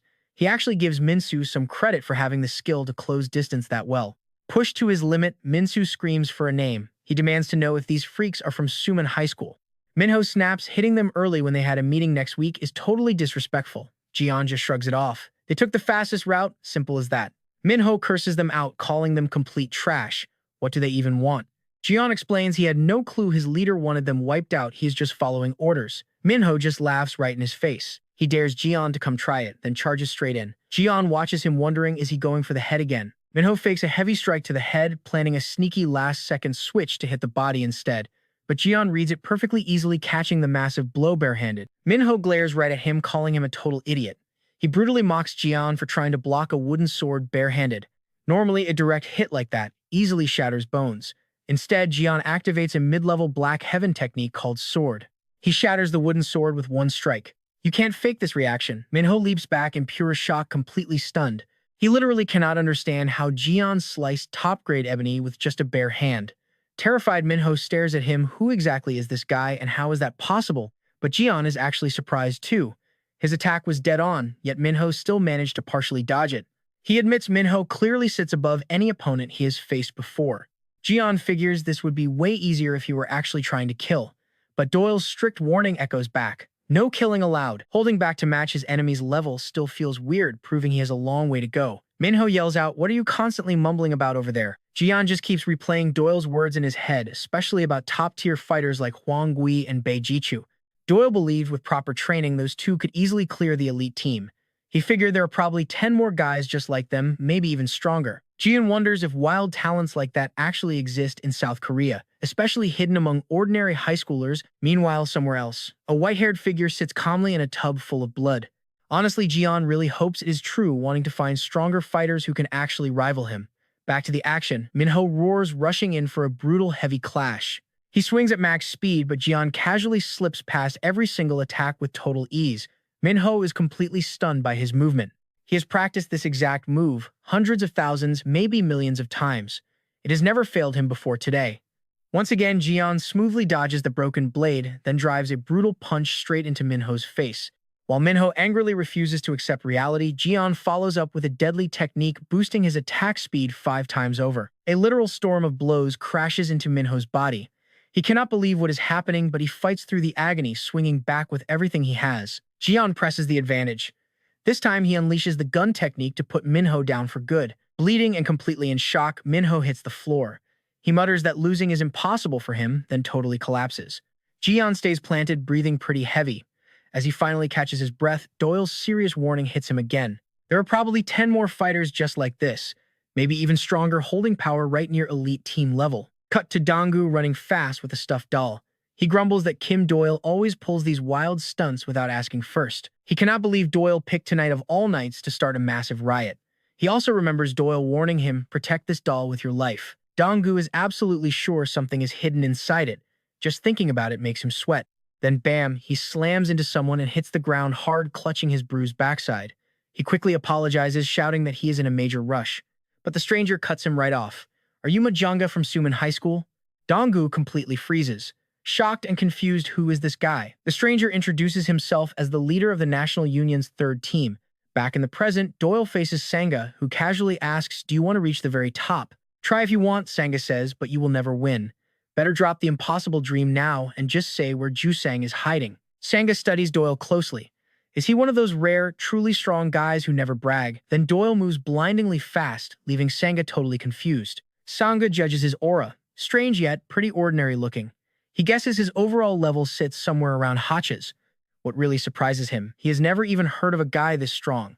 He figures Doyle might just be the National Union's new 7th team leader. Doyle shuts that nonsense down instantly.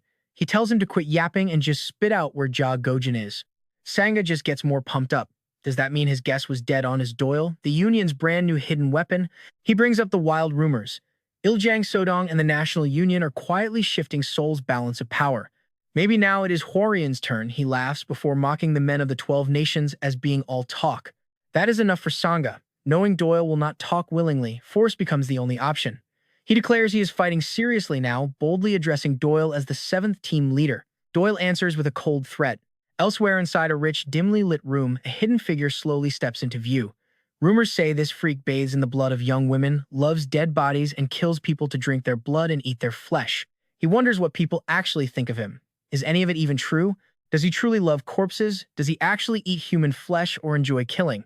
Even he admits he has no idea what he really is. He softly calls out for his mom, wondering if he even exists.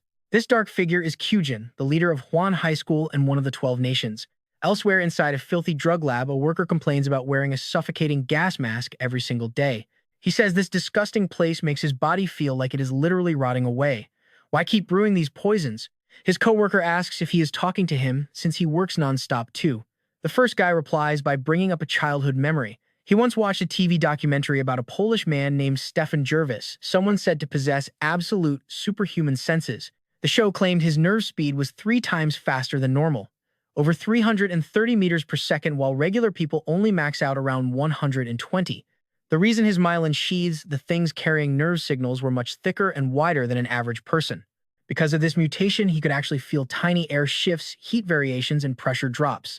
He used those shifts to perfectly sense surrounding objects. With that insane ability, he could easily dodge things completely blindfolded. His nerves reacted in just 0.03 seconds, the kind of total freak who catches flies with chopsticks. As a kid, this worker completely thought the show was fake. But one day, he witnessed something just as unreal with his very own eyes. That superhuman was the youngest member of the 12 nations. His name is Ju Sang-a. The worker asked his lab partner a simple question. Have you ever met someone who can see the future? Back in the day, Ju Sang-a pointed at two girls in a hallway. He casually mentioned that one of them was about to lose her balance and fall. A split second later, it happened exactly like he predicted. When the boy beside him asked how he knew, Sang-a just said he felt a tiny muscle tremor right before she tripped. That is exactly the worker's point. It completely defies what normal human brains can even comprehend. That kind of power is almost godlike, earning him the title Son of God Ju Sang-a. But here's the wild part you need to watch closely. The guy who eventually crushed that Son of God was none other than Kyujin, the current leader of Hwan. The worker finally takes off his mask. It is Im Sang-haeo number 5 getting ready to board a massive luxury liner. Right now, though, Doyle and Ju Sang-a are absolutely trading blows. Doyle recognizes his hyper-reactive nervous system, but honestly, he just finds the whole gimmick incredibly annoying. They trade rapid attacks until Doyle finally lands a perfectly clean punch. It smashes right into Sang-a's face, though he minimizes the damage by pulling back at the very last second.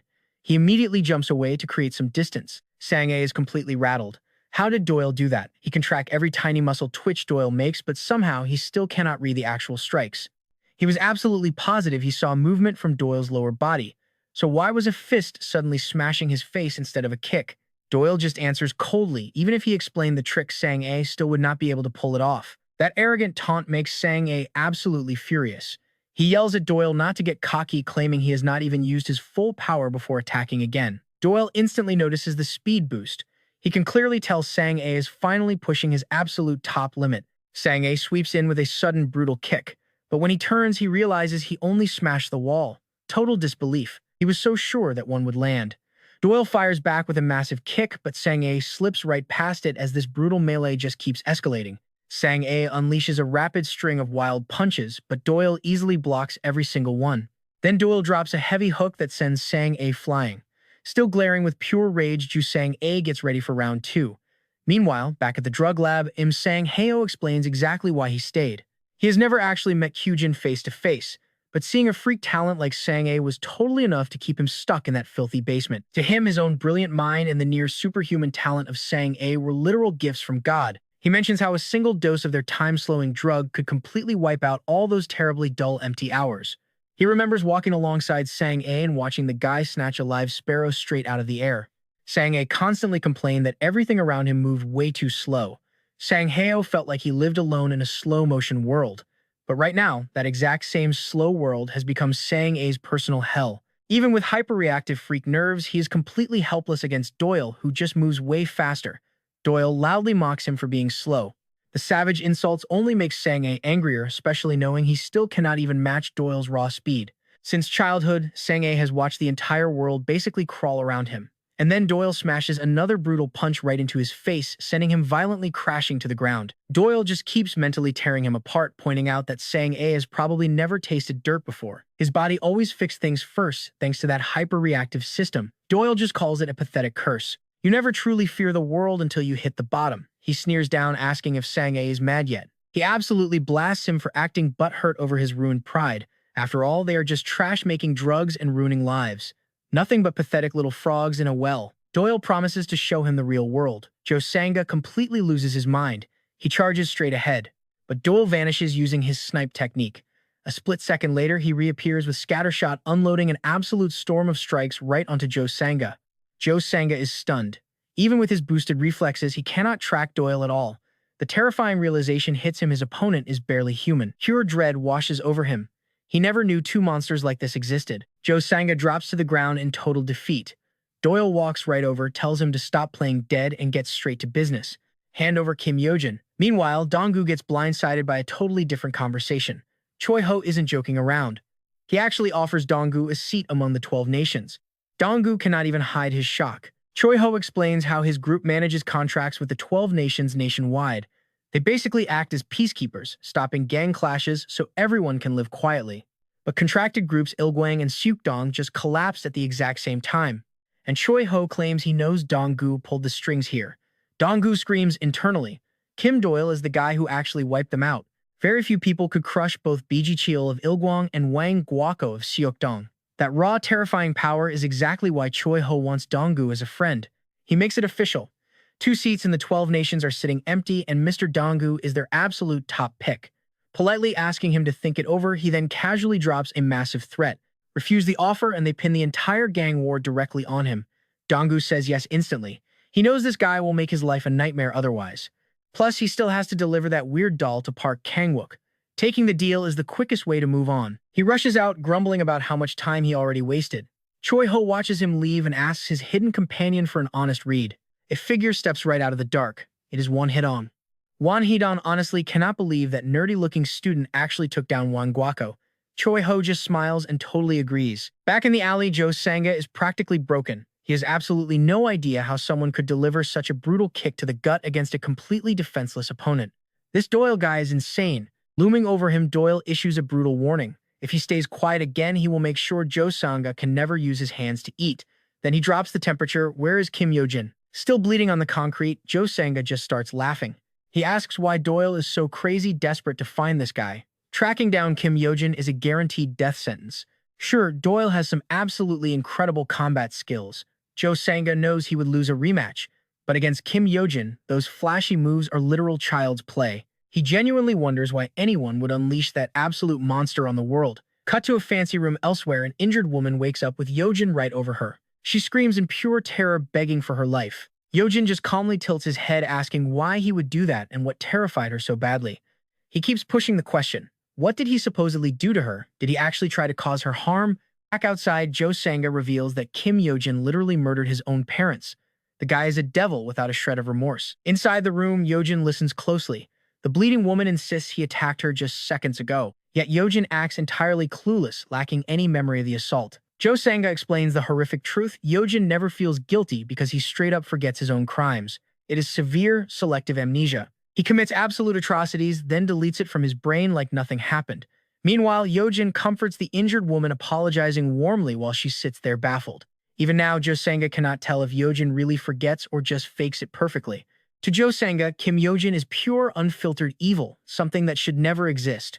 Another dark memory resurfaces. Following another bloodbath, Yojin innocently asked if he caused the mess again. That day, Jo Sanga warned him he would ruin his own life someday. Jo Sanga promised to create a miracle drug to cure him within 3 years. Until then, Yojin simply needed to stay locked in that room for everyone's safety.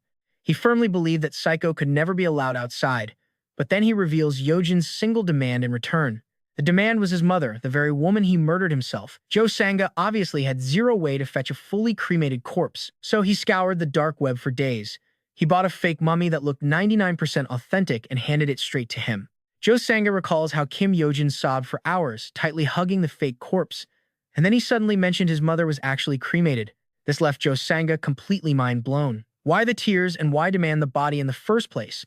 He fully admits Kim Yojin possesses a terrifying, overwhelming kind of strength. His very existence breaks all the rules. Even a maniac like Biji Cheol refused to step onto Han's territory. Jo Sanga only stayed near the monster to protect his own shiny position of power. But you know the crazy part. The person who wanted isolation the most was Kim Yojin himself. Back in the bedroom, the bleeding woman lies motionless.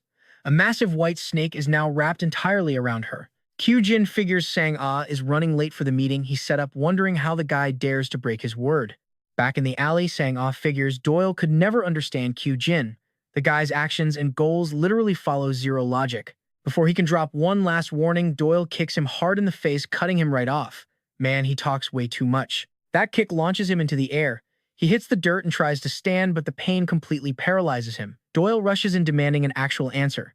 He just keeps pounding Sang-ah, yelling if he wants more, demanding Kyujin's location on repeat. Cut back to Kyujin's room. Ultimately, Doyle gets exactly what he wanted. Sang-ah coughs up Kyujin's home address, the Golden Palace, room 41,001. Doyle moves at once, marches down the hallway, shoots the lock, and kicks it open. Over at Han High School Park, Kang Wook stands tall among 10 badly beaten students. Breathing hard, he thinks about his job, draw attention, and split the enemy forces. He is honestly relieved things have not gotten totally out of hand with zero backup showing up yet. He even jokes to himself, maybe everyone just ran off totally terrified of him. Elsewhere, the defeated rank 4 Beiyo Huan burns with absolute rage. He remembers that mysterious swordsman claiming his death would not even matter to Han. He absolutely hates being treated like a nobody after leading their forces. He swears they are going to deeply regret losing him. One of Beiyo Huan's subordinates reports in. He has gathered all the requested forces. Still, the guy is pretty confused about what is happening and what exactly went down with his leader. He also wonders why they keep ignoring those non-stop calls from the school begging for backup. Beiyo Huan explains they only move under orders from Sang-ah or leader Q Jin, act against the 12 nations without permission, and they instantly become nothing. Meanwhile, back at Han High School Park, Kang Wook finally wraps up the first phase of his mission. He turns to a beaten student asking if his earlier claim was true. Lied to him and he gets to see his totally unhinged side. Terrified, the student confirms it. He swears he personally saw Li Manghai's squad by the sewer entrance near the recycling bins, rocking full protective suits. He claims other people saw it too. Everyone else just stays completely quiet about it. Hearing that detail, Kang Wook figures this absolutely has to be the hidden drug factory entrance. The student sarcastically claps for his detective work, but Kang Wook brushes it right off. He tells the kid to lead the way, deciding he will go check it out himself.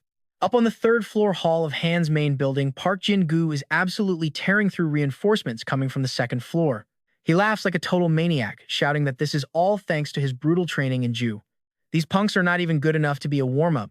He honestly wonders how much stronger the immortal Park Jin-gu can actually get. After dropping the last guy, he stands proud among the fallen bodies. But then something catches him completely off guard. Meanwhile, Doyle hits Golden Palace room 41,001. Inside are 2 naked statues of a man and woman holding hands plus a marble piece carved with Mom and 101. Get this. Doyle realizes Q-Jin actually murdered his own parents. Moving through the bizarre room, he mutters to himself, the world is seriously full of absolute lunatics. The walls are covered in creepy paintings, including one titled The Day My Mother Was Born. He even passes a fish tank featuring a fish actively stabbed with a knife. He pulls open a door and Q-Jin's massive white snake lunges straight for his face. Cut back to Han Hai, the reason for Jin-gu's sudden shock becomes terrifyingly clear. Q-Jin is standing at the far end of the hall. Jin-gu just stares at him in total disbelief. Back to Doyle. He does not even flinch. He blocks the snake cleanly and kills it completely unfazed. Stepping deeper into the apartment, Doyle remembers Sang-ah's warning about Q-Jin being pure evil. Staring at this horrible scene, he just mutters this sick bastard. Checking the rest of the place, he calls the Black Head branch in Russia. After a quick apology to the operator, he drops one more request. Contact the Korean branch and send both the medical crew and the body retrieval team.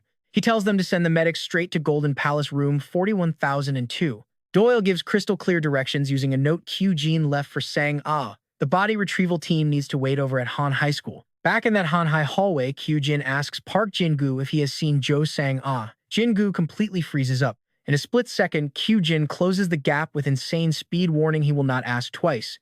Then he strikes. Both of Jin-gu's hands instantly shatter. Jin-gu screams in horrifying pain. Q-Jin just tilts his head, asking again, have you seen my Sang-ah? Far away at the sewer entrance, Park Kang-wook gags at the awful smell. He honestly wonders if a drug factory could really hide in a nasty dump like this. He remembers the kid saying Dong-woo would help out and to keep his phone on. But as the clock ticks, Kang-wook is rapidly losing his patience.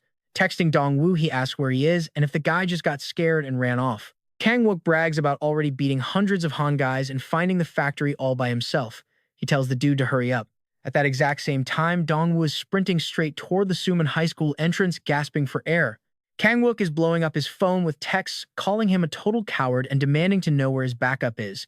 Deep inside the drug factory, one technician tries calming another down, swearing that with leader Eugene around, they physically cannot lose. The payout will be massive, he promises, so they might as well grab a quick snack before working. But right as Kang-wook creeps closer to the factory floor, he freezes, genuinely shocked to see people already moving around inside. Those 2 technicians are busy arguing over their food options when they suddenly catch a flicker of movement. Im Sang-ho loudly complains about filthy rats hiding down in the sewer tunnel. Park Kang-wook stays dead silent listening to him, wonder why the infestation keeps growing. Kang-wook is completely running on empty after burning all his stamina earlier, so he wisely decides against picking a pointless fight right now. Then 2 guys in full protective suits walk past. One turns and asks if they can actually eat chicken tonight, calling the other guy Sang-ho Hyungnam. Instantly, Kangwook recognizes that specific voice as Im Sang-ho, the exact rank 5 target he wants. So the drug factory really is hiding down here. He counts himself incredibly lucky to be out of sight, fully aware his busted body stands zero chance against Hwane's rank 5. But then Sang-ho stops dead in his tracks. He announces he just found tonight's snack and walks directly toward Kangwook's dark hiding spot. Kangwook's heart drops, busted. Sang-ho casually tells his partner that this guy right here is going to be their next meal. Meanwhile, up on the third floor of Hwaen High Park, Jingu is facing down Eugene. Jingu is visibly trembling. He never even saw the attack coming. Eugene casually wonders aloud if Sang-ho even bothered showing up today. Jingu stares at the unsettlingly calm guy, convinced that if Sang-ho were here, things would be completely different. But watch this reaction, pure fear sets in. Who actually is this guy, and does someone this terrifying really exist in Hwaen? To him, even the absolute monster Bi Chao never felt quite this deeply dangerous. This white-haired guy abruptly cuts through his panic with a weird question. Who am I, he asks. Can you see me, and do I actually exist? Before Jingu can even process those bizarre words, the mysterious man strikes with terrifying force, violently shattering his collarbone. Jingu screams out in agony. He could not even track the hit or comprehend how Eugene moves so fast, almost acting like something entirely non-human. Standing directly over him, the man coldly states that he will die. Jingu just cannot process what he is hearing. Then Eugene oddly offers a way out: he can live if he simply begs. Jingu violently refuses. Eugene just sighs, telling him life is precious, so he should really try holding on to it. Jingu completely fails to grasp that horribly twisted logic. Since he gives no answer, Eugene attacks again, snapping his leg with absolutely crushing force. Park Jingu hits the floor, hard, screaming in pure agony. Eugene stands tall over the broken kid, repeating his earlier offer: beg, and maybe he will not kill him. He coldly demands to know why Jingu is still being stubborn. Pushing through the blinding pain, Jingu finally realizes this bastard genuinely intends to murder him. Eugene makes the choice crystal clear: beg or die. This is no bluff, it is real. Jingu cannot comprehend how anyone living in Korea could talk about taking a life so casually. Eugene coldly answers that Jingu is the one who chose this brutal path. Racked with despair, Jingu screams for him to wait, panicking that it absolutely cannot end here. He still desperately wants to become the champion they call Hercules. Finally, his pride shatters completely and he begs for his life. Eugene looks quietly down at him, supposedly thinking over whether to spare him. After a tense pause, Eugene finally makes his choice, firmly saying no. Jingu is left completely stunned after doing exactly what he was told. Eugene coldly explains that if he plans to survive just by begging, he might as well die anyway. Jingu shuts his eyes. Game over. He waits for the end. But just before Eugene can crush his skull, a massive sniper skill violently strikes him from the side. Turns out he could not dodge that surprise hit, but he just uses it to increase his own attack.